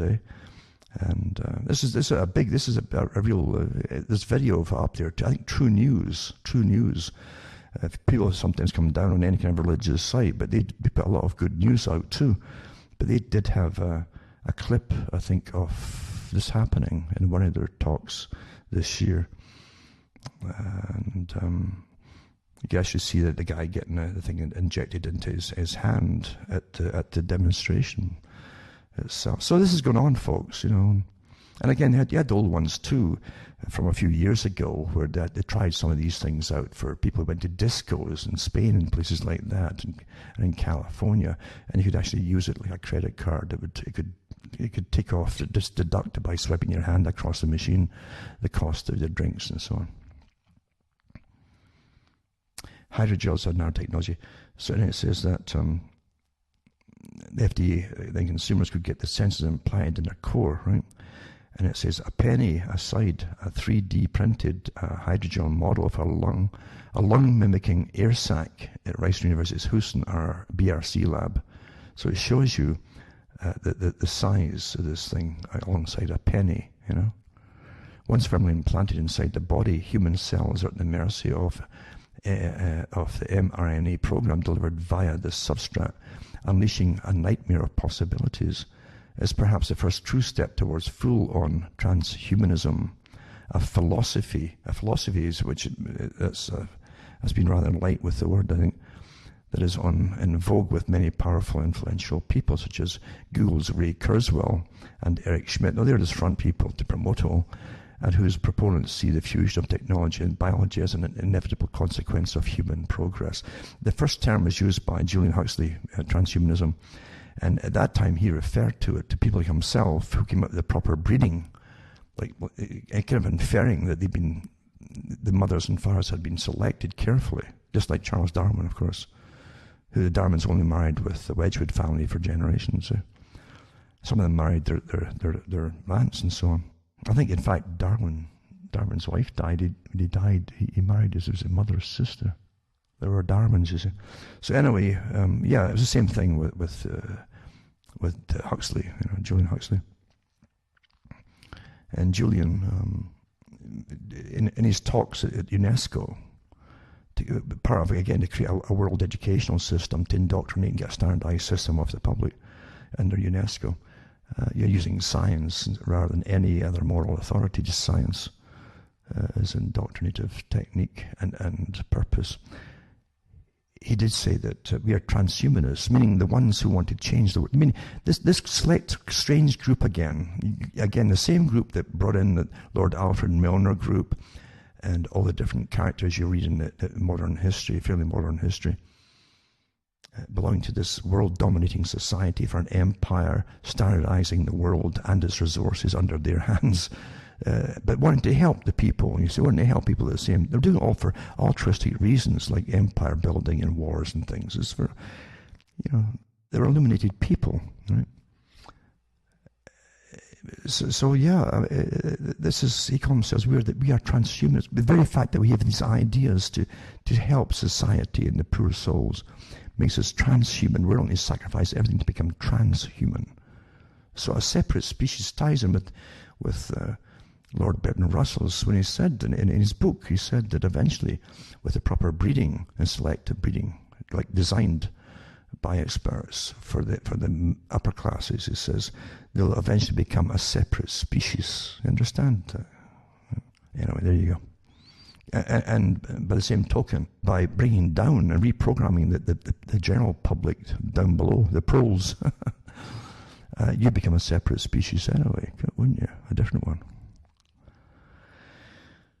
So anyway, this article goes on and on and on. A wholly owned subsidiary, it says in July, a preliminary report funded by Fauci's NIAID, National Institute of Allergies and Infectious Disease, and the National Institute of Health, which is part of, I've read it the other days, but NIH is part of the executive branch, on an mRNA vaccine against SARS-CoV-2 was published in the New England Journal of Medicine, concluding that the mRNA 1273 vaccine provided by Moderna for the study included an anti-SARS-CoV-2 immune response in all participants, and in no trial limiting safety concerns were identified and supported further development of this vaccine. That was at the start, remember that was in July, but then they did get some folk getting sick with it, yada yada. And don't forget too, that this is common. Most of these vaccines will give you you'll find, we took a blood sample afterwards and it had developed some immune cells to it, you see. Most of them will do that. But the problem is when you meet a COVID virus or any coronavirus afterwards, just the 19, or the CoV-2 is what you call it as well, you might get a massive response to it, a vaccine-enhanced respiratory response, which is cytokine storm, which will kill you. That's what's happened with vaccines before, a lot of them. That's why you have this long-term study over a few years. This isn't happening this time. They've given themselves immunity. You'll see that with all the NATO agreements, with all the emergency powers for the vaccine they'll put up tonight, that they're bypassing all these tests and so on, and giving immunity to everybody involved in administering these vaccines to you all. There's nurses, pharmacies, and everybody else they bring in on the act, including the troops that are going to run door to door. There you go. So anyway, I'll put this article up, and some other ones as well, to do with the same article, because they say that it was also in the National Post in Canada as well, and elsewhere. But there's quite a lot of data on this guy in the article too. Yeah, just coincidentally that he formed a company years before, and just in case, and yeah. Here's the PR piece here. It says again, National Post, the PR. I'll put this up. Heroes of the pandemic meet the Canadian hockey dad behind COVID-19 vaccine developer Moderna. And that's from the National Post itself. Just wonderful. And it's hockey. And yada, yada, yada. And there's a little video there too, if you want to see it. But yeah, hockey in Harvard. There you go. Just it's the usual stuff. It's the same stuff you would read on the create a pop singer, or an actress or an actor or something like that. And another one too is this article here is 3 futuristic biotech programs the U.S. government is funding right now. And that's from the Future Frontiers group here. And it says last month at a conference celebrating DARPA, the research arm of the Defense Department, FBI Special Agent Edward Yu declared the 21st century will be the revolution of life sciences. Biomedical engineer Kevin Zale has a sensor in his arm and chest that monitors his oxygen level in real time. Indeed, 4 years ago, the agency dedicated a new office solely to advancing biotechnology. Its primary goal is to combat bioterrorism, protect U.S. forces, and promote warfighter readiness. But this readiness could also carry over to improve healthcare for the general public. All this money, they just can't stop worrying about you. Oh. With an annual budget of about $3 billion, DARPA's employees oversee about 250 research development programs, working with contractors from corporations, universities, and government labs to bring new technologies to life. There you go. So you got all these implantable sensors, you see, and they've got the first man-made trial for it, the glucose sensor. If it pans out with approval from the FDA, then consumers could get the sensors implanted in their core to measure the levels of glucose, oxygen, and lactate. There you go. Wow, isn't that wonderful? Near instantaneous vaccine protection during a pandemic. Traditional vaccines can take months or years to develop, then weeks to become effective once you get it. But when an unknown virus emerges, there's no time to waste. This program called P3, you don't need it. All you have to do is wear a mask during a pandemic, right? And guaranteed not to get it, pull it down and keep eating. And you'll never get the virus. There you go. So you don't need this stuff. So it says the program called P3 envisions a much more ambitious approach to stop a pandemic in its tracks. So it says, enlist the body as a bioreactor to produce therapeutics. How would it work? To fight a pandemic, we need about 20,000 doses of a vaccine in 60 days. If you have antibodies against a certain infection, you'll be protected against the infection. This idea is to discover the genetic code for the antibody to a specific pathogen, manufacture those pieces of DNA and RNA, and then inject the code into a person's arm so the muscle cells will begin to produce required antibodies. And that's what they're doing with the Moderna, is particles of the actual viruses, mixed with another virus, by the way, two different kinds are put together. And it's meant to reprogram the DNA through the RNA. And it goes through how it's going to work, rapid diagnosing of pathogen exposure through epigenetics. That's where they switch on and off. They call it expression, different functions of cells and transmitters and so on. Switch them on and off. It's all switching. I remember reading that years ago. This is where it's all going to go. And here it all is. They can switch it on and off in your brain too, different parts of it. And even protein, even hormones on and off, epigenetics, like switching points, you might say. So they give this article here, and I'll put that up too, because there's too much to read, obviously, tonight. And you can, for those who are really interested, can read it themselves. Most folk really won't read this kind of thing. They want the emotional stuff, the ahs and oohs. But if you really want to understand, here's the information. You can get it yourself. And if it wins the FDA approval next year, the two-part sensor could help spot new infections weeks before symptoms begin to show. This is permanent lockdown, folks, with the stuff to be stuck into you, etc. Yep. And I'll put them all up, as I say. There's just too many of them. Another one, too, is mass testing. Meaning testing the majority of the population using all possible means at their disposal remains the only way to restore confidence and allow the UK to live safely alongside COVID-19. This means an evolution in the government's testing strategy from one based on targeted testing to one that opens up testing to as many people as possible, as often as possible. Do you get that part? As many as often as possible. Over you and over you again and again. Test. Getting the point? We are therefore asking the government to make establishing a mass testing regime its core objective. There you go. And this is the one I think that Boris Johnson okayed. This actual article is from Tony Blair Institute for Global Change. The guy who brought you the mass migrations because all countries have got bombed into the dust. And here he is again, still stirring the pot. And yeah, he's just such a great philanthropist. I guess he's transhuman. He doesn't look human, does he? To me, but I'll put this article up too. But yeah, he's on board with it naturally for his bosses. Total, vaccinations for everybody forever, more and more of them. And here you go. Another article took the Stalinist trial of Julian Assange. Whose side are you on? And it's John Pillager. Most folk have forgotten who he is, which the media want you to forget, of course. And he goes into what happened to him, how he's doing, and so on. It says he never heard of a publisher or an editor invoke morality in this way. Assange believes that journalists are the agents of the people, not power. That we, the people, have a right to know about the darkest secrets of those who claim to act in our name. Well, that's a wonderful dream, isn't it? Eh? If they have the power to lie to us, we have the right to know. If they say one thing in private and opposite in public, we have the right to know. If they conspire against us, as Bush and Blair did over Iraq, then pretend to be Democrats, we have the right to know.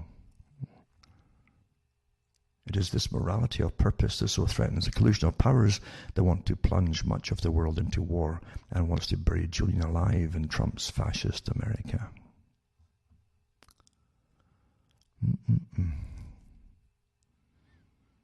It said in 2008, a top-secret U.S. State Department report described in detail how the U.S. would combat this new moral threat. A secretly directed personal smear campaign against Julian Assange would lead to exposure and criminal prosecution. The aim was to silence and criminalize WikiLeaks and its founder Page after Page revealed a coming war on a single human being and on the very principle of freedom of speech and freedom of thought and democracy. And the imperial shock troops would be those who call themselves journalists, the big hitters of the so-called mainstream, especially the liberals, who mark and patrol the perimeters of dissent. And it's just showing you how you get targeted. By the way, all that is got in this article here is to be used in the next phase against everybody who's speaking out against COVID, by the way. Using in the military. And military cyber warfare and physical force if need be. This is the next step of it. Ontario imposes the highest fines in country for those who break the new COVID gathering limits. Oh, Captain Mannering, 558. But this article says Ontario imposes the highest fines in country for those who break new COVID gathering limits. And it's from LifeSite News. Ontario Premier, that's like the governor in the States, of Ontario Provincial Premier Doug Ford, has imposed severe fines, which will be the highest in Canada, for those who break physical distancing health rules put in place due to the coronavirus. In his daily media update on Thursday, Ford said that his government will throw the book at you if you break the rules, with fines of a minimum of $10,000 for anyone who organizes illegal social gatherings and $750 for those who are at such an event. There you go. See, this is the next step. This is all put out, by the way, Event 201, step by step, the 5 different levels they would use. And now you're going into the end parts of it. The new restrictions apply to social gatherings in private residences, backyards, parks, and other recreational areas. This includes functions, parties, dinners, gatherings, barbecues, wedding receptions. No kidding, eh? Ha ha ha. So there's no wedding receptions, no barbecues, no nothing. The new limits do not apply to events or gatherings in staffed businesses and facilities because they must already follow specific public health and safety guidelines. Well, all you have to do is put on black outfits and black face masks and little logos. You know what logos to put on, and say you're it's really a gathering for the authorized protests and stuff like that. And I'm sure you get left alone then. They can't touch you. You're too politically sensitive then. You've got a legitimate reason for eating, together. There you go. The hypocrisy is glaringly. You can't trust it. There's not a single government department now got any credence because of the politicization of who can do things and who can't. You understand? You're in trouble when certain folk can do all the things that you can't do because of political authorization, because of who they are. But I'll put that up. And another article here was by Whitney Webb, and that was in June 12, 2020. Coronavirus gives a dangerous boost to DARPA's darkest agenda. In January, well before the coronavirus crisis would result in lockdowns, quarantines and economic devastation in the US and beyond the US, intelligence community and the Pentagon were working with the National Security Council to create still classified plans. And so the links to all this stuff in the article, by the way, to respond to an imminent pandemic. Has since been alleged that the intelligence and military intelligence communities knew about a likely pandemic in the US as early as last November, and potentially even before then. Given this foreknowledge and the numerous simulations conducted in the US last year regarding global viral pandemic outbreaks, at least 6 of varying scope and size, it has often been asked, why did the government not act to prepare if an imminent global pandemic and the shortcomings of any response to such an event were known? Though the answer to this question has frequently been written off as mere incompetence in mainstream media circles, it's worth entertaining the possibility that a crisis was allowed to unfold. Why would the intelligence community or any faction of the US government knowingly allow a crisis such as this to occur? The answer is clear if one looks at history, as times of crisis have often been used by the US government to implement policies that would normally be rejected by the American public, ranging from censorship of the press to mass surveillance networks. Though the government response to September 11th attacks, like the Patriot Act, may be the most accessible example to many Americans, the US government efforts to limit the flow of dangerous journalism and surveil the population go back to as early as the First World War. Many of these policies, whether the Patriot Act after 9/11 or World War I era civilian spy networks, did little if anything to protect the homeland, but instead led to increased surveillance and control that persisted long after the crisis that spurred them had ended. Using the history as a lens, it's possible to look at the current coronavirus to see how the long-standing agendas of ever-expanding mass surveillance and media censorship are again getting a dramatic boost thanks to the chaos unleashed by the coronavirus pandemic. Then goes into DARPA, has remained largely out of sight and out of mind for most Americans. Then goes into different projects. It says often praised as bringing science fiction movies to life. However, there have been recent events that have marred DARPA's often positive portrayal by media outlets, which paints the agency as a beacon of scientific progress that has changed the world for the better. And give you links to these articles too. For instance, in 2018, a group of European scientists accused the DARPA's insect allies, remember reading that article, program of actually being a dystopian bioweapon program that would see insects introduce genetically modified viruses into plants to attack and devastate a targeted nation's food supply. DARPA, of course, maintained that its intent to use these insects to genetically modify plants was instead about protecting the food supply. See how you always play the game? Regardless of DARPA's assertions that it's merely a defensive program, it should be clear to readers that such a technology could easily be used either way depending on the wielder. And don't forget too, DARPA, even before you had the term DARPA, before it really existed as such, we were breeding mosquitoes, bomber mosquitoes we call them in Canada, at Bellsville, Ontario, and sending them to the States when they had Plum Island on the go. And they could load out, it was a big mosquito that had been developed for carrying an excess load of viruses or bacteria, because it's the infection load that you initially get that they can depend on where it takes in your body, or if it's too little, the body might be able to fight it at the source of entry, you see, where it's punctured you. And so the more they carry, the more effective it is for biowarfare. And so they developed these big bomber mosquitoes, they call them, and sent them to the States and used them. So this is old stuff, really, you know. And they've also even talked about not only giving viruses and plagues to people, but they even had a program years ago where they wondered if they could even give you the antibody, you know, the actual kind of an antidote to some of them. by using mosquitoes. You wouldn't believe the stuff.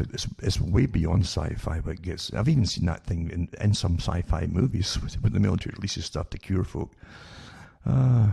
Anyway, by using mosquitoes. But this is a good article here. They're going to DARPA's BTO in 2014, the different things that they've been working on. In vivo nanoplatforms, Program Diagnostic Branch, abbreviated as IVNDX, investigates technologies that incorporate implantable nanoplatforms composed of biocompatible, non-toxic materials in vivo sensing of small and large molecules of biological interest, multiplex detection of an analytics and clinically relevant concentrations and external interrogation of the nanoplatforms without using implanted electronics for communication.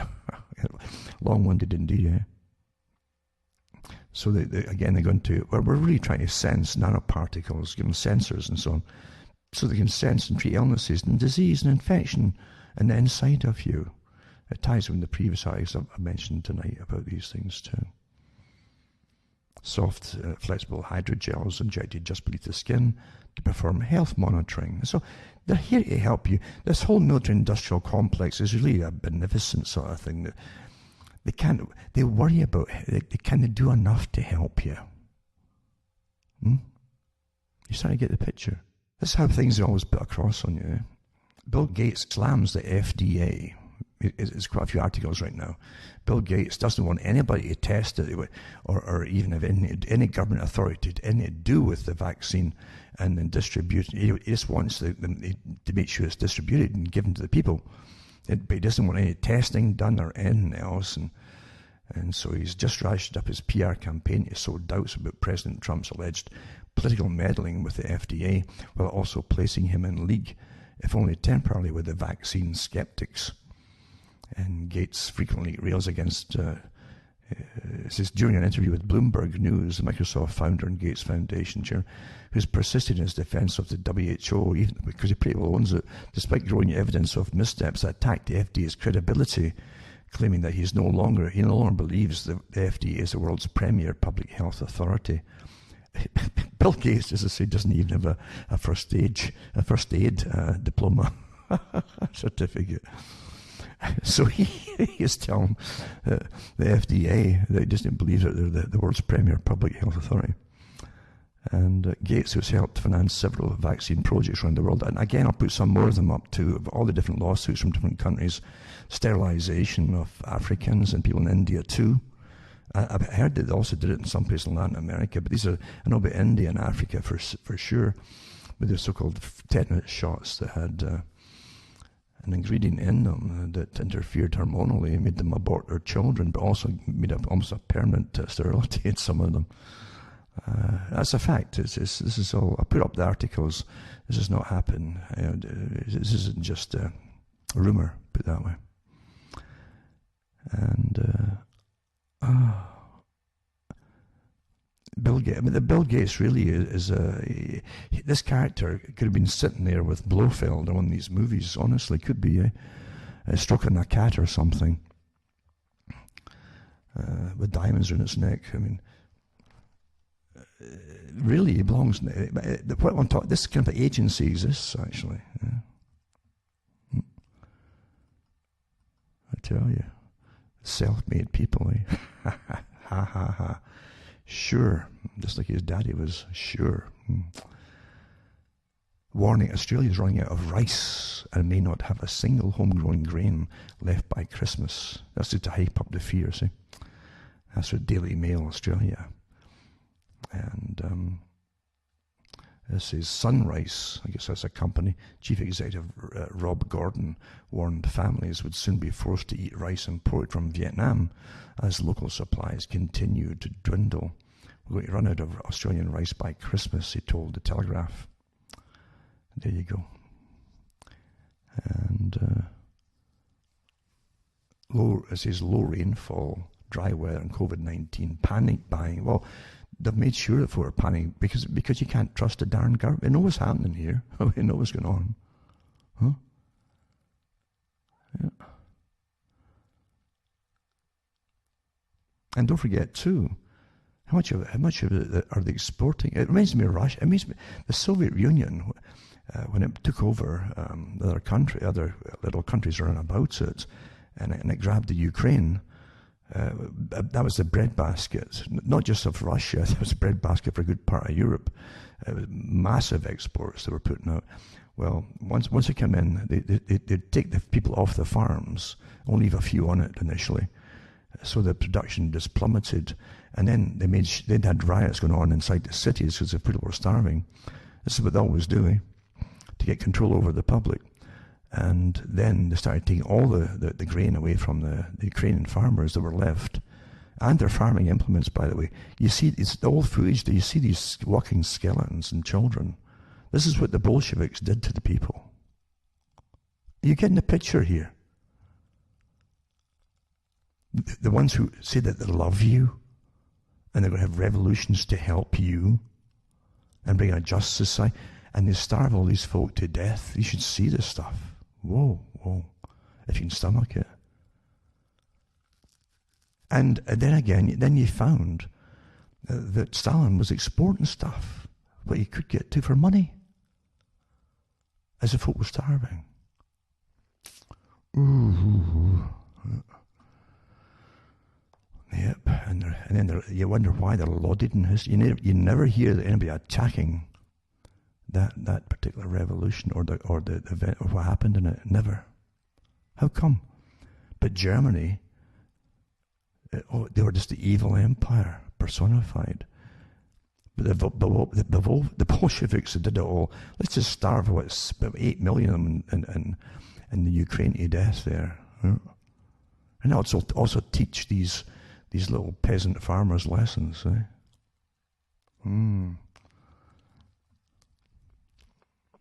The spokespeople on behalf of the people, they represent the people. And Australia pushes new measure to detain COVID conspiracy theorists, it's called. This is the next step, as I say, They also have vented frustrations and attempt to take back control of their communities after a surge in virus cases prompted the government to re-implement this. Again, I don't use their terminology. These aren't cases. These are folk who might have fragments of the viruses in the swab, but they're not ill. They're not ill. Big difference. So that's the excuse, of course, the government's using it to re-implement some of the world's most draconian social distance measures. And if there's one thing that terrifies increasingly tyrannical governments, it's a loss of control of the narrative, which is why the Australian government is getting a jumpstart on curbing any so-called conspiracy theorists daring to spread information that questions the fear-mongering being used to keep Aussie citizens under lock and key. A new bill is expected to be debated by the Victorian government in the state parliament this week. Gives local authorities the power to detain conspiracy theorists and people who refuse to self-isolate. This is actually the next unrolling of the British Commonwealth countries' plans. They're all the same. I've read them step by step. They talked about it at the event 201,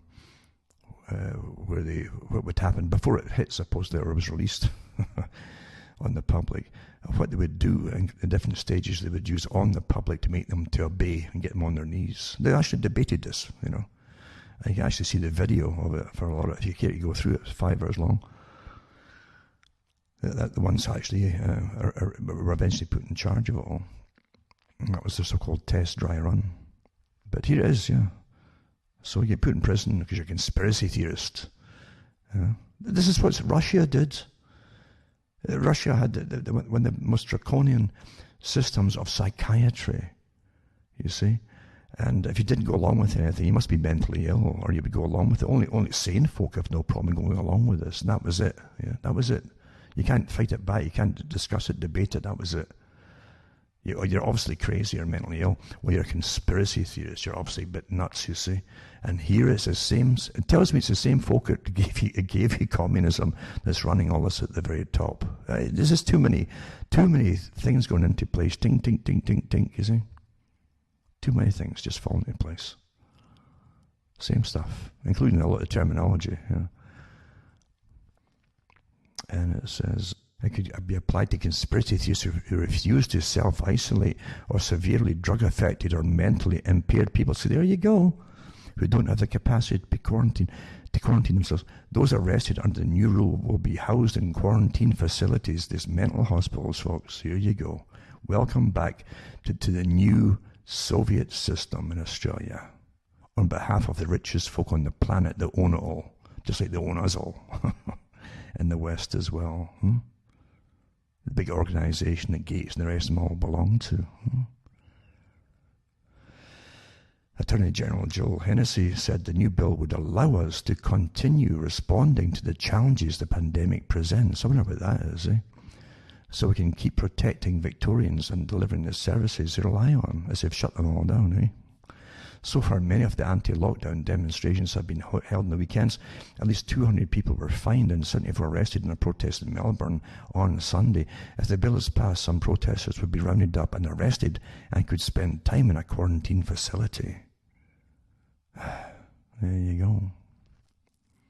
They've already arrested a Melbourne woman for allegedly writing pro-anti-lockdown posts on social media. There you go.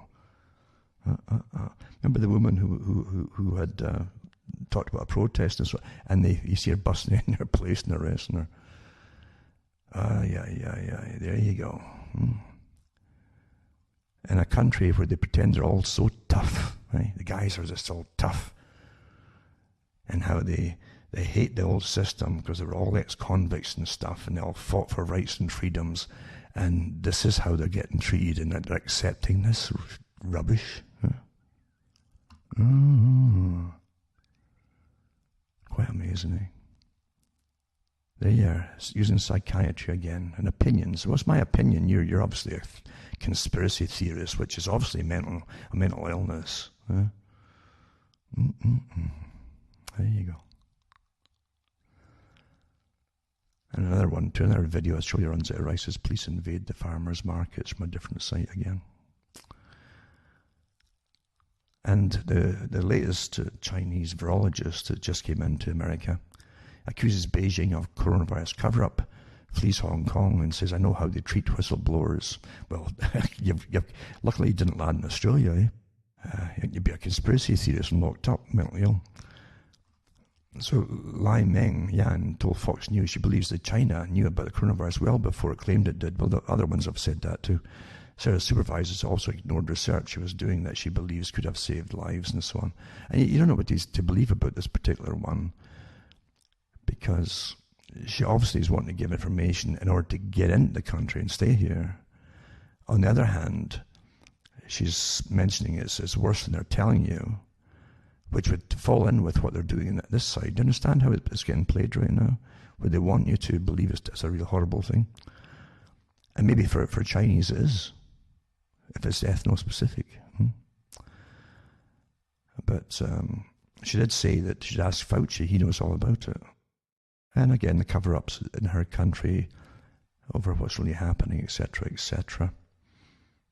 And the Communist Party to control the coronavirus narrative. Well, that's what we're getting to. They're getting the control of the coronavirus narrative. Same thing, isn't it? Same thing. This other article here is some things I put up, some I won't. The Prime Minister is SAGE. That's the group in Britain is running the whole. It's like the group is to do with the coronavirus and so on, as opposed to the Cobra group that just deals with like terrorism. And I guess they need maybe a Viper project to deal with the politicians that are terrorising the public. But anyway, it says PM's own SAGE experts warned, this is Britain, his £100 billion. Can you believe it? A broke country, just flat broke, owning as great, if they ever have great grandchildren, that they're all down to pay off a debt which is impossible to pay off. So let's throw out £100 billion moonshot plan. This is the one to test 10 million people a day. Do you understand what they're doing here? This is, don't shake your head thinking, well, because you know it's all rubbish. What they're telling you is nonsense. It's obviously got a different purpose behind it. It's to convince you that this is you're living in terror and fear, and you're going to They have to monitor you and test you for the rest of your lives, on and off, frequently. You know, I think I mentioned before, I looked at all the different universities in the States on the last week, and did a graph up and a chart with all the testing. They're testing all the students, the ones that are open at the university, testing them all for coronavirus. And had all the lists there, and it had a small amount really of students that would have the coronavirus, but all down them for all universities, a straight line top to bottom. Hospitalized ones, none, zero, not a single one hospitalized. No. So again, you're meant to bash your head, saying, for goodness, none of it's making any. It's not meant to make sense. It's for a different reason. It's the global reset, a whole new way of living. That's what they've said. It isn't just resetting money, it's resetting you physically with vaccinations that are going to alter your genetic makeup permanently, and your offspring if you're able to get any afterwards. Forever. Yeah? Well, good luck if you have that kind of faith, I suppose. Coronavirus vaccine emergency powers to allow use of unlicensed COVID-19 vaccination in the UK. Well, it's the same everywhere, unlicensed, it's untested everywhere. And the vaccine becomes available before the end of the Brexit transition period on 31st December, and it's not been approved by the European Medicines Watchdog. The UK will use its own emergency regulations to sidestep EU law to allow the jab to be deployed due to the serious threat of the virus poses to you. What serious threat? Oh, yeah. So they're going ahead with it, and it says here that I've got some from the government too. I'm going to put up, by the way, from the government's websites themselves, some of them. But this one here is it's not their website. A lot of articles are from their website, certainly. But it says if a vaccine becomes available before the end of Brexit, they're going to allow the jab to be deployed due to a serious threat of the virus. It admits it would be a very unusual step to use the extraordinary powers for an unlicensed medicine. But it would be necessary in those circumstances to save lives from coronavirus. It's going to. They've already had bad effects from across the whole planet on all the kinds of virus vaccinations they've tried out everywhere. And it says they're trying to reassure the public that unlicensed doesn't mean untested, and that it's expected the vaccine will have gone through several safety trials before use in the general population. It actually says in it, when you read them, that the first test on about 20 people, young people generally, healthy. And then they go on from there, test them again and expand a little bit and then test them. But they're not even going to go through even 1 year or 2 years testing here. And it says, however, the plans also include invoking separate emergency power, which would give the government and all firms, organizations, and people involved in the supply chain, from the manufacturer to administering the jab to individuals, immunity from being sued in civil courts if someone becomes ill or dies as a result of an unlicensed vaccine. I've got them here. Actually, I'll put them up from the government itself. It explains this.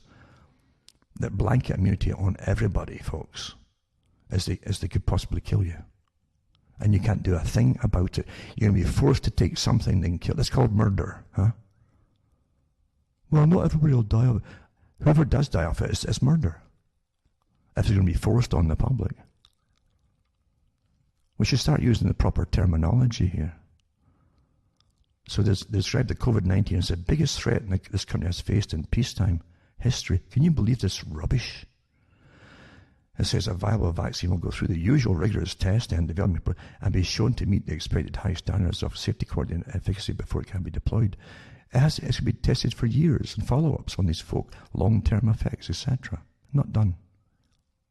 Oy, oy, oy.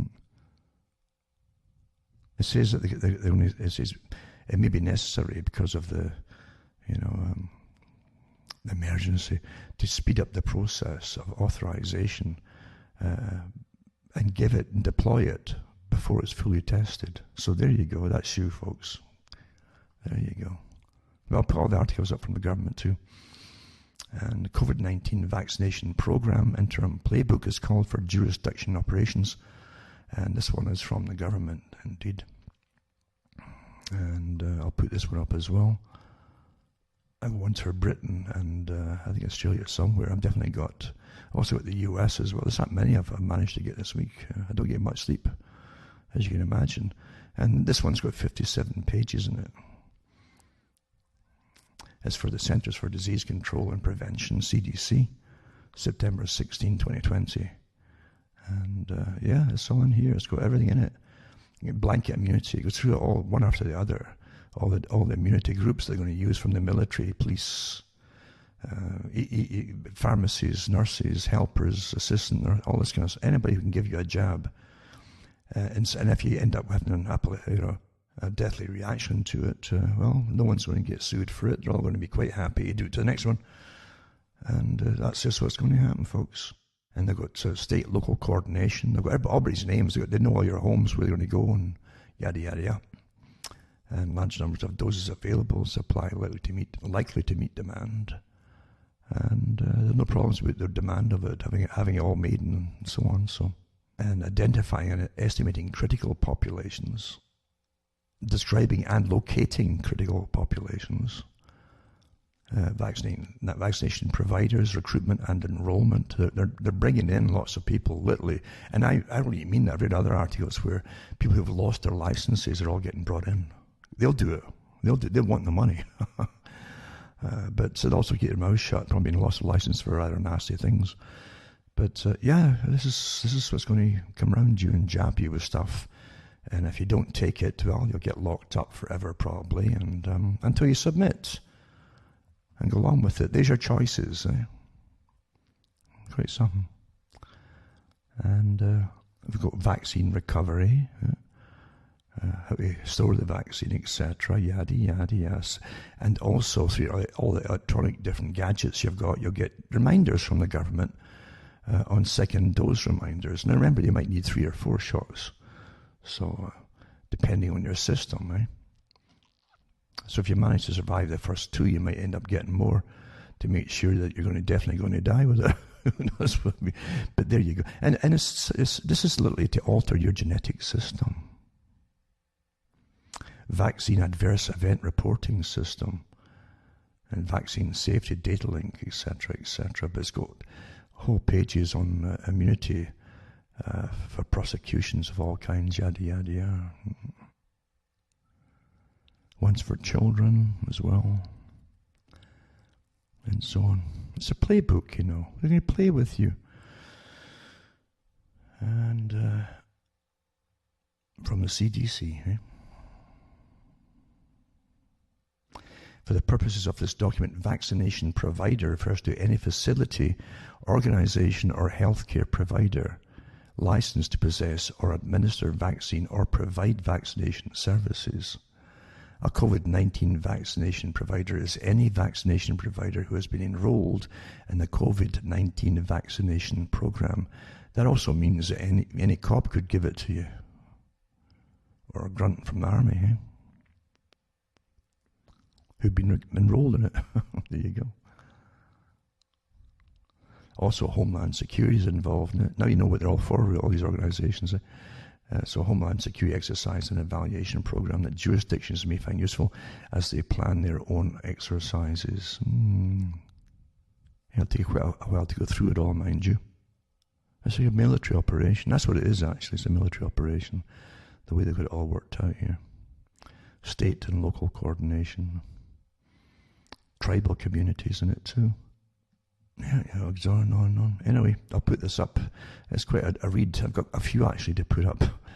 I'll see what I can manage tonight, because there's an awful lot to upload, etc. Also, there's a Dr. Bregan, COVID-19 Totalitarianism Legal Report. There's a doctor who, and I think he's also a psychiatrist, but he came out with an attorney. They got in touch with each other to put massive complaints in that the government in the US has no legal authority to shut anything down at all.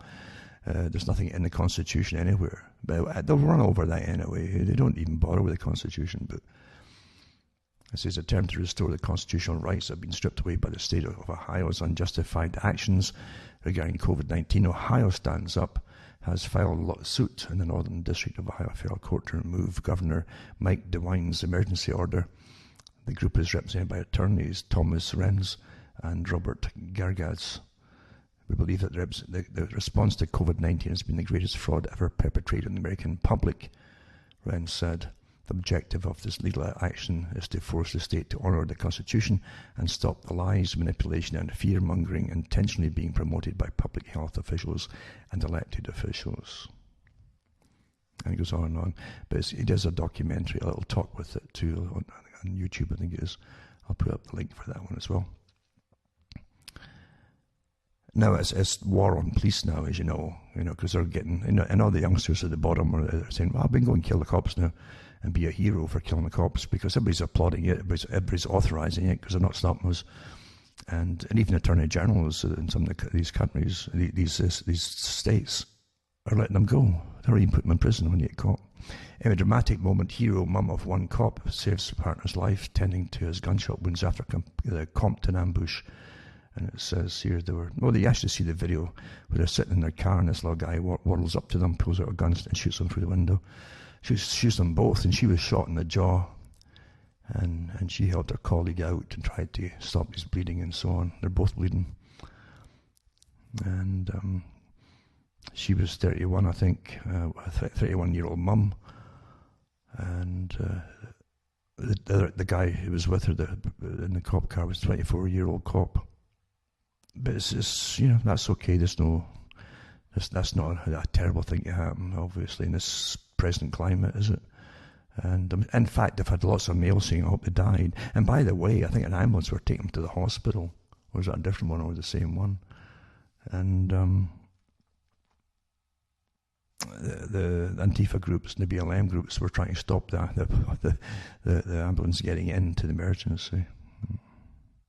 When all this is over, people have got to put everybody that's pushed all this from the very top. It's not from the bottom, it's from the top. And you've got to charge them and have public trials for these guys. These are enemies of the people.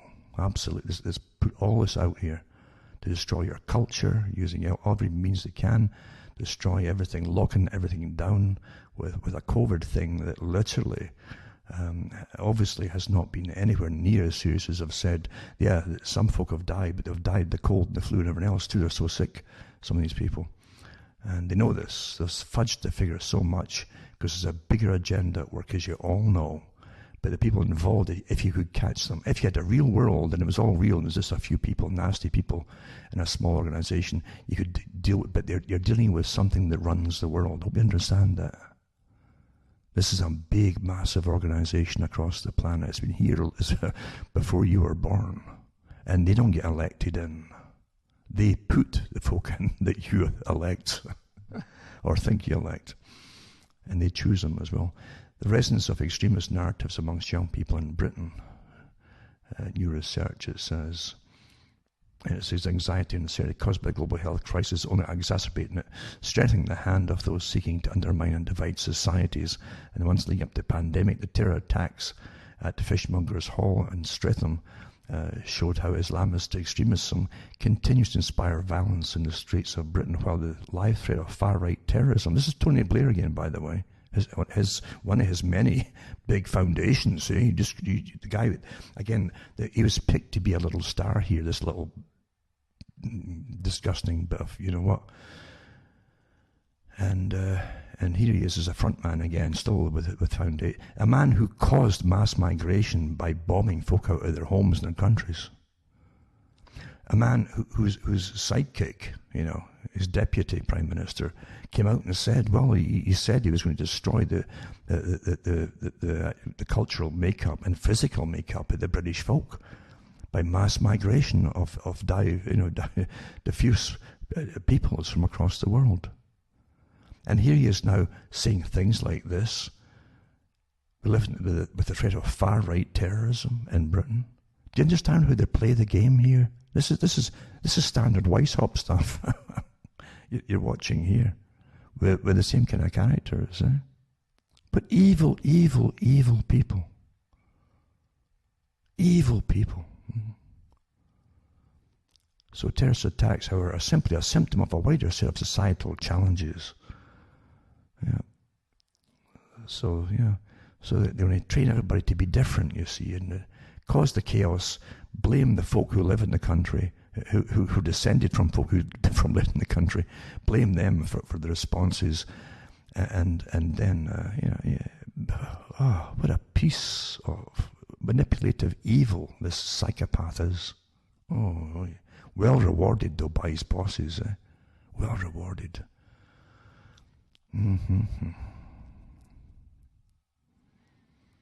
Another article here is Food Chain Reaction Crisis Simulation Ends with Global Carbon Tax. 2015, There's an article here, and it's from Cargill, the big food conglomerate, one of the 5 big agri-food businesses that own your supply the world's food. And it's quite interesting because you find John Podesta, as one example, was involved in these food stress exercises. Small world. But it says, so they did this simulation with a global carbon tax if there was a world food crisis, you see. So climate, hunger, civil unrest, and spiking food prices came together at the Food Chain Reaction game in Washington, D.C. this week, 2015. And the game took the players from the year 2020 to 2030. As it was projected, the decade brought 2 major food crises with prices approaching 400% of the long-term average, a raft of climate-related extreme weather events, governments toppling in Pakistan and Ukraine, and famine and refugee crisis in Bangladesh, Myanmar, Chad, and Sudan. And so they go through the civil unrest and spiking food prices come together, the Food Chain Reaction game, Washington, D.C. And they go into how it worked out and where it would go to, etc., and how the US, the EU, and India and China would make deals together, and yada. But they'd blame it all on the weather, and you'd all had to pay carbon taxes. That's from Cargill Incorporated. But yeah, you'd be surprised to see the characters involved there. You probably know them all, their names right away, in fact. And another one here. The same group, Cargill, right, works with World Wildlife magazine, from WWF at the Prince Philip at the top and the whole bit, and works with all these groups too, on eugenics, too many folk, etc. How a new game helped us understand the future of food, There you go. And 2030, an inevitable thing happened. A coup in Pakistan, flooding in Bangladesh. World's farmers were breaking under the pressure of volatile commodities, etc. Policymakers across the continent reacted to these developments with ad hoc responses, ranging from meat tax through the European Union to increased humanitarian aid. Blah blah blah blah blah. And it's the same one actually. It's a Food Chain Reaction Global Security game, hosted by WWF, Cargill, the Center for American Progress, Mars Inc., and that's interesting to American Progress, it isn't really American, and game designer CNA, formerly known as the Center for Naval Analysis. There you go. It's quite amazing who's all there, by the way. And also food supply spontaneously combusting, controlled demolition of the supply chain. And I'll put that up as well. Part of the same kind of thing, from grain elevators in Iowa to sugar silos in New Orleans, they were on fire, to food warehouses in Essex, to grain reserves in Beirut. The world's food supply chain is going up in flames. Flames seems to be the end thing right now, isn't it? From burning homes and streets and forests and stuff, they've caught them doing it too. In Oregon, elsewhere, even though they're trying to play it down. So no, it's not. Even as they get the photographs, them getting caught. No, it's nothing happening. You're not seeing it. They're probably just out for a hike, And so it says, from grain elevators in Iowa to sugar silos in New Orleans to food warehouses in Essex to grain reserves in Beirut, the world's food supply is going up in flames, with farm labour running from COVID-19 tests, which they are because there's so many migrants, illegal migrants. Meat plants ordered closed. Again, if anybody tests positive, not ill, but it's positive with particles of COVID that are dead long ago, then they'll close the whole plant down. It's all deliberate, folks. and weather warfare destroying crops. Why not just torch the rest? And this is quite a good one here too for those who want to go through it, from the Ice Age Farmer, who's quite good actually, some of it. Who's someone who really deals with food and storage and growing it and stuff like that. It's quite an interesting little site. And again, I'll put up Newt Gingrich, an article from USA News. It says, so it's verboten. Fox News panel stops Newt Gingrich from discussing sort of elected district attorneys. And I'll put that link up too, where he was cut off dead because it's illegal. You can't say it. And I'm surprised they'll let you even say Bill Gates. Maybe they'll ban that too, you see. The big perpetrators, the Weishaupt types and Spartacus types and so on, they'll just ban you from mentioning it, you see. And if you mention it, you'll be mentally ill and put in prison. But this article here talks about it, and also it actually mentions this Mr. funded prosecutors who put him in office really and let rioters go, but declare not agreeing with BLM to be a hate crime, it says. Nor has his influence been limited to major cities. His funding was decisive in the election of Diana Beckton in the DA in California's Contra Costa County, just east of San Francisco Bay Area. Despite a plagiarism scandal, Beckton became famous for pressing hate crimes charges against a couple that painted over the Black Lives Matter street murals during this year's Independence Day weekend. Mentioning any of that is now apparently off limits on Fox News. However, there you go. I tell you. Bill Gates doubts FDA and the CDC can be trusted on COVID vaccines. So again, it's another one I mentioned previously tonight. It's a different article from a different site saying something similar, because he wants to have his own group in charge of everything. And any government might say, this, we've noticed the folk is dropping, after vaccinations here. He'll say, oh no, they're just tired and relaxing after the stress build up to getting the shot. That's how he'll word it himself, I'm sure. He'll wave his hands a lot and all that kind of stuff. He does a lot of waving. His eyes are cold and dead, like some critter. You wouldn't trust that. He's got the eyes of a predator, beady. And also an article about, it says, a place calling itself the University of Edinburgh. So there used to be a University of Edinburgh there. It was an awfully good university one time. Has decided to remove the name of David Hume, the great Scottish philosopher, from the tallest building on its campus. So that announcement came from its Equality and Diversity Committee, that's a Marxist group, and its Race Equality and Anti-Racist Subcommittee. Hume, it says, has committed sins against anti-racism, as attested by 1,700 signatures on a petition.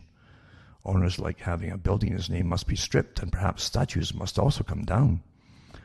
As the new Marxists, you see, of this century decide what's right and wrong in the past. That's what it's about, you see.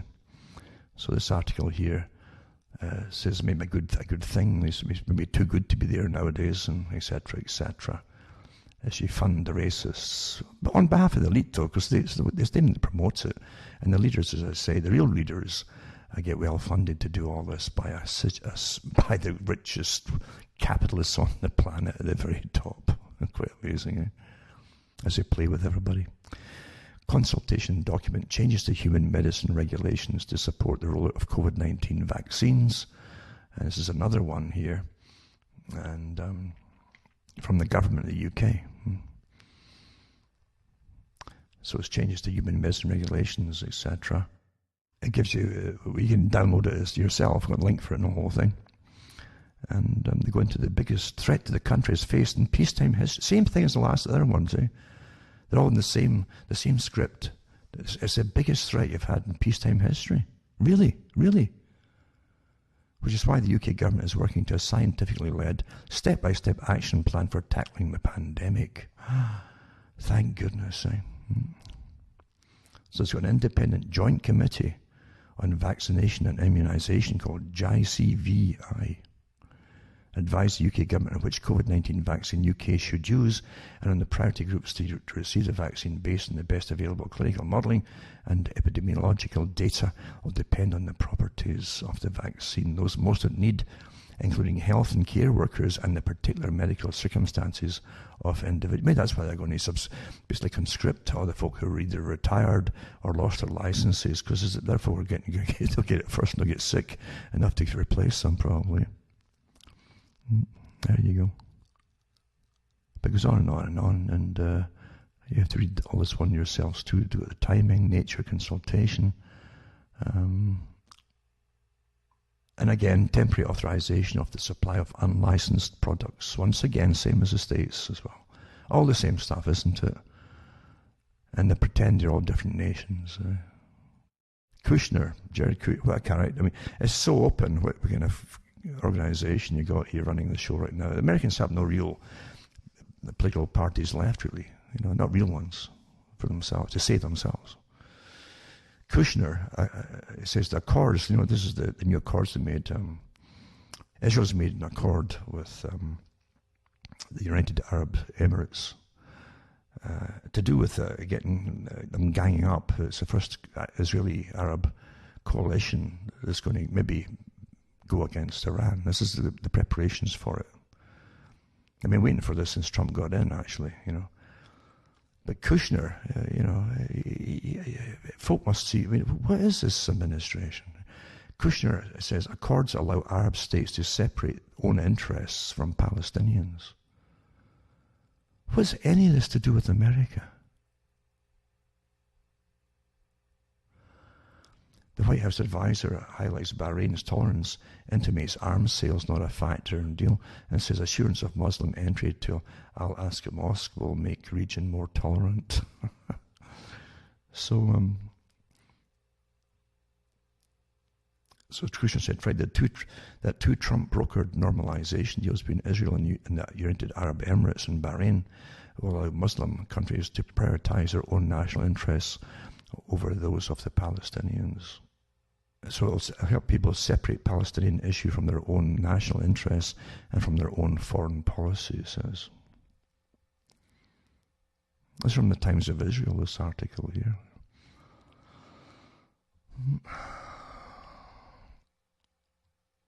Now, also I'm going to put up the mayor of Pennsylvania says, I need help, and makes desperate plea after a fatal police shooting of Ricardo Munoz in Lancaster, Pennsylvania, and that was September 14. This article came up. So that again, they immediately got a whole group to go in there to that little place. It says demonstrators in Pennsylvania took to the streets for the second night in a row, this time more peacefully, following the fatal shooting of a man by police on Sunday. You actually see the video of it. I don't know if you've seen the video where it was called a domestic dispute by the mother of this guy. And they always say they've got mental illnesses, but that a lot of them are on meth and so on. Anyway, the cop's just walking up to the door, and the guy comes flying out the door with a big machete or something in his hand. And the guy, I seen the photograph that this fella had to be on something, because he's about 4 feet off the ground when he's jumping. And the cop ran away from him. And then he had to turn eventually, and then he shot him. And that's what happened. That's what you see on the camera. Yeah. So immediately the whole idea is to go in there and smash everything and so on by the proper troops and so on, etc., or the BLM groups and Antifa groups. And so the mayor, Danine Soras, says, I need help, we need help. She says, calling leaders across Pennsylvania to help forge a solution to shootings involving police officers, meaning police shooting. I am clear beyond doubt that we lack the tools, resources, and expertise and capacity to do this on our own here in the city of Lancaster. We need an evidence-based protocol for responding. What is that protocol? Additionally, how do we create and staff a system that can respond 365 days a year, 24 hours a day, and within minutes? These are just a few of the questions that need to be answered to create a countrywide plan. And what is, I can remember a few years back they talked about something similar where, see, they've done away with all the psychiatric hospitals and institutions. And institutions, you always think of them by the movies, but folk getting dragged in when straitjackets. People used to book themselves in when they felt stress coming on. They couldn't manage it in their lives. And they could go to a restful place, peaceful, be looked after, fed, and out of the stress of the street and society in general. And but they're always painted as crazy places and folk doing stupid things inside the hot. Folk don't behave like that in the psychiatric hospitals that you see in these movies. But it's nothing like that. And you've got such a drug population with these drugs now that put them out of your skull and crystal meth, etc. You can't act responsibly if you take on that stuff. It can't be done. You'll lose your sanity. And then when they go after cops with big knives or machetes, then, or anybody else for that matter, they're going to have to defend themselves. But you've got these groups saying, no, you can't do it, you can't deal with that. Well, what are you supposed to do? Unless you did have teams with nets and all the rest of it, you can somehow corral the people that are losing it. All been discussed before years ago, and it crops up all the time. But yeah, it's true, you would need these massive organisation, maybe even bigger than the police force, because you need teams of maybe a dozen at a time, at least, on standby everywhere to deal with these kind of things. Because folk are cracking up crazy now with drugs and the lockdown and so on. It's going to get worse. This article here, it was about Sweden, and it was put out, again, it's about food. Let's talk about food. It was at the beginning of the COVID fiasco. And don't forget that Sweden didn't fall for the total lockdown thing either, and didn't have the problems that the rest of the world had, naturally. This is from May. It says Sweden is telling its citizens to be ready to feed themselves for a week, it says. Other nations should follow suit. This is what they were trying to tell you back then. Oh, we're going to lock you down, right?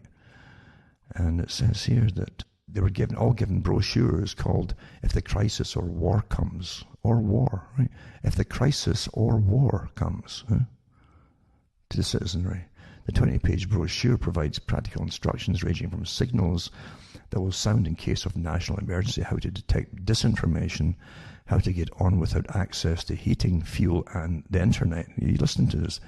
Heating, fuel, the internet, medications, or public transport. It's a cold place, in the winter. It's like Canada. It also explains to Swedes how to plan for food disruptions and issues this sobering directive. Every able-bodied resident will be expected to fend for him or herself for 7 days. Right.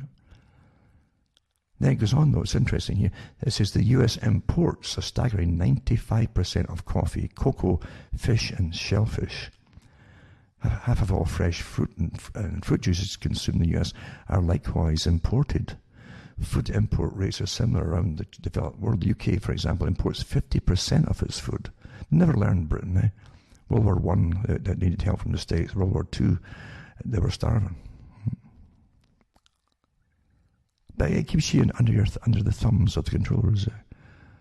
Our food is transported via increasingly long and complex supply chains that often involve ships. At any given time, there are some 100,000 ships at sea transporting food and other commodities, knows British geographer Sir Nigel Thrift, former Vice-Chancellor of the University of Warwick. Most of the ships pass through a small number of choke points, which are easy to attack. And so with all the things that can happen to your food supply, it's quite a good article, actually. And it goes on and on and on. And about fuel as well. And even things like fertilizer, if it was protracted and drawn out what you would need to survive. And they have energy cut-offs, they call it too, when things start to get cut back and rationed, etc. And you better start thinking about these, because these characters at the top are going to use all the same techniques they used in the communist revolutions, or the Bolshevik ones, and the Soviet system, and then it went into Poland and Ukraine and all the other countries. That's the best way to get folk to their knees, is through starvation, folks. And if you can't get heat and all the rest of it, you're going to get made. Don't forget, technocracy is a technique that they want to achieve. Rule by technocracy, where experts will rule everything, all energy, including food, which is an energy. You comprise energy. You get in the picture. And it's getting crazier and crazier. They got a video of a drunk man who was shot in the Philippines for not wearing a face mask following President Rodrigo Duterte's sinister threat. So he was drunk and he didn't have a face mask, so he got shot. There you go. There's no riots about that, though. You know, that's probably okay to kill folk then, you know. Now I've still got a few articles here, and before I do the last articles, remember, cuttingthroughthematrix.com. Send me a few bucks. Buy the books and this if you want, or just donate to me straight. And PayPal, send cash. Checks are fine. And I think there's MoneyGram too, which they use at the post offices, I think. It's okay. And if you post anything, just use normal posts. Don't spend extra cash to track, trace it, and so on, or ensure it. You don't have to. The post is pretty decent. Any parcels that ever get sent to me, never use UPS. They don't deliver to every door. Neither does the FedEx. And the UPS will actually use a subcontractor once they hit the cities for anything outside the cities, and they won't deliver to my place. I've had arguments with them, so don't ever, just use basic post, no expedited post, basic stuff to get to me, and don't do extra insurance or anything like that. It will arrive. Operation Laser, this is for Canada. It's the Canadian Armed Forces response to worldwide pandemic situation. During Operation Laser, the CAF, Canadian Armed Forces, implement certain measures on their personnel and Department of National Defence employees to reduce the impacts of a pandemic situation. And they give assistance to the Public Health Agency of Canada. So this is the Armed Forces for Canada, right? We'll give you assistance to the Public Health Agency of Canada. They'll give support to long-term care facilities, support to Public Health Ontario, and Canadian Ranger support to Quebec. They're going to use the Rangers, Canadian Rangers, for the northern parts of Ontario and elsewhere, by the way. So the term local response forces are calling refers to unit-level organizations across the Canadian Armed Forces that are not yet tasked as part of Operation Laser task forces, but may contribute to community-level activities as municipalities continue to deal with the spread of COVID-19. And it says they may also use reservists who work out of armories in cities across Canada, or troops and bases and wings who may be called upon to fulfill tasks in local community. More specifically, LRFs may provide a helpful hand for short-term general duty tasks, and so on. So they're going to have deploy Canadian Rangers in Saskatchewan, deployment of Canadian Rangers in Northern Ontario, deployment of Canadian Rangers in British Columbia, and deployment of Canadian Rangers in Yukon, Northwest Territories, and Nunavut. And the 3 lines of effort for Operation Laser: preserve and protect CF personnel to maintain operational capabilities and readiness, and so on. And access CF activities home and abroad, and support other government departments to ensure the CF are ready to support the Government of Canada's objectives and requests for assistance. And they're going through pandemic preparedness, mitigating and planning, so on. Plan Phase 2 pandemic alert, active monitoring of the evolving pandemic threat, with some protective measures adopted. And this is to be activated by the Chief of the Defence Staff. Phase 3 pandemic response, activated on order of the CDS. This phase is characterized by widespread and continuous transmission of the virus in the general population. Here's the thing, though. It doesn't say illness or sickness. I mean, there's hardly that most folk would test positive if you've even been near anybody with a cold, or you've had it yourself, because it's particles it picks up, you know. And it's such a bogus test to begin with. We know that, but it doesn't mean you're sick. And herd immunity comes around that way anyway, which you need without a vaccination. But again, facts don't matter. That has been written in stone, obviously, from before we heard the term COVID. And it says here, The Canadian Armed Forces are responsible dependent on the disease's impact in and around the location of CF elements and requests for assistance to civil authorities. And Phase 4 post-pandemic restoration. It says re-establishment of all D&D CF services and operations to normal. Phase transitions back to Phase 1, etc. Then they've got the Joint Task Force Laser, High Readiness Rapid Response Unit based in Kingston, Ontario. From mid-March to May, was responsible for the coordination of the command of all domestic operations related to Operation Laser and played a critical role in the CF response to COVID by implementing monitoring force health protection measures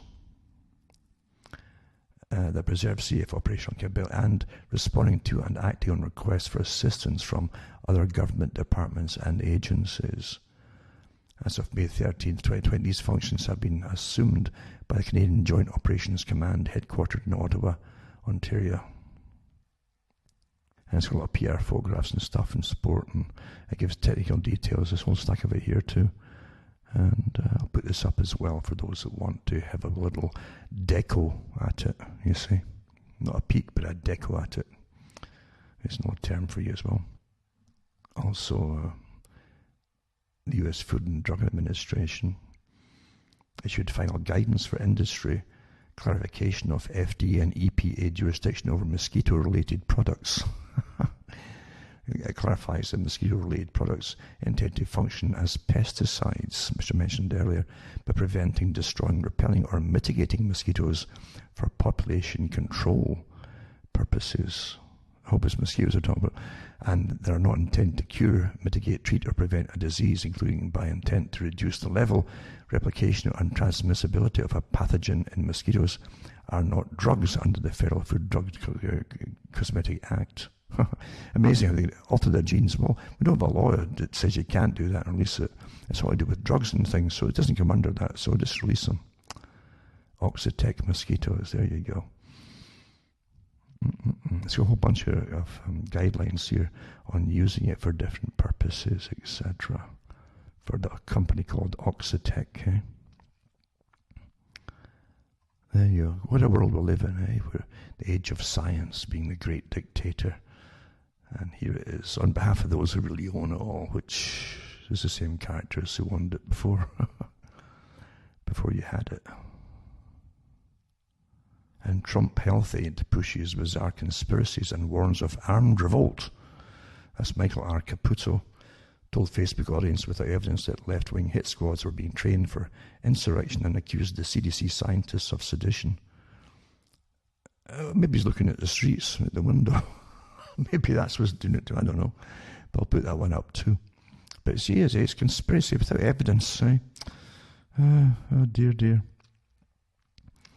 And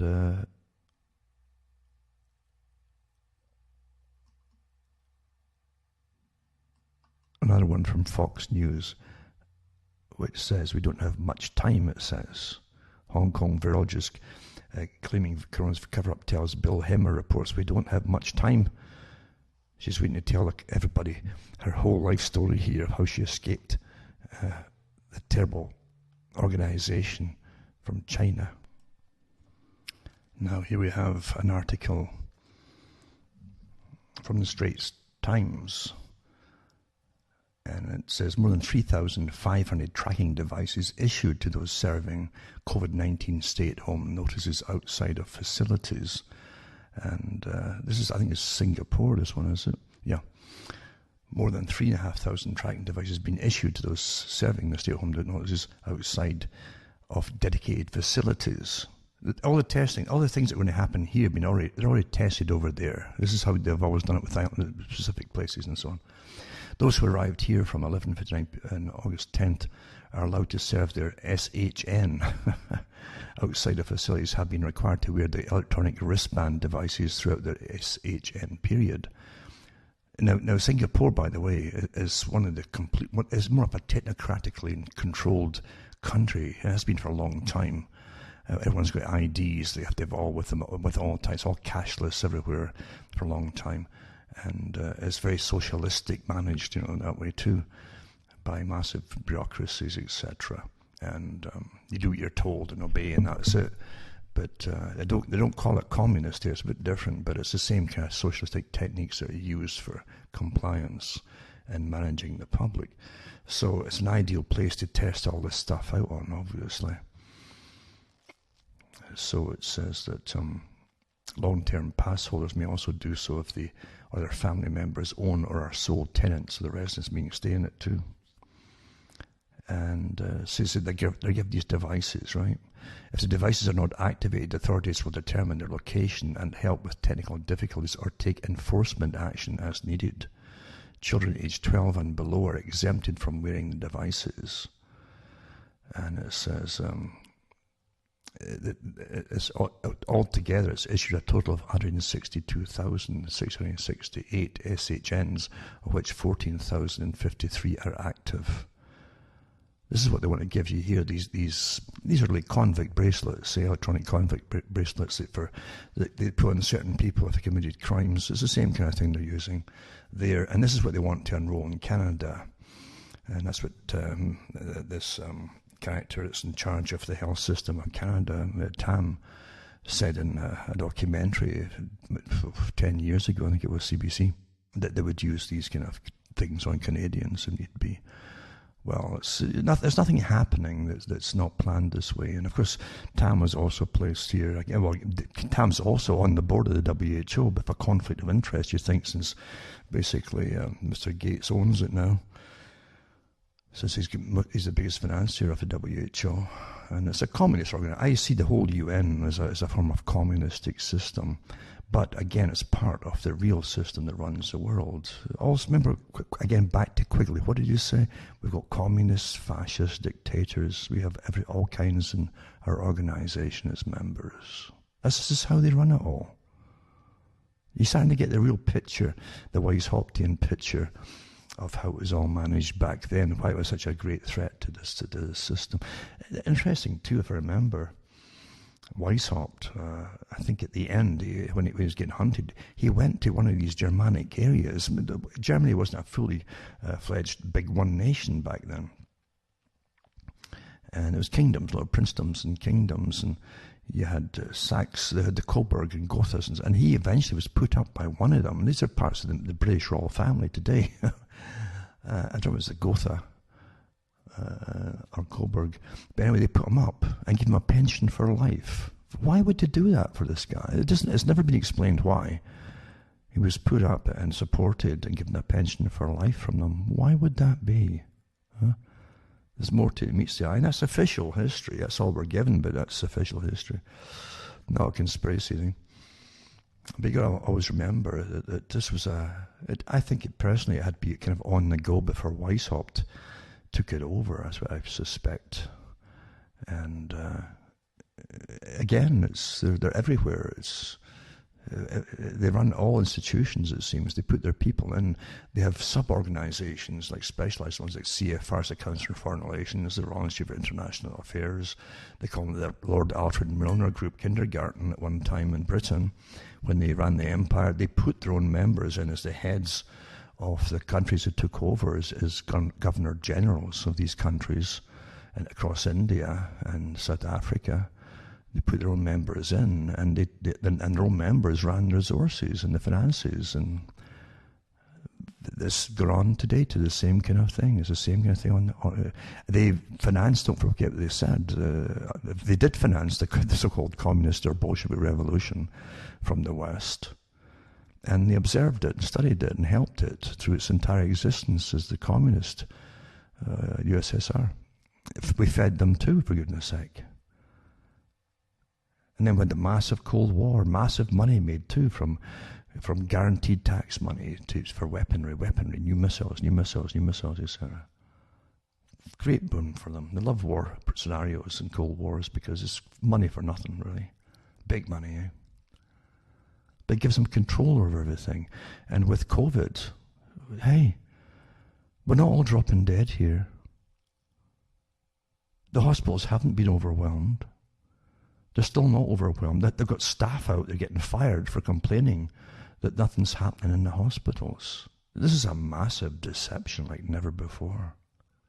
And they're trying to tell us across the board the same sentencing, everything. Every country's got the same thing getting put forward by their front prostitute journalists. We've never seen such a thing like this since the Great War or the Spanish flu. Never in peacetime have we had anything so drastic as this. What nonsense is it? What is this? Massive gaslighting, eh? Because this agenda, the COVID is the excuse for the whole program. The sustainability couldn't get through by yapping about global warming and having non-binding agreements with the climate agreements. This is the whole agenda rammed through here on behalf of the WEF, World Economic Forum, and the Club of Rome. And they admit it. I've given you the articles over the months where their members at the top admit it. They're rejoicing. They can ram it all through under COVID. That's the end of the story. A whole new way of existing, right? The fourth industrial revolution, they call it, eh? Which is no industry for you at all. And maybe no life eventually, the way it's going. Total lockdown coming over the winter. So remember, cuttingswithmates.com, send a few bucks my way, help me toddle along here and get through with all my websites. And I try and get back to people who email me as many as possible. I'm overwhelmed every day. I mean, I'm at this all day long, every day. Eh? I'm just uploading with the speed they're giving me because I'm getting hit and penalised for talking. Then it takes me hours, maybe all night long, just to upload my talks to my sites. Just that alone, right? So, have a few bucks my way so I can survive through. We're all going through it together, that's true. We are going through this together. That's one part of the slogan, is right. We're all in it together, but we're all going through it together. But we're going through history, and we need each other. And believe you me, you need an occasional voice here and there to keep your mind from cracking up altogether.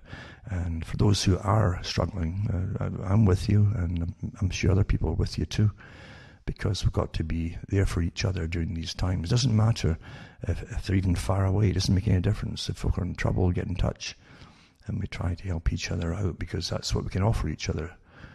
And that can make a big, big difference, knowing that someone's thinking, about you. It's very important in this day and age of isolation, this forced isolation that folk are suffering under, all manipulated and managed by the very evil people at the top, but there's no doubt about it. Very evil people who, well, you can go on about what they've done in the past, but what they intend to do now is beyond comprehension for a lot of people. It's the same characters at the very top. They have no love for the general society at all. They have no affinity with you. So for myself, from Ontario, Canada, where it's already every night, as I mentioned, it's on the freezing mark. It's 32 degrees right now. I'll start to get this uploaded once I'm finished. So take care of yourselves. Don't give up, folks. It's not over yet, And you've got to learn to just, when to speak, when not to speak. I've always said, learn to live inside your heads in the company until you can listen to where people are at before you open your mouth, because they can turn you so quickly when they're all living on the edge. They're frantic. So be very careful. And don't jeopardize yourself by trying to convert folk into like a religious conversion. It doesn't work that way with the facts and the data when they're watching television every single day, maybe even all day long, some of them. You've got to really just use your head and have a few friends, just a few people. They can always count on each other, and you've got to get used to don't tut and so. You've got to do it. You've got to do it. You've got to help each other, because eventually it'll be your turn as well. For myself, Alan Watt from Ontario, Canada, it's good night. May your God or your gods go with you.